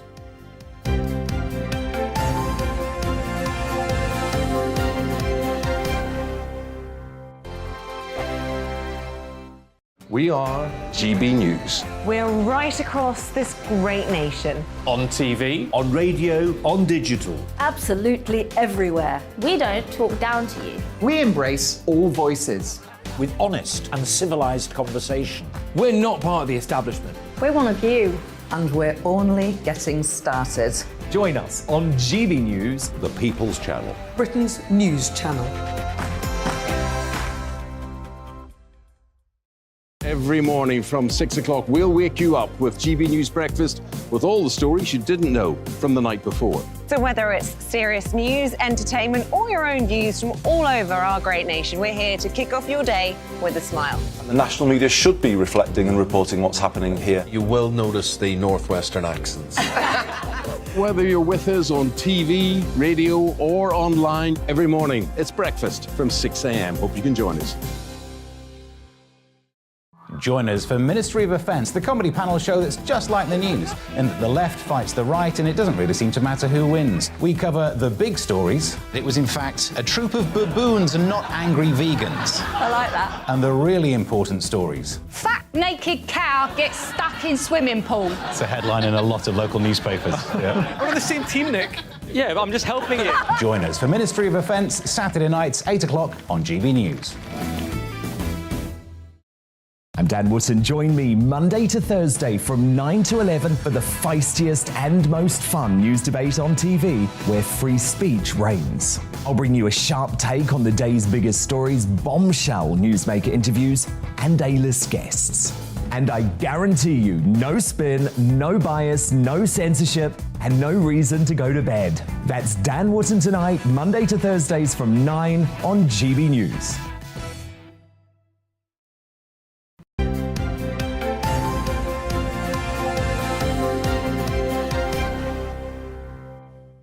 "8:38, morning to you. It's good to see you this morning. Happy Father's Day to all of you dads out there. Karen has been in touch. Morning to you. And she says, can you wish my lovely dad, Brian Doyle, a happy Father's Day? His gift is pending an Amazon delivery. Yeah, I know that feeling. Hope it comes. Thanks, Dad, for meeting me for early morning walks with my dogs, and thank you for taking such good care of my elder dog, Ben, who died recently. Oh. But anyway, happy Father's Day to all dads watching at the moment. We haven't forgotten you. Just interesting on what to pack and how to pack it when you are going abroad or catching a flight or something. I was saying you've got to pack your essentials, which includes an outfit, at least one outfit, in your cabin baggage. Mike says you don't need much for a couple of weeks, just a mankini and a couple of T-shirts. Fair point. Fair dues, Mike. Buy what you need the first day and wash in the shower. Just leave items in the bin for the flight home. I'd love you. Has anyone actually worn a mankini? No. Apart from not, Borat. We don't want any pictures at all, thank you very much. Steve in North Shields says, I try not to carry any hand luggage, bad enough carrying myself. Off to Mexico on Tuesday. I'll be taking headphones and a music tablet, and that's it. Oh, very nice. Interesting, just a word of warning, because Simon was saying don't put anything in the hold that you aren't prepared to lose. Elliot says my son's bank card was stolen at Gatwick Airport. Before we'd even left to go on holiday, he'd left it in his suitcase. It was locked. Yeah, but those locks, they're not locks, are they? They've either got the little keys on the... It's so because if there's anything suspicious in your bag, they can get in it. Yeah, it's just of course, a generic I've always key. thought that. Yes, there must be a way of getting in your bag if they scan it and they don't like the look of something. Yeah, the special sort of locks so that any airport anywhere can get into your luggage. So there you go. No. And if you're planning a romantic holiday away... Yes, where are we going with this? I better not say. There are essentials that you don't want to lose. There are essentials. No, I'm not going to. No, I'm not going to say it on air because I'll get into trouble. But there are essentials you don't want to lose, and you can end up getting pregnant because you arrive somewhere and it's gorgeous, you know, and you think, this is the most romantic holiday ever, but I still haven't got my suitcase. Oh, I see. So you take risks that you might not otherwise take. Oh, right. Well, I would. I'm just saying. That's all. I'm just saying. Make sure it's those sort of medicaments that you need to make sure you've got with you in your cabin luggage. I don't know why I got into that. I'm sure there are chemists wherever you're flying to. Yeah, but not if you arrive 11:30 at night and it's all romantic and you've got a late dinner, room service or something. Self-control. Self-control. What's wrong with people? Not if you've gone on a romantic holiday. I want to know where I'm going to get some gossip out of you in the next commercial break, let me tell you. The things you never thought you'd talk about when you're working I know, with I'm sorry about that, on a Sunday morning as well. I blooming love it. I love it. what makes it worthwhile. Let's have a look at the papers for you this morning. We'll start with the Mail on Sunday. Keir Starmer does support the strikers. It says the paper. The Labour leader says he doesn't want to walk out, but a leaked document says he backs the union barons. The Sunday Telegraph reports on comments by the Business Secretary, Kwasi Kwarteng, that unions are bribing workers to strike. He said unions had been amassing a war chest for some time to fund a summer of chaos. Sunday Times leads with the PM saying, steel yourselves for a longer war. Allies have been urged to hold their nerve when it comes to aid for Ukraine. And I'm finally free to be me. Dame Kelly Holmes comes out in a Sunday Mirror exclusive declaring I am gay. The Olympic legend reveals she's hidden her sexuality for 34 years. Well, let's go through some of those in a bit more detail with the journalist Nabila Ramdani and the writer and commentator Benedict Spence. Morning to you both. Morning, morning. In the Sunday Express, Nabila, there's a really sort of fascinating interview with Camilla.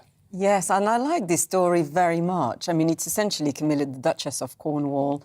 She has given an interview to the British magazine Vogue, no less. Well, she'll also be photographed in next month's edition to mark her 75th birthday on July the 17th. And she opens up about all sorts of issues, including her 17-year-old marriage to Prince Charles, about family life, receiving text messages from her grandchildren, for example, getting older, but also dealing with criticism. And she must have really felt it over yes, years. yes. Also her difficulty on getting to use social media, for example, which is quite amusing. So wonderful insights into her life as a royal and her plans as a future queen. And I picked up on some of the things she's quoted saying.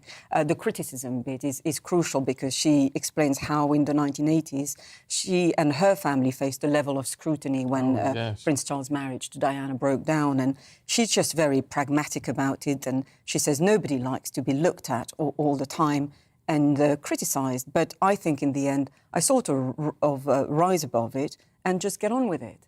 You've got to get on with life, she adds. So I think it's a very British attitude, dare I say. Well, it's probably the only one when you are faced with a barrage of criticism on all levels. I mean, some of it was just darned unkind about her looks. Yes. Yeah, I mean, she was, at one time, she must have felt, certainly, that she was the most hated woman in Britain. Well, yeah, indeed, but she's very much a happily married woman now. And, she in this interview, she clearly is enjoying life. And she explains how she finds time for her marriage between performing royal duty. She uses a very interesting nautical expression.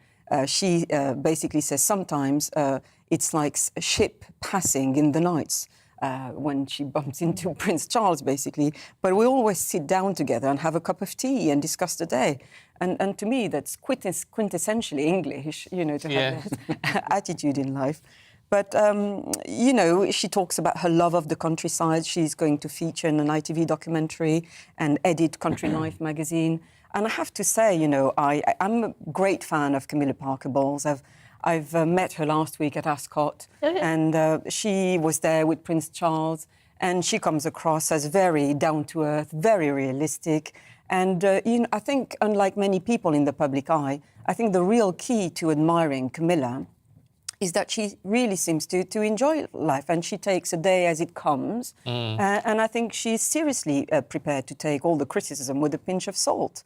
I wonder if the country has forgiven her as a whole. Why should they forgive her? I mean, that's always been my attitude. It's been like, well, a marriage breaks down for various reasons, and Diana, as much as we sort of venerate her in a way, was not perfect, was she? These things happen. And I always thought it was very cruel that Camilla became so disliked, as though she'd deliberately gone in and broken something up. When, in a sense, she was sort of jilted, wasn't she? She was. Because she thought she wasn't suitable to be a royal or whatever. And Charles was sent off round the world and expected to get over her, wasn't he? Well, the Queen certainly seems to be a big fan of Camilla, and she sees her as far more than Princess Charles's wife. But we've moved on. They've moved on. I just wonder if we have. I know I've said this before on the programme, and there are a lot of people watching at the moment who will not forgive her and do not want her to be queen. How long is their wedding? Have they been married? 17 years. Where is my life going? I still think it was about 5 years. I know, it really feels that way, doesn't it? Yeah, I mean, I don't think that there's that much animosity held towards her anymore. I think that, appreciation for Princess Diana doesn't necessarily go hand in hand these days. I mean, perhaps amongst people that I don't know, but most people that I know don't really hold any ill will towards Camilla. I think they just like her that she is, as Camilla says, she just gets on with the job. She doesn't pull too much focus. She does what you would hope of a royal, which is fulfilling their duties with minimal fuss. I think that's actually what we want from them, the most important thing I see is that she makes him happy. Yes, absolutely. And there I say, I mean, foreigners are very impressed by what is a typical British type. And Camilla is very much a typical British type. She's very English. She loves the countryside. Her sense of humour is very British as well. She's lovely. She's a very nice person. She gets on with things. So I really like her Englishness. Benedict, let's talk about St Ives turning into Maplins. Yes, this is something that I suppose it's probably we're going to hear more and more of, isn't it, as the climate warms up and everybody stays at home a lot more instead of going to the Med. I did hear about going to Kos and Corfu just before we came on, and I am very jealous of Me those too, people. I know. I'll get there sooner or later, provided that all the flights don't get cancelled. But this is talking about second homes in St Ives, and it's not just in St Ives, it also talks about places like Whitby in Yorkshire. And in St Ives a few years ago, in 2016, they tried to pass a new policy which was going to safeguard housing for local people to make sure that new building developments would set aside certain amounts of houses for local people that were going to be affordable. And it hasn't really stopped what is the major issue here, which is a very beautiful town and a very beautiful part of the country being hollowed out by people buying houses for second homes, for holiday homes, being occupied for 1 or 2 weeks of the year.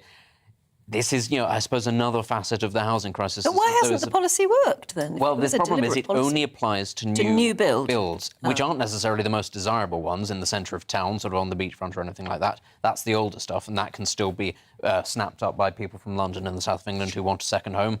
And that is exactly what's happening, and the people are saying that the town has sort of been hollowed out, except for 2 or 3 weeks in the summer when everybody sort of flocks down from London. I mean, there are lessons to be learnt here, actually, from the Mediterranean. I mean, one of the things that's sort of quite well known in Italy, for example, is what's happened to places like Venice, where lots of apartments have been bought up for sort of holiday letting out purposes. And other places like Positano and Capri and the Amalfi Coast, they actually have very strict rules about what properties can be bought by who, how many tourists can go each year. They're sort of quite aggressive about this sort of thing because they recognise they've got to be, because it can kill a town. Italy especially has had entire communities just uprooted because of a lack of economic opportunity. So the last thing they want is, of course, the tourism industry to then hollow out the towns that are existing. But if this is what's going to happen in the UK, we're going to get warmer every year. Seaside towns are going to get more expensive. There do need to be very strict policies. I mean, I'm from East Anglia. Southwold, of course, is a very beautiful holiday town. There's lots of beach huts on the seafront there, and one of them went for £250,000 this year. My God. And that's a lot of money. Sorry, last year. And that's just the direction these things are going. They're very desirable. They're very, very beautiful. Local people are being priced out. Yes, and that's not fair. That's awful. Well, look, we've got to leave it there, I'm afraid, for now. Nabila, Benedict, it's been very good to see you this morning. Thank you very much indeed. We've got so many views coming in. Thankfully, Robin, who is our Robin, our view master. Honestly, he's unbelievable. He churns these out like you wouldn't believe. Barbara has been in touch saying, we've been on a holiday recently and decided not to put our cases in the hold, but quickly realised that it would compromise packing on some essential items. Yes. Which I think, is she being a bit saucy? You're being a bit saucy there, Barbara. So. Oh, no. You can fit saucy items into cabin baggage. Yeah, you probably can. Yeah. Jen says, my partner and I travelled to Milan to see Elton John the weekend before last. Oh, how very nice. We generally only travelled with hand luggage. On our arrival at Manchester Airport, we skipped the queues of people. The queues were very long for security, but we were actually through in 30 minutes. See, that's pretty good, isn't it? I think that's pretty good. Yeah, we've got lots of messages coming in from people who've had very successful holidays. So, I suppose you've just got to take the risk and maybe go for a more regional airport if you possibly can. If you can, I think that's a good way to go. Marion in Folkestone has been in touch. Morning to you, Marion. Unfortunately, she says, my dad is no longer here, so I can't wish him a happy Father's Day. Oh. We lost him back in 1999. Can we lose that strap? There we go. That's a lovely picture. It is a beautiful picture. I thought this was a lovely photo of Mum and Dad. It is absolutely beautiful. Happy Father's Day to all you lovely dads out there. Yes, that's right. And although it is a sad day if you've lost your dad, It's a wonderful day to remember the positive memories, I think, the lovely memories, and maybe look at some of those lovely old photos. Yeah, it's gorgeous, that. Lovely. Look, time for the showbiz for you. This hour, Stephanie Tetchy is here. Good morning. Good morning, How are you? Stephen. I'm good, thank you. How are you both? Well, all right. Yeah, good, But good. I'm intrigued by Rowan Atkinson. Yeah, he's my favourite. He is Mr. amazing. Bean.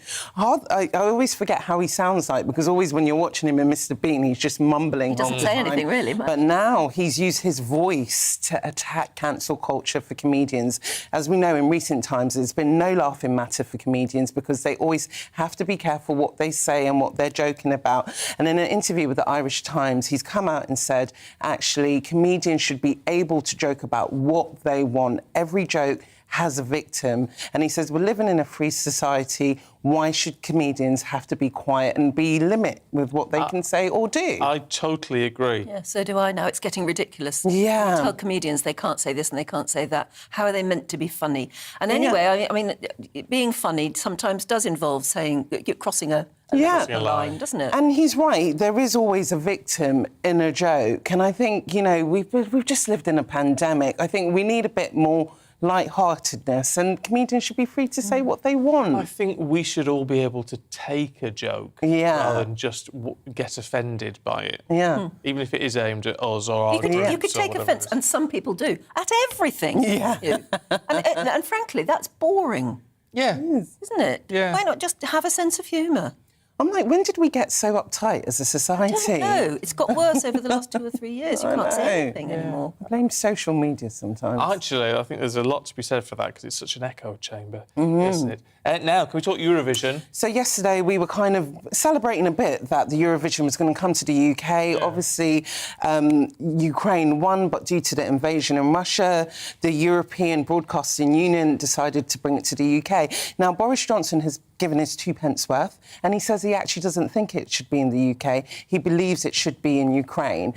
He's obviously visited Kiev recently, and he said, you know what, this is a city that is still alive. It's still alive and kicking, and he's quite optimistic that by next year the war will be over. You can see his point of view, can't you? Yeah. Because he's determined to, and he's obviously, as you said, just spoken to President Zelensky. Yeah. And he said, no, I mean, surely you should be fighting for the right to be able to host it next year. It's a whole year away. And I can see that point of view. Yeah. I suppose they might need someone else to pay for it. Definitely. Yes. Hopefully Boris might be coughing up some pounds towards it. But the fact that he feels optimistic about It's the whether war... or not all the people and all the different acts would feel safe going there. Definitely. I mean, there must be somewhere in Ukraine that maybe is near the Polish border or somewhere like that. Lviv or somewhere. Where you could say it is still coming from Ukraine, so Yabu sucks to Russia.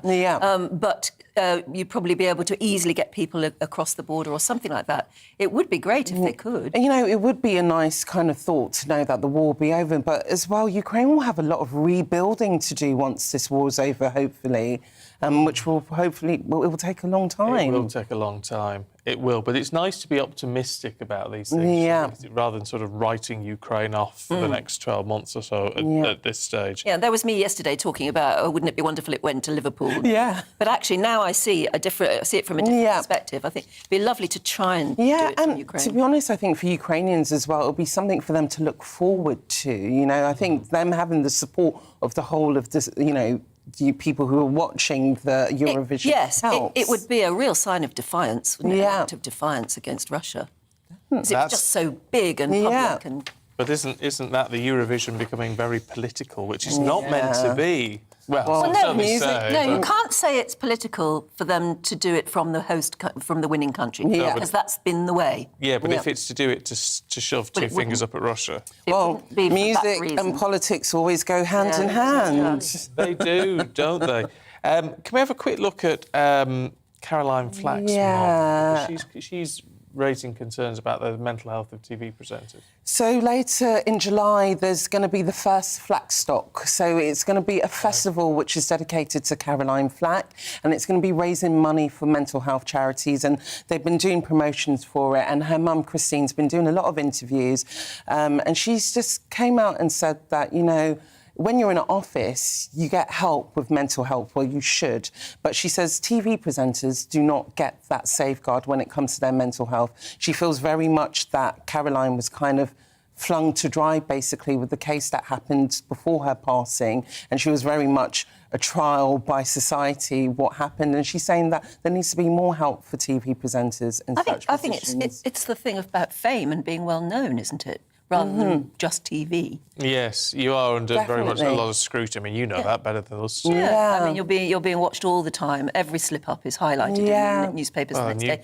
And the minute they get their teeth into you, they think there's something about you they want to know about. Yeah, and they want to never dig left alone. further, yeah. I think it's more to do with fame than just TV presenting. Yeah, I agree. And it's like, how can you safeguard that? How can you make sure such people are protected with mental health? No, it's a nice idea, but whether it's possible, I don't know. Stephanie, we'll leave it there, but I'll you be are back. coming back Of in course. 40 minutes. I will be back. Oh, excellent. We'll see you then.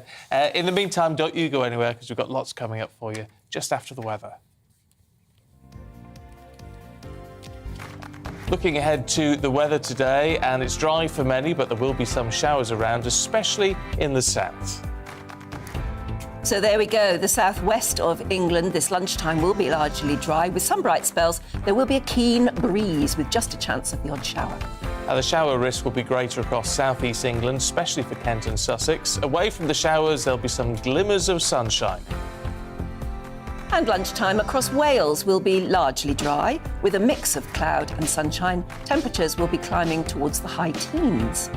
For the Midlands, more in the way of clouds, especially in the north, with perhaps the odd spot of rain. Some sunshine will break through the cloud, though, at times. Northern England, however, will see a better chance of seeing sunnier skies this lunchtime, with most places dry. And in the sunshine, it will feel fairly pleasant, with temperatures in the high teens. Southern Scotland will be dry as we move into this afternoon, although it's going to be rather cloudy. Northern Scotland, rather blustery, with some frequent showers. And then early afternoon across Northern Ireland, however, will be dry with plenty of sunny spells. The northerly breeze will make it feel fresh, especially near the coast, with temperatures in the mid-teens. So some rain may move into the southwest during the rest of today. Otherwise, it's going to be dry, and that's your weather for Sunday.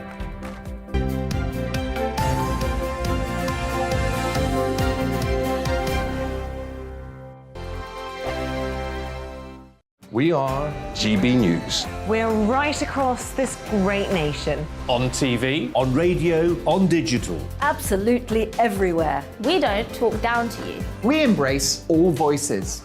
With honest and civilised conversation. We're not part of the establishment. We're one of you.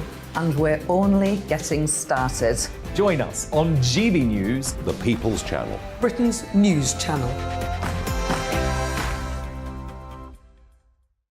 Every morning from 6 o'clock, we'll wake you up with GB News Breakfast with all the stories you didn't know from the night before. So whether it's serious news, entertainment, or your own views from all over our great nation, we're here to kick off your day with a smile. And the national media should be reflecting and reporting what's happening here. You will notice the northwestern accents. Whether you're with us on TV, radio, or online, every morning, it's breakfast from 6 a.m. Hope you can join us. Join us for Ministry of Offence, the comedy panel show that's just like the news, in that the left fights the right and it doesn't really seem to matter who wins. We cover the big stories. It was in fact a troop of baboons and not angry vegans. I like that. And the really important stories. Fat naked cow gets stuck in swimming pool. It's a headline in a lot of local newspapers. Yeah. we're on the same team, Nick. Yeah, but I'm just helping you. Join us for Ministry of Offence, Saturday nights, 8 o'clock on GB News.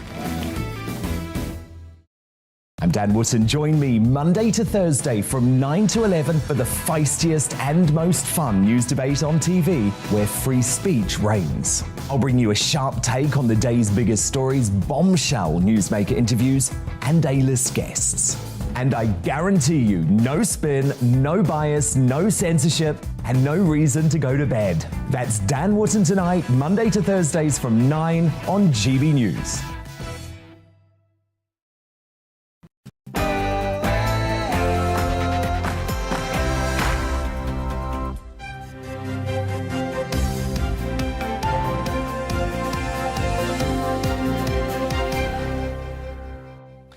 The Tories' levelling up agenda is destined to fail, according to Sir Keir Starmer. Good morning. It's 9 o'clock on Sunday, the 19th of June. Today is Father's Day. So if you're just getting up and fancy a cup of tea, take a cup of tea up to Dad. A very happy Father's Day to any dads watching right now. This is Breakfast on GB News with Stephen and Anne. We are, of course, live across the whole of the UK. We're online, we're on your radio, we're on your TV. So whatever you're doing, wherever you're going, you can take us out and about with you today. And this is what you're waking up to. In a speech in Warwick today, the Labour leader Sir Keir Starmer will accuse the Tories of hoarding power in Westminster, whilst also squandering the potential of the rest of the country. We're asking you this morning if you think he's right, and does he care enough about the North? Punishing millions of innocent people, the Transport Secretary takes aim at the RMT ahead of the biggest rail strike in 30 years. What are you going to do if you're a rail traveller? You're going to have to work from home this week. And do remember, if you want to join in on that or any of our discussions, then do email us, gbviews@gbnews.uk.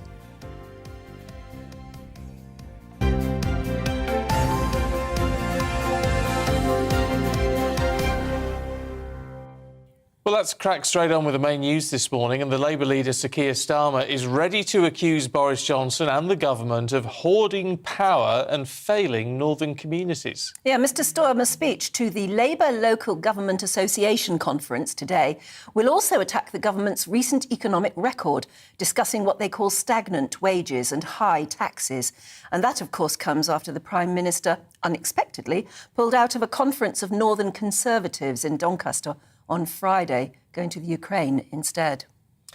Well, let's talk to GB News presenter of The Political Correction, which is on at 10 o'clock this morning, of course, a Member of Parliament for Bishop Auckland, Deanna Davison, who's here. Good to see you this morning. See you. Look, in terms of that conference in Doncaster, the PM must have known he was going to Kiev for a period of time beforehand. Why weren't you told?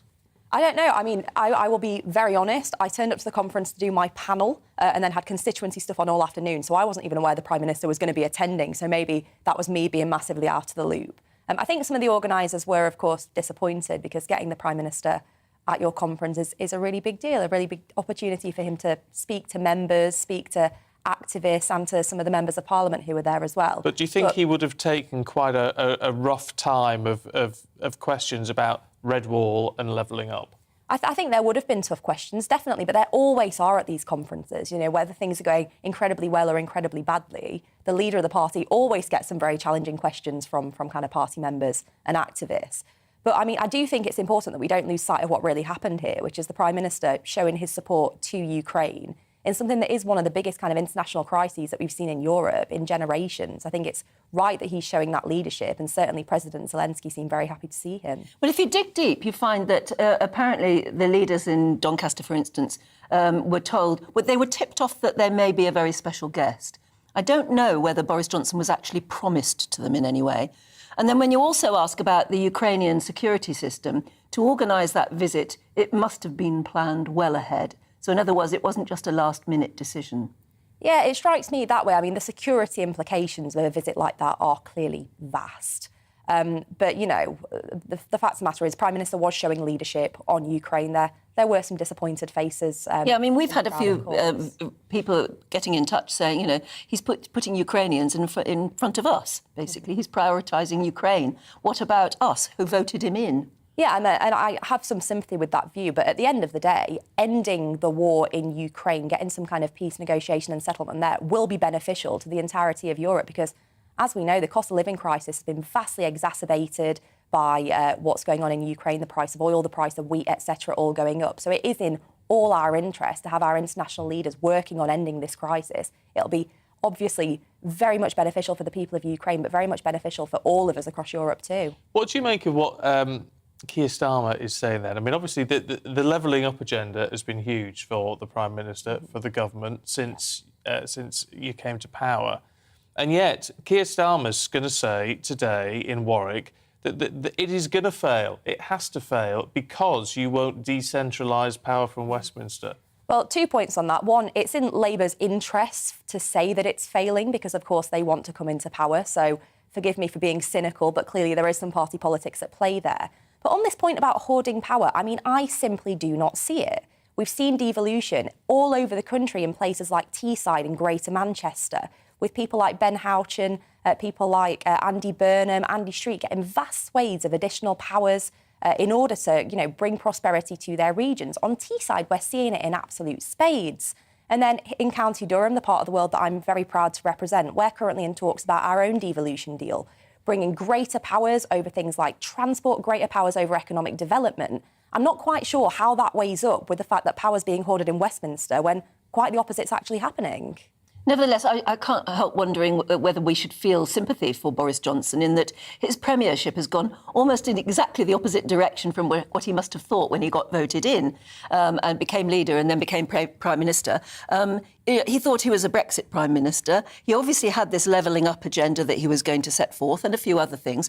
And everything's been completely eclipsed by the pandemic, the war in Ukraine and the cost of living crisis. Yeah, I certainly don't envy the Prime Minister for the really difficult periods that he's had to preside over. And I think we absolutely can't forget that as well. We all have very short memories and the cost of living pressures that people are facing are very real. But we've just come out of a pandemic. There's a war going on at the moment. It is natural that things economically will be a little bit rocky. The government's put vast amounts of money in to try and help support people. There's clearly a long way to go. There's more that can be done. But looking at the Prime Minister's record, he's had a very, very difficult period to try and contend with. I certainly wouldn't want to be in his shoes. But well, I was going to say the trades unionists, the people who are going to go on strike and the others who look as though they're going to support them maybe through the summer as well, are saying, we helped you through the pandemic. We were there every day doing our bit. Why aren't you helping us now? Well, I would argue that there is an awful lot of help going in. We've got the payments on energy bills. We've got huge payments going in to help people who are on the lowest incomes, which will be incredibly beneficial and which will combat most of the increase. Yeah, but it's not enough to stop the strikes, is it? It's not enough to stop the strikes, but I think we have to look at these strikes. Let's talk about the protest that went on yesterday. Supposedly this was a protest about increasing wages and because people feel they need a better wage deal. But you look at the placards that are there. Get the Tories out, free Assange, things about the Rwanda policy. I feel there's more political motivation to some of this than unfortunately the trade unions do let on. Yeah, well, look, could very much be the case. Levelling up sounds... It's a nice little catchphrase, isn't it? One of our analysts this morning was saying, we still aren't really clear what it means. And if you don't know what it means, how do you know how to achieve it? I think for me, it means something very simple, and that is if you're a kid growing up in Birkenhead or Bath or Basingstoke or Bishop Auckland, you have the same opportunities to get on in life. And that means having a decent education, access to good healthcare. It means having good transport networks to get you to jobs, making sure there are good quality jobs available. But we know that that hasn't been the case, that some areas have been left behind. So levelling up is a huge mission. It's not just economic, though we tend to talk about the economic impacts and job growth, etc. It's about education, healthcare, good quality areas, good access to leisure facilities and culture facilities and all of it. It's a huge mission. There's an awful lot to get done, but in the government's levelling up white paper, it laid out very clearly the sort of milestones that we need to hit in order to make this a success. OK. Deanna, we'll leave it there for now, but we will see you again at 10 o'clock. Absolutely. Lovely stuff. Look forward to that. But right now, let's cross to Kevin Meager, who's the former Labour advisor and associate editor of Labour Uncut. He's joined... we were just about to join him and the line's gone. There you go. That's technology for you. We'll try and get him back. Isn't that typical? I'll tell you what we'll do is go through a couple of... Is he back? Have we got him back? No, I'll tell you what, we'll leave him for a minute. We'll leave him for a minute. Look, we're talking about travelling and what you do with your luggage and things. And I was fascinated to find out that apparently men's and women's ideas of what you take in your cabin baggage is very different. Yeah. Jadwiga says that you provided a good laugh this morning with a list of must-haves to pack in air travel holiday hand luggage. She said you read her mind. Spare smalls are essential. Yeah, well, that's it. Brett says the same. My parent often told me, as did my grandparents, about wearing clean underwear in case of an accident. Now, having had an industrial accident and having had a car crash, I can confirm this doesn't matter at the time, and it doesn't matter when you get to hospital. Maggie says, I always pack a change of clothes in my hand baggage, just in case. You never know. Exactly. Oh, Adrian, though, you see, I thought Adrian would agree with me, but he doesn't, and is correct. Oh, it's not something I enjoy saying. Personally, I pack several full changes of clothes. What happens if your hold luggage goes missing? I wouldn't want to be spending a day going around clothes shopping. That's right. Maybe it's just me. No, well, apparently it wasn't, because Simon Calder agreed with you. Oh, Simon Calder did, and he is a travel expert. Well, that's right. Apparently men think of different things to put in the cabin luggage than women do. Yeah. Women, I think, would always take spare smalls, your essential medicaments, and always at least one change of outfit. Because if you're going from cold to hot, you don't want to, have to struggle getting your luggage and getting to your hotel and everything when you're still wearing sort of British-based clothing. You see, I pack all my insulin and things. That all has to come with me. Yes, of course. And chargers. Chargers, oh, absolutely, chargers. And that's probably about it, really. But what I was going to say is that if you're a lady and you're on contraceptives, make sure they're with you. Yeah, important. Yes. Otherwise, if they get lost, then what the heck? You won't enjoy your holiday as much as you should. Could cost you more than hand luggage. Yes. Would, or hold luggage would. Yeah. OK. Have we got Kevin Meagher back? We have. Lovely. Right. Let me just remind you, he's former Labour advisor and associate editor of Labour Uncut. Hello there, Kevin. Good morning. Oh, good. We lost you for a minute there. Sorry about that. Yes, I mean, there's a lot of politics going on today. We've been looking at what Keir Starmer is going to say in Warwick a bit later today, and he's basically attacking the whole levelling up system that the Prime Minister seems to be so proud of. It's an interesting one because levelling up is, and the whole devolution agenda, I guess, is something that both parties have got mixed records on. The Conservatives created the city region model, which is why we see people like Andy Burnham, Andy Street, that Diana was mentioning a few minutes ago, driving forward change and economic development at a local level. Labour preferred the regional model, going back to Tony Blair setting up regional development agencies in 1997, spent a lot of money, did a lot of very good things. The Tories scrapped them in 2010. So that both parties have kind of leapfrogged each other on the devolution agenda. Labour brought around, obviously, the Scottish Parliament, the Welsh Assembly, the Northern Ireland Assembly, the mayoralty for London. The Conservatives wanted to bring in big city mayors. That didn't really happen in 2011. There were referendums locally in most of the big English cities. Only two of them, Bristol and Liverpool, went ahead with it in the end. Both of them are now scrapping that model, unfortunately, a decade or so later. So both parties have mixed records on this agenda. So it's very keenly fought over. But for Labour, levelling up is the Tories effectively parking their tanks on Labour's lawn as they see it. So Keir Starmer will be at pains to point out, you can talk about levelling up, you can talk about trying to improve the English regions and the big cities and the northern areas, that's fine, but you're not putting the cash in to do it. I think that's going to be his central message today. Looking at what has been leaked to us so far, or given to us so far, I shouldn't say leaked, he accuses the government of hoarding power at the centre. He says they're failing to make the most of every part of the country. And he's also calling it divide and rule. Well, I mean, reading all of this, you can see how it grabs a few headlines, Kevin, but what I can't see is in reality, what it actually means, what he's actually proposing that would make any significant difference. Yeah, he's in the stage, I guess, of his leadership where he's trying to sort of set out the broader themes, and then the smaller, finer details will be written in the run-up to the party conference in the end of September. So he's trying to sort of approach the theme that says, actually, Labour is the party of devolution. The Tories obviously want to centralise power at the centre. Now, is that true? It's half true, I guess, really, because, as I say, both parties have a mixed record. Both parties have done really interesting things on devolution over the last 20 years, and both parties have had centralising instincts as well. So, as I say, Labour set up the regional development agencies, driving forward economic growth across England, did some really, really good work, but they reported back into Whitehall.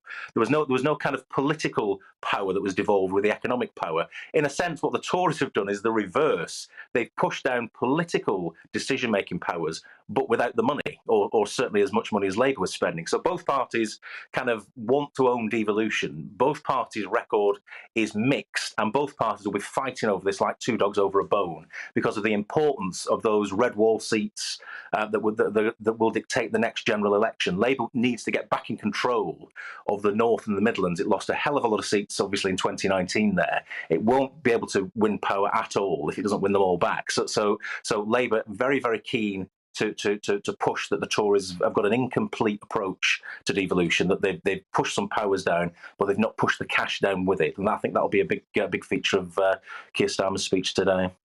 If I were a floating voter in the north of the country and I was looking at what Boris Johnson has already announced and is already doing or not doing, depending on your view, and looking at what Keir Starmer announces today, and hopefully, as you said, there will be more detail, I still wouldn't know which is going to be the more effective. But I would probably feel, do you feel there is still a very strong need for the people in the north to be levelled up?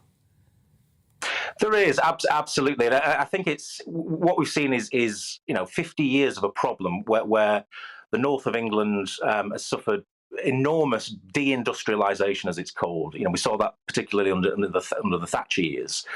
Industries kind of wiped out, lost, and nothing of substance has ever replaced them. So we've gone from having, I'm talking to you today from Sheffield in South Yorkshire. Obviously, at one time, the steel city, still a lot of steel produced, but the jobs, 50,000 jobs have been lost in this city over the last 30 years or so. They've not been replaced in the same way, like for like. So you've lost good, high-paid, high-skill, secure jobs, and what's replaced them has been low-skill, low-productivity jobs. So what's happened over a period of 2 generations, effectively, is the north of England has fallen an awful long way behind the national average. And unless we level up and improve the economic performance of the north of England and parts of the Midlands as well, then the whole of the UK economy is not going to be able to fire on all cylinders as it needs to do.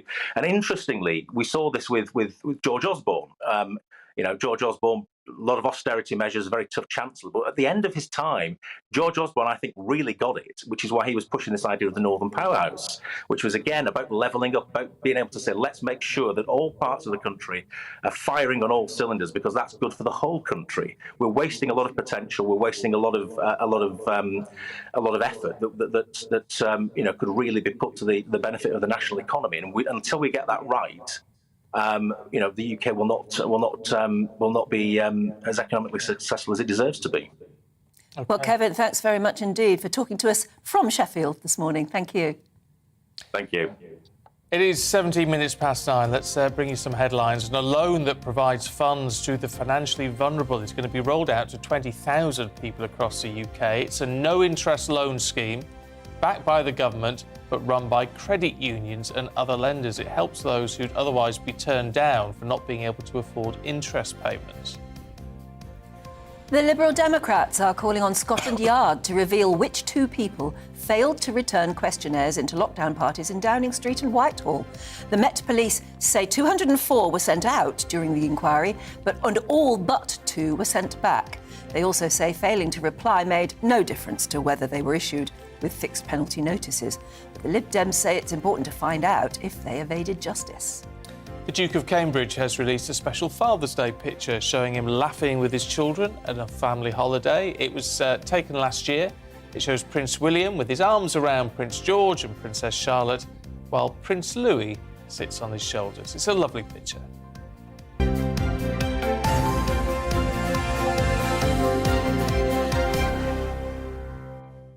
Well, we've been talking about it all morning, and you can't avoid it because it's going to affect probably everybody in some way during the coming week, the rail strike. What was that figure we had earlier on, that only 5% of services would run as normal? I mean, that's a huge impact, isn't it?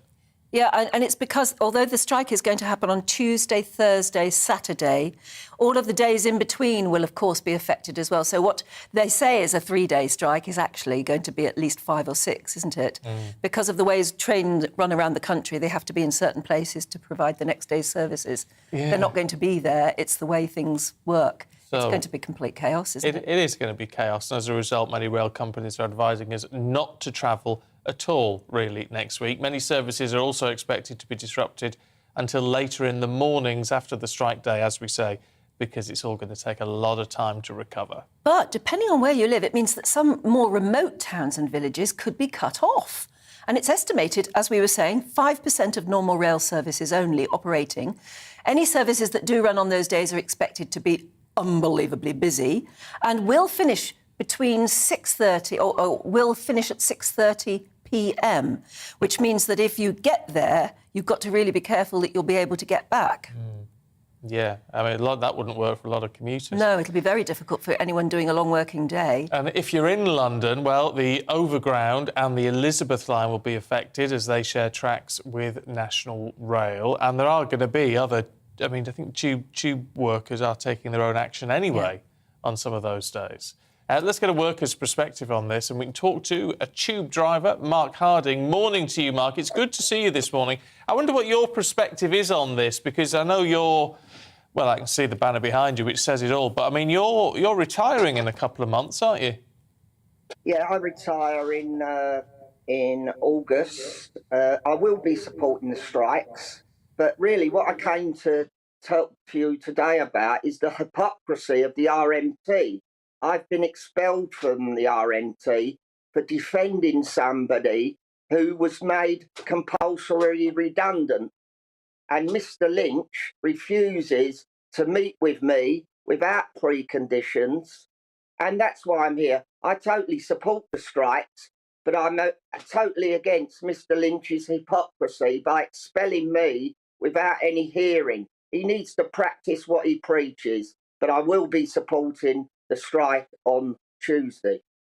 Now, we've had a lot of people talk about how well train drivers, tube drivers, are paid. But we're not just talking about the drivers, are we, with this strike? We're talking about everybody else who do the sort of different jobs that maybe aren't nearly as well paid as driving.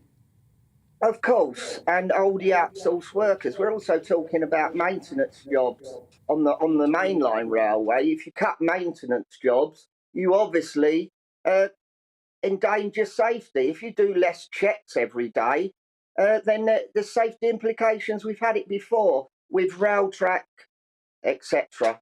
So, yes, but there are lower paid workers. I support those workers. Many of those workers, the cleaners that we relied on during the pandemic, have been on strike for multiple days, and I totally support them as well. On the underground, it's our pensions that are under attack, and people keep saying that we've got gold-plated pensions. Well, we fought for those for many years, and we want to up people's pensions, not a drive to the bottom. So we want a bigger pay rise for the lower pay and protection of our pensions. How do we make all that work, though, when, I mean, apart from the fact of the chaos it's going to cause, we know, that the tube services are going to get, the government wants to give them a reduction in funding to Transport for London, but I mean, they're not being used as much as they were. I mean, still, they're very busy, I know, but the figures are pretty well down. Well, you need to encourage people to use the tube more, but it will pick up. The travel is picking up in Germany, and the problem with the tube is most low-paid workers can't afford tube fares. They have to rely on the buses, which are being cut. If you drive up tube fares, less people are going to ride the tube. And if you cut services, people are going to find it harder to travel on the tube. So this driving down of services and increase in fares doesn't encourage people to travel on the trains. Have you been a tube driver, and can you give us an idea of what it's like? I know it's a very stressful job, actually, isn't it? It's quite stressful. The main problem for me is not the actual driving, it would be the shift work. I sometimes start at 4:30, 5 o'clock in the morning, and my shift, you do nights, which there's another dispute going on about more compulsory nights. We do nights as well. It's the shifts that are the biggest problem for me, and it lessens your longevity in life.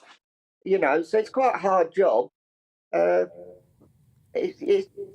we do it, and we try and do it to the best of our ability. It's very difficult when you get tired, but we just try to do our best. What do you say to those people watching or listening who, I mean, not just with the tube strike, but with the strikes across the country, are going to be so badly disrupted, their lives put on hold, really? They're angry about this. What would you say to them? Well, I say to them, sometimes you have to suffer a little bit, and if they cut services in general and maintenance, in the future, services are going to be disrupted further. So I hope they support the strikes, and I hope, that if we get a pay rise and if we defend our pensions, maybe it'll give an impetus to them to defend, their working conditions. I remember the 80s going on strike for nurses, and I'm quite prepared for that if I could.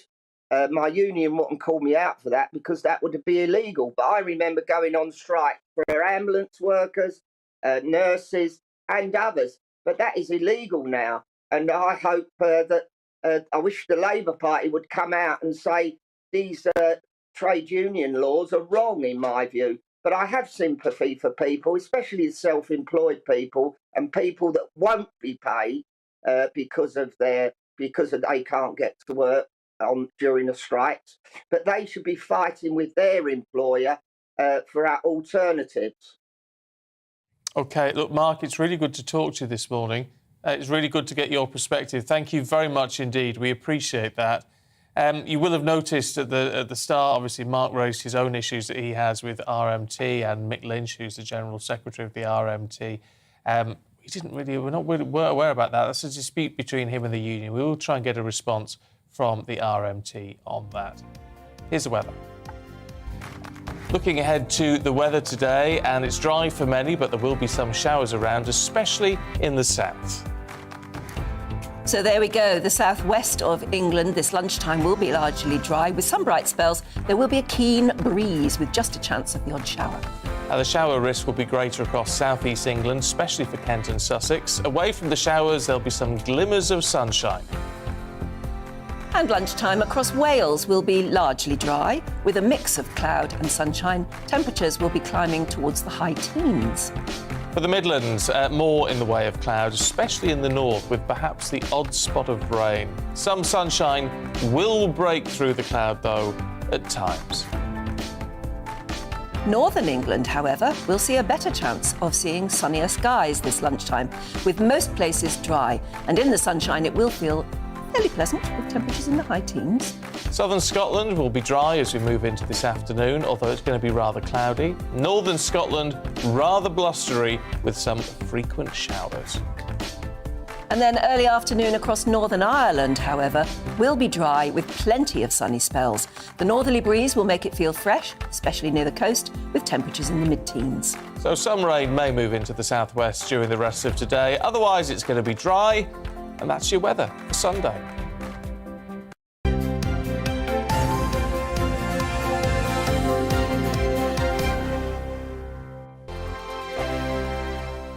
We are GB News. We're right across this great nation. On TV, on radio, on digital. Absolutely everywhere. We don't talk down to you. We embrace all voices.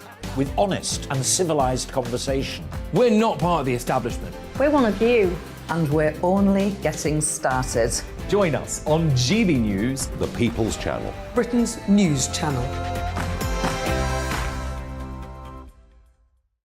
Every morning from 6 o'clock, we'll wake you up with GB News Breakfast with all the stories you didn't know from the night before. So whether it's serious news, entertainment, or your own views from all over our great nation, we're here to kick off your day with a smile. The national media should be reflecting and reporting what's happening here. You will notice the northwestern accents.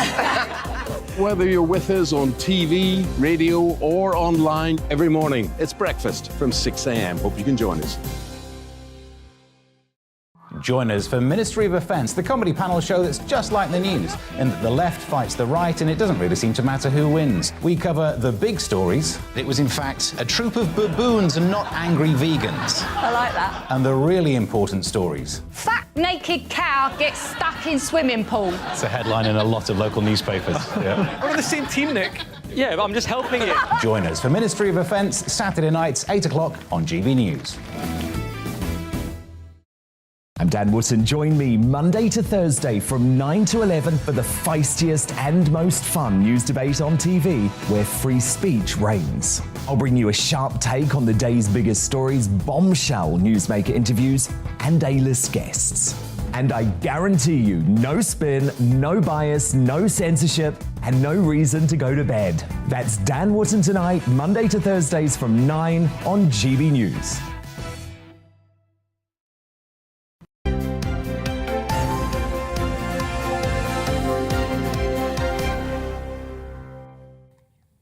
It's 9:30 morning to you. I was just reading about, there's these rock towers that they've discovered on Mars. On Mars, They're yeah. sort of tall, there's 3 of them in a row. But they just stick up They from just the ground. stick up, yeah. I think it's down to sort of erosion and things, because there was water on Mars at one stage. Well, if you look at what's its name, Devil's Tower in Wyoming. Yeah, it's that sort of thing. They're very tall, though. Uri Geller is in the Daily Star Sunday this morning saying apparently he thinks that it's a crashed spaceship. No, it's not. It's not, no. I mean, honestly, if you were from Mars and you looked at the Devil's Tower in Wyoming and those other extraordinary rock formations there are in the Mojave Desert and places like that, you would think that that was sort of created by aliens. Yeah. But it's not. It's erosion. Yeah. Yeah, but there you go. It's Uri Geller's taken it all. Well, Uri Geller always has a view. I'd love to sit down with Uri Geller, just see if he can bend a spoon. Oh, we'll have to invite him in because he's a wonderful talker. Do you know him? Yeah. Yeah. Look, sure, I've got his number here somewhere. Yeah, we'll we'll have to get get him him on. in. I'll say Stephen wants to meet you. I want to meet him, and I want to see if he can actually bend a spoon. Well, he's done it in front of me, and it's mind-boggling because you cannot figure out how he does it. You just can't. And it's an ordinary spoon. I mean, I did it once on breakfast television, TVAM, yonks ago, and it was an ordinary spoon from the canteen, which I handed to him. So it wasn't a trick spoon or anything like that. And he did it, and you're sort of looking around it, and you can't see how he does it, but he does it. No, very interesting to see. Oh, very, very. We'll have to invite him on. Now, I want to introduce you to somebody else now who I met a while ago. And it's interesting because we were talking yesterday about the glaciers melting, basically climate change, is causing them in Nepal to think about moving the base camp for Everest further down the mountain, I suppose, which is going to have an extraordinary effect on them because base camp's been there for years. And I was saying yesterday how much I would love to go to base camp. Yeah, you can go there by helicopter now. You don't have to trudge it, but I think going by helicopter would seem to be a bit of a cheat, wouldn't it? But it'd be a wonderful thing to actually go and experience all the climbers setting off. So let's meet now Lee Farmer from Newbury, because he's been up Everest. He's a rock climbing supervisor and a mountain bike instructor, amongst many other things. Oh, yes, and apparently Lee, you've completed lots of challenges, including heading to the South Pole, and you've been climbing in Scotland as well. So you do lots and lots of stuff, which is fascinating. But Lee, it's lovely to see you again. Long time since I saw you last, and we were talking about Everest then, weren't we? I mean, what do you think about this business of moving south, moving the South Base Camp much lower because the glacier's melting? Yes, well, the Khumbu icefall, the Khumbu Glacier itself is the area which mountaineers must climb. It's the most dangerous section of the climb, effectively, and it's straight out of base camp. It's the ablation zone of the glacier, which means it's the edge where the ice is falling, and the whole base camp is really based on the debris of that glacier. And of course, ice, what is this? Effectively frozen water with heat, it melts, and then the ice wants to sort of move downhill. There's a stream or a river which is getting wider and wider within base camp, and the Nepalese government have decided to move base camp to a safe area. A good idea. Most mountaineers aren't thrill seekers. We don't enjoy the danger, so if it makes it safe, then that's a fantastic idea.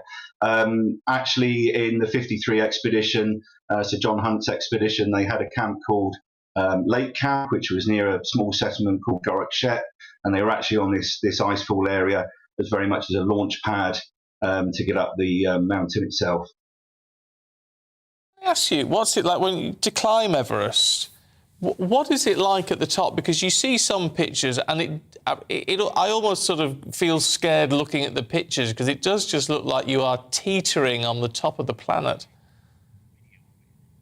Yeah, the actual summit is kind of no bigger than a pool table at an angle. It's not a broad, large area. Sometimes you see photos of lots of climbers standing there, almost queuing to get on the top. The view is absolutely amazing. It's a view that very few of us ever see.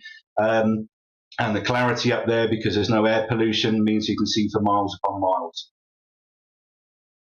3 times, I think. Sorry, Anne, could you say that again, please? Yeah, sorry. Have you been to the peak 3 times? No, I've just been to the summit the once, but I've been to Everest Base Camp 3 times. I went twice in 2008 and then a third time in 2018. Yeah. Now, what sort of equipment do you have to have when you went to the summit? Were you on breathing equipment? Yeah, so there's an area around about 8,000 meters, which is called the death zone. That's where there's not enough oxygen to sustain human life. So maybe 95% of climbers go on supplemental oxygen. In terms of that zone, the one thing that you see, and certainly in the movies and things, is it true that there are actually quite a lot, I know it sounds very grim, but quite a lot of corpses that you have to pass, climbers who've died trying to get up or down Everest, whose bodies are never recovered? Yes, that is true, though not all of them are sort of readily visible from the route. But I think off the top of my head, there's approximately 220, 240 bodies up and down Everest, predominantly in the death zone, both on the southeast and the northern side of the mountain. That's because they're just too difficult to recover, aren't they?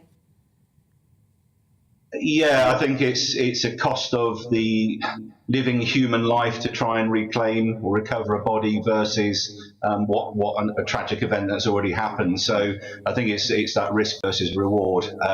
It would take quite a lot of people to try and get a body down, maybe in the 30, 40 odd people to try and get one body down. Yeah. Look, Anna's been telling me to ask about your boots. Are they there? Yeah. Yes. We said. Yeah. I put them behind me. You said about some of the equipment that we use, and we do use some pretty big boots to protect our feet from the extreme cold. Can you get one? Can you get one for us? Yeah. Okay. Oh, wow. That's one of them. Has that boot actually stood on the summit of Everest? It has, and it's been on a number of other mountains as well. It's looking a bit weary and a bit worn now, but yeah, it certainly has been on the summit of Everest.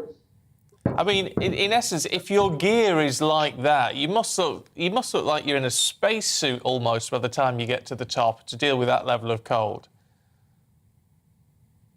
Yeah, so we have an all-in-one down suit, so like a massive boiler suit, which is full of goose down feathers. Underneath that, I wore another 5 layers of fleeces on my upper body, and I think 3 layers on my legs. So yeah, you're like the Michelin Man. When I don't know when you did the summit, but were you able to use a satellite phone from the summit and call anyone? No, the weather, it was a very windy day. We estimated it to be minus 56 degrees. And as I said, because it's in the death zone, we didn't really linger. But I did phone when I got down to Advanced Base Camp and share the good news. Yeah. I mean, it's terrifying when you say minus 56 degrees. I mean, if you didn't have the right gear on or what have you, I mean, that would kill you in minutes, seconds, presumably. Yeah, absolutely, and in fact, actually, if one could land on the summit by helicopter, because your body isn't used to that lack of oxygen, then perhaps you could die in half an hour, 40 minutes due to lack of oxygen. It really is a hostile environment to be in. So very, very quickly before we say goodbye, where have you just been, and where are you going next? Yeah. Well, unfortunately, travel is the most powerful drug in the world. I've just been, I came back last weekend from an expedition in Namibia, which is southwest Africa, exploring the Diamond and the Skeleton Coast as well as the interior. And already I'm beginning to work on another African expedition for next year. Wow. It's incredible stuff. Lee, really good to talk to you this morning. Yeah, great. Thank you very much. You scared the life out of me, but it's still good to talk to you. It's great, fascinating stuff. Thank you very much, Lee. Lee Farmer there. Nice to see you both. Thank you. Bye-bye. Incredible. I can't imagine Minus it. 56 degrees. I mean, that's just... And if you could be dropped there by helicopter, you'd die anyway because you hadn't acclimatised. Yeah. Wow. Incredible, isn't it? There you go. It's amazing there are still people like that who want to do it. Though. Yeah, I don't understand. I can't understand the mentality of it in a way, because it's the same with astronauts. You're dicing with death, really, I suppose. Yeah, you are. But thankfully we have some people who will do it because we also. You'd go up in a spaceship if you given the chance. Yeah, I sort of would, but but that is dicing with death as well, isn't it? And the whole thing. I don't know. Would you do it? Still to come. We're going to look at the role of being a dad. Because it is Father's Day, they're still man of the house.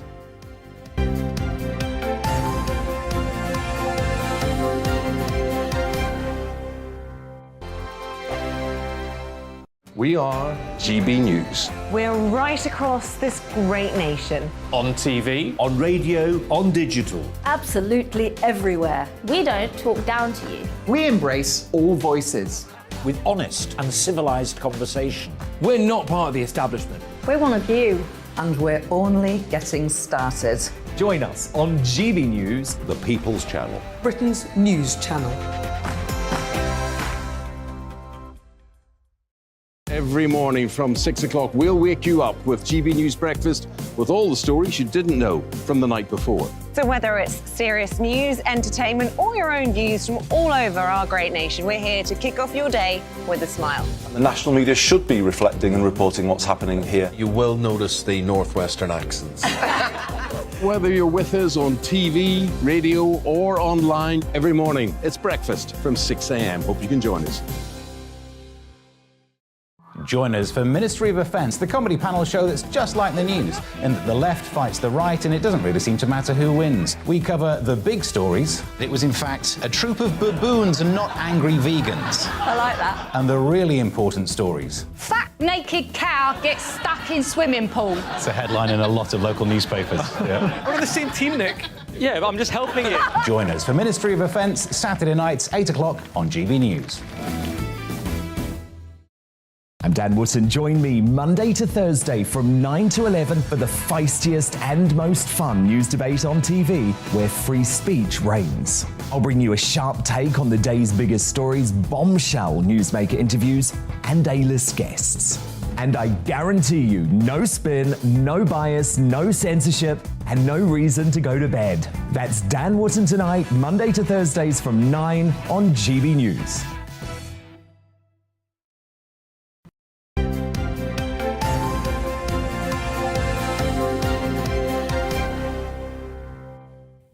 Good morning to you. 9:47. No, it isn't. It's 9:43.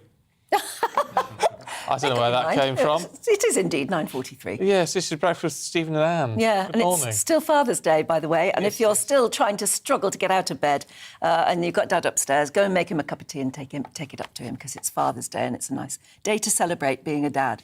Yeah. Now, actually, it's interesting that we've been talking about that, because what is a dad nowadays? The changing role of fathers in our culture, and the fact that maybe men are no longer man of the house anyway.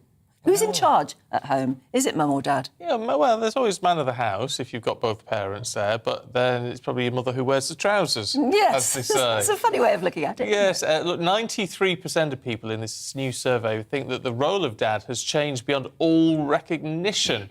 Dads themselves saying they muck in more than their own dads did. Well, joining us now is parenting expert and author Sarah Ockwell-Smith. Hello there, Sarah. Oh, she's disappeared for the moment, but we're talking about whether the role of the father has... Oh, there we are. Hello, Sarah. Hi, I think we've got you now. Morning. Ah, good, and we can hear you too. So, yeah, would you agree with a lot of people who seem to think that the role of father has changed an awful lot just in the last 10 or 20 years? Yeah, so I've been working with the cartoon character Bluey, and I don't know if your listeners are aware, but in Bluey there's a dad called Bandit, and Bandit is involved in everything with his children, sort of playing and all of the chores. So the team at Bluey wanted to find out what the modern day dad was and what people thought about fathers. And what was really interesting, there's that stat that you said, 93% thought the role of father had changed completely in just one generation or two. We asked 1,000 mums and 1,000 dads. What was really interesting is the dads, 80% of them said that they changed the way they were parenting based on their own upbringing. So they wanted to be more playful. They wanted to have more time with their children. They wanted to do bedtime routines. They wanted to get involved in the school run. So what we're finding now is dads are just really much more involved in all elements, I think, of parenting, which is a definite change in the last sort of couple of decades. I mean, I guess that it's inevitable, isn't it, in the sense that previously, of course, dads went out to work, mum stayed at home and looked after the house. So because that has changed, then the role of fathers and probably mothers as well has had to change as a result. Yeah, absolutely. So, you know, when I was a child in the sort of the 70s and 80s, only a quarter of mums would work outside of the house. So 3/4 of mums were stay-at-home mums and housewives. And now, if you look at the modern statistics, over 3/4 of mums work outside of the house.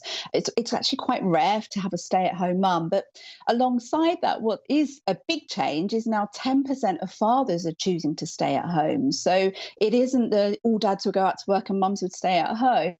There's much more equality in who's working, and there's more equality too in dads being able to choose to be the main caregiver, which is certainly something new. I think maybe it's been accelerated a little bit by COVID and working from home and flexible working, but certainly those sort of roles are very much converging into who's being the main caregiver now.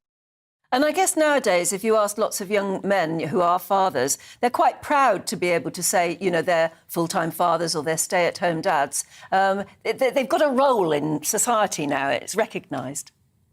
Yeah, I think there was a bit of stigma. I mean, there was even, I think, stigma at some point of women staying at home. But certainly, I think if you sort of turn back, what, 5 or 10 years ago, it was less socially acceptable, but less the done thing for dads to say, oh, yes, I've chosen to stay home and raise my children. And I think now we're starting to step into the territory of really celebrating dads who can break that mold a little bit and say, do you know what? I love being with my children and doing all these everyday things with them. And coming back to when I was working with Bluey, this is what we're seeing with Bandit, the dad in the cartoon. And he's kind of showing things as they are in a more modern way, but also showing both dads watching that it's okay to be like that. But I think more importantly, the little boys watching it, that there is a different way of being able to do things, and you can be really involved and you can, you know, play all of the time and do the stuff with your kids, and it's really wonderful. So I sort of think, you know, what will happen in another 10 or 20 years' time when we see the outcome of the children who are being raised by their fathers today? You know, hopefully there'll be even more change if I spoke to you in 20 years' time. Well, maybe. We'll hold you to that. Yeah. Sarah, thank you very much indeed. Good to talk to you this morning. Yeah.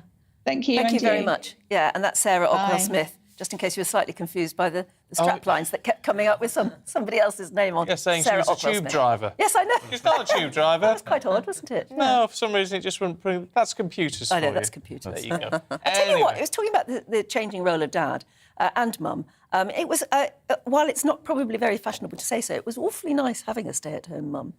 My mum was stay-at-home for most of my childhood, and it was lovely coming home from school and expecting her to be there. You know, Nice, because I find a lot of women I talk to now, like friends who are mothers, Thank you. kind of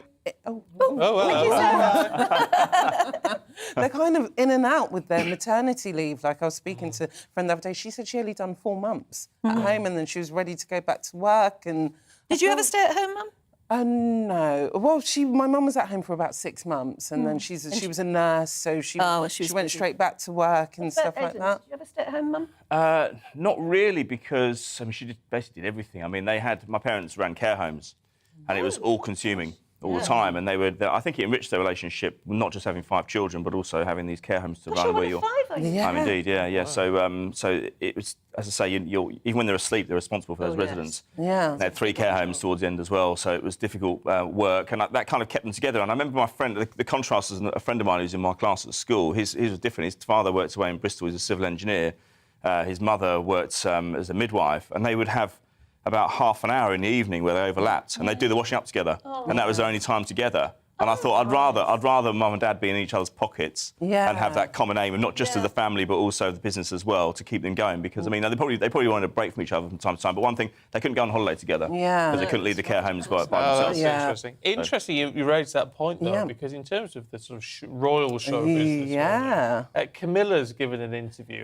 She has. But she's sort of talking about the fact that her and Prince Charles are like ships that pass in the night. Yeah, she's given some insight. I really like this interview. Not only does she look great, but I think, you know, for a while it's understanding what is the glue that keeps Camilla and Charles together. And in this interview, she says obviously they are quite busy people, but they always have a moment in the day where they share a cup of tea together and they talk about their day. And she said that really is their moment that keeps their marriage alive. How many times do we hear when relationships break up, you ask for a reason, we just drifted apart? Oh, yeah. That's what we're talking about here. That's when you don't do those simple things. Yeah. Making a date to be with each other at a certain time. Or sometimes making an effort. Yes. Yeah. Having a routine maybe where you do always meet up. Yeah, because I think for family members, you can live under the same house and not know what's going on with each other. It's like you're all there and people are like, oh, it's a happy family, but no one really knows what's going on. So when you make that time, it's lovely. It really is. In terms of happy families, happy relationships, we now know officially that Dame Kelly Holmes has got a girlfriend.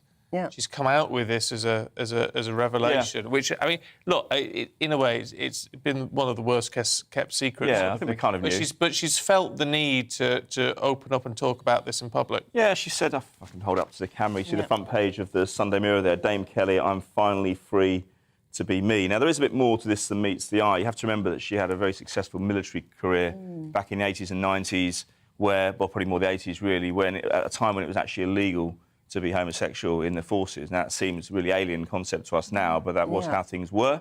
So she then went and had this extraordinary Olympic career as well. I mean, I think back to 2000 when she missed out on the 800-metre gold and silver, and she ended up with a bronze, and then said, I'm coming back in 4 years' time to win it. And I'm sitting at home thinking, you'll be 34 then. That's not going to happen. She went back and won the gold in the 800 and 1500. But she kept the other side of her life quite separate. I mean, I went to see her probably 5 years ago. She lives in a place called Southborough, runs a coffee shop. And I think South was famous for being one of Winston Churchill's constituencies while he was Prime Minister. It's down towards Chartwell, down the border of Sussex in Kent. And she was talking then about mental health and her battles with... And more recently, she says in the interview today with the Sunday Mirror, she said that it was a brush with COVID that made her realise that she needed to come out. She said, what am I waiting for? Life's too short. Let's come out and tell everybody. But, yeah, your point earlier on was quite valid. I felt the way you said. My worry is that she's now come out, which is fine, and she has said that but her private life remains private. She has got a partner, but she's not saying who they are or whatever, because they don't want the publicity. My worry is that the press won't leave it. Yeah, they're going to be like a dog on acid. They're going to find out more. They're going to be like a dog on acid. Not that there's anything to hide. No. But if they want a private life, why shouldn't they? Yeah, but everyone knows where Kelly lives as well. They know that she's a very public place in a coffee shop. It wouldn't take much to go and find out who she's knocking about with. It's a treat, the press guys, to leave them alone now. No, I don't think the paps understand that. I think the paparazzi, as soon as a story comes like this out, they're literally going to be, I hate to say it, but they'll be stalking her and trying to get the identity of her partner. So it's nice that she's come out, but once you put it out there, then the media just roll with it and they just want to expose even more. Is that why people sometimes do this sort of interview, though? Because you sort of think, you get ahead of the game and say, I want to keep my private life private. That makes it clear. Then anyone reading a paper where it's all revealed will know that her privacy has been infringed. Yeah, I feel like it is taking that power for herself by putting it out there. But I think as well, sometimes it just falls on deaf ears once you're a celebrity and people want it. It's like when we look at Rebel Wilson. She was forced to come out this week because an Australian newspaper was going to out her. So I think the media I thought we'd come beyond that, you know. I really thought we had. I remember when Steve McLaren got the England job, football manager's job back in 2006. It's not gay as well, is it? No, nothing like that. No, but it was exclusive. No, not that I know of anyway. But he announced before he took the job that he'd had an extramarital affair. So he kind of, and it worked. I mean, notwithstanding the fact that he was pretty useless as England manager, that didn't affect anything. But he put it out there at the front because he feared that he'd seen how Sven-Göran Eriksson's private life had punctuated his 5-year spell as England manager, and he didn't want this coming out. And he told his wife and he told everybody else around him via Max Clifford, the former publicist, the late publicist. He announced that he'd had an affair, and to be fair, it was never raised again.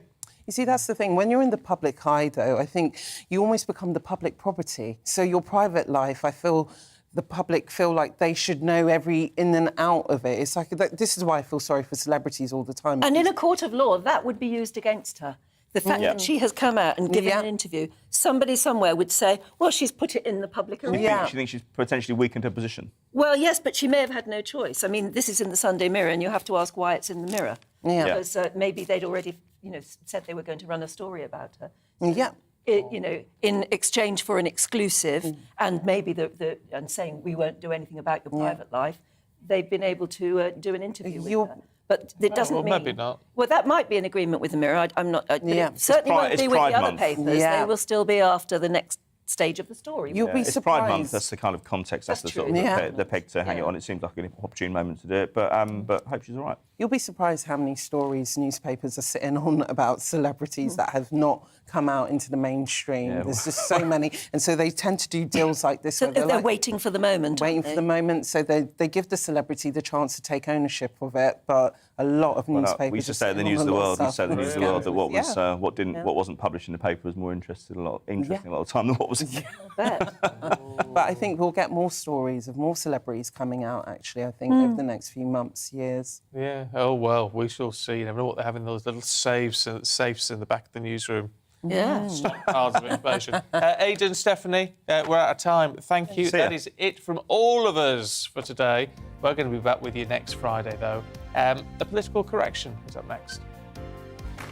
Looking ahead to the weather today, and it's dry for many, but there will be some showers around, especially in the south. So there we go. The southwest of England this lunchtime will be largely dry with some bright spells. There will be a keen breeze with just a chance of the odd shower. The shower risk will be greater across southeast England, especially for Kent and Sussex. Away from the showers, there'll be some glimmers of sunshine. And lunchtime across Wales will be largely dry with a mix of cloud and sunshine. Temperatures will be climbing towards the high teens. For the Midlands, more in the way of cloud, especially in the north, with perhaps the odd spot of rain. Some sunshine will break through the cloud, though, at times.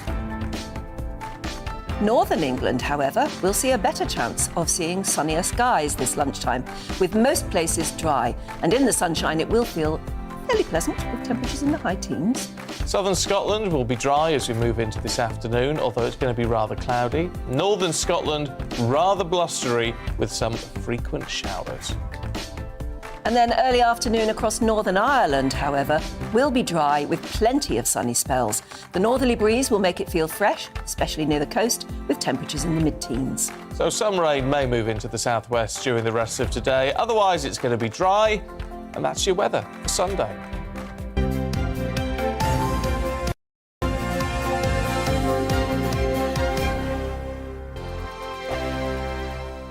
We are GB News. We're right across this great nation. On TV, on radio, on digital. Absolutely everywhere. We don't talk down to you. We embrace all voices. With honest and civilised conversation.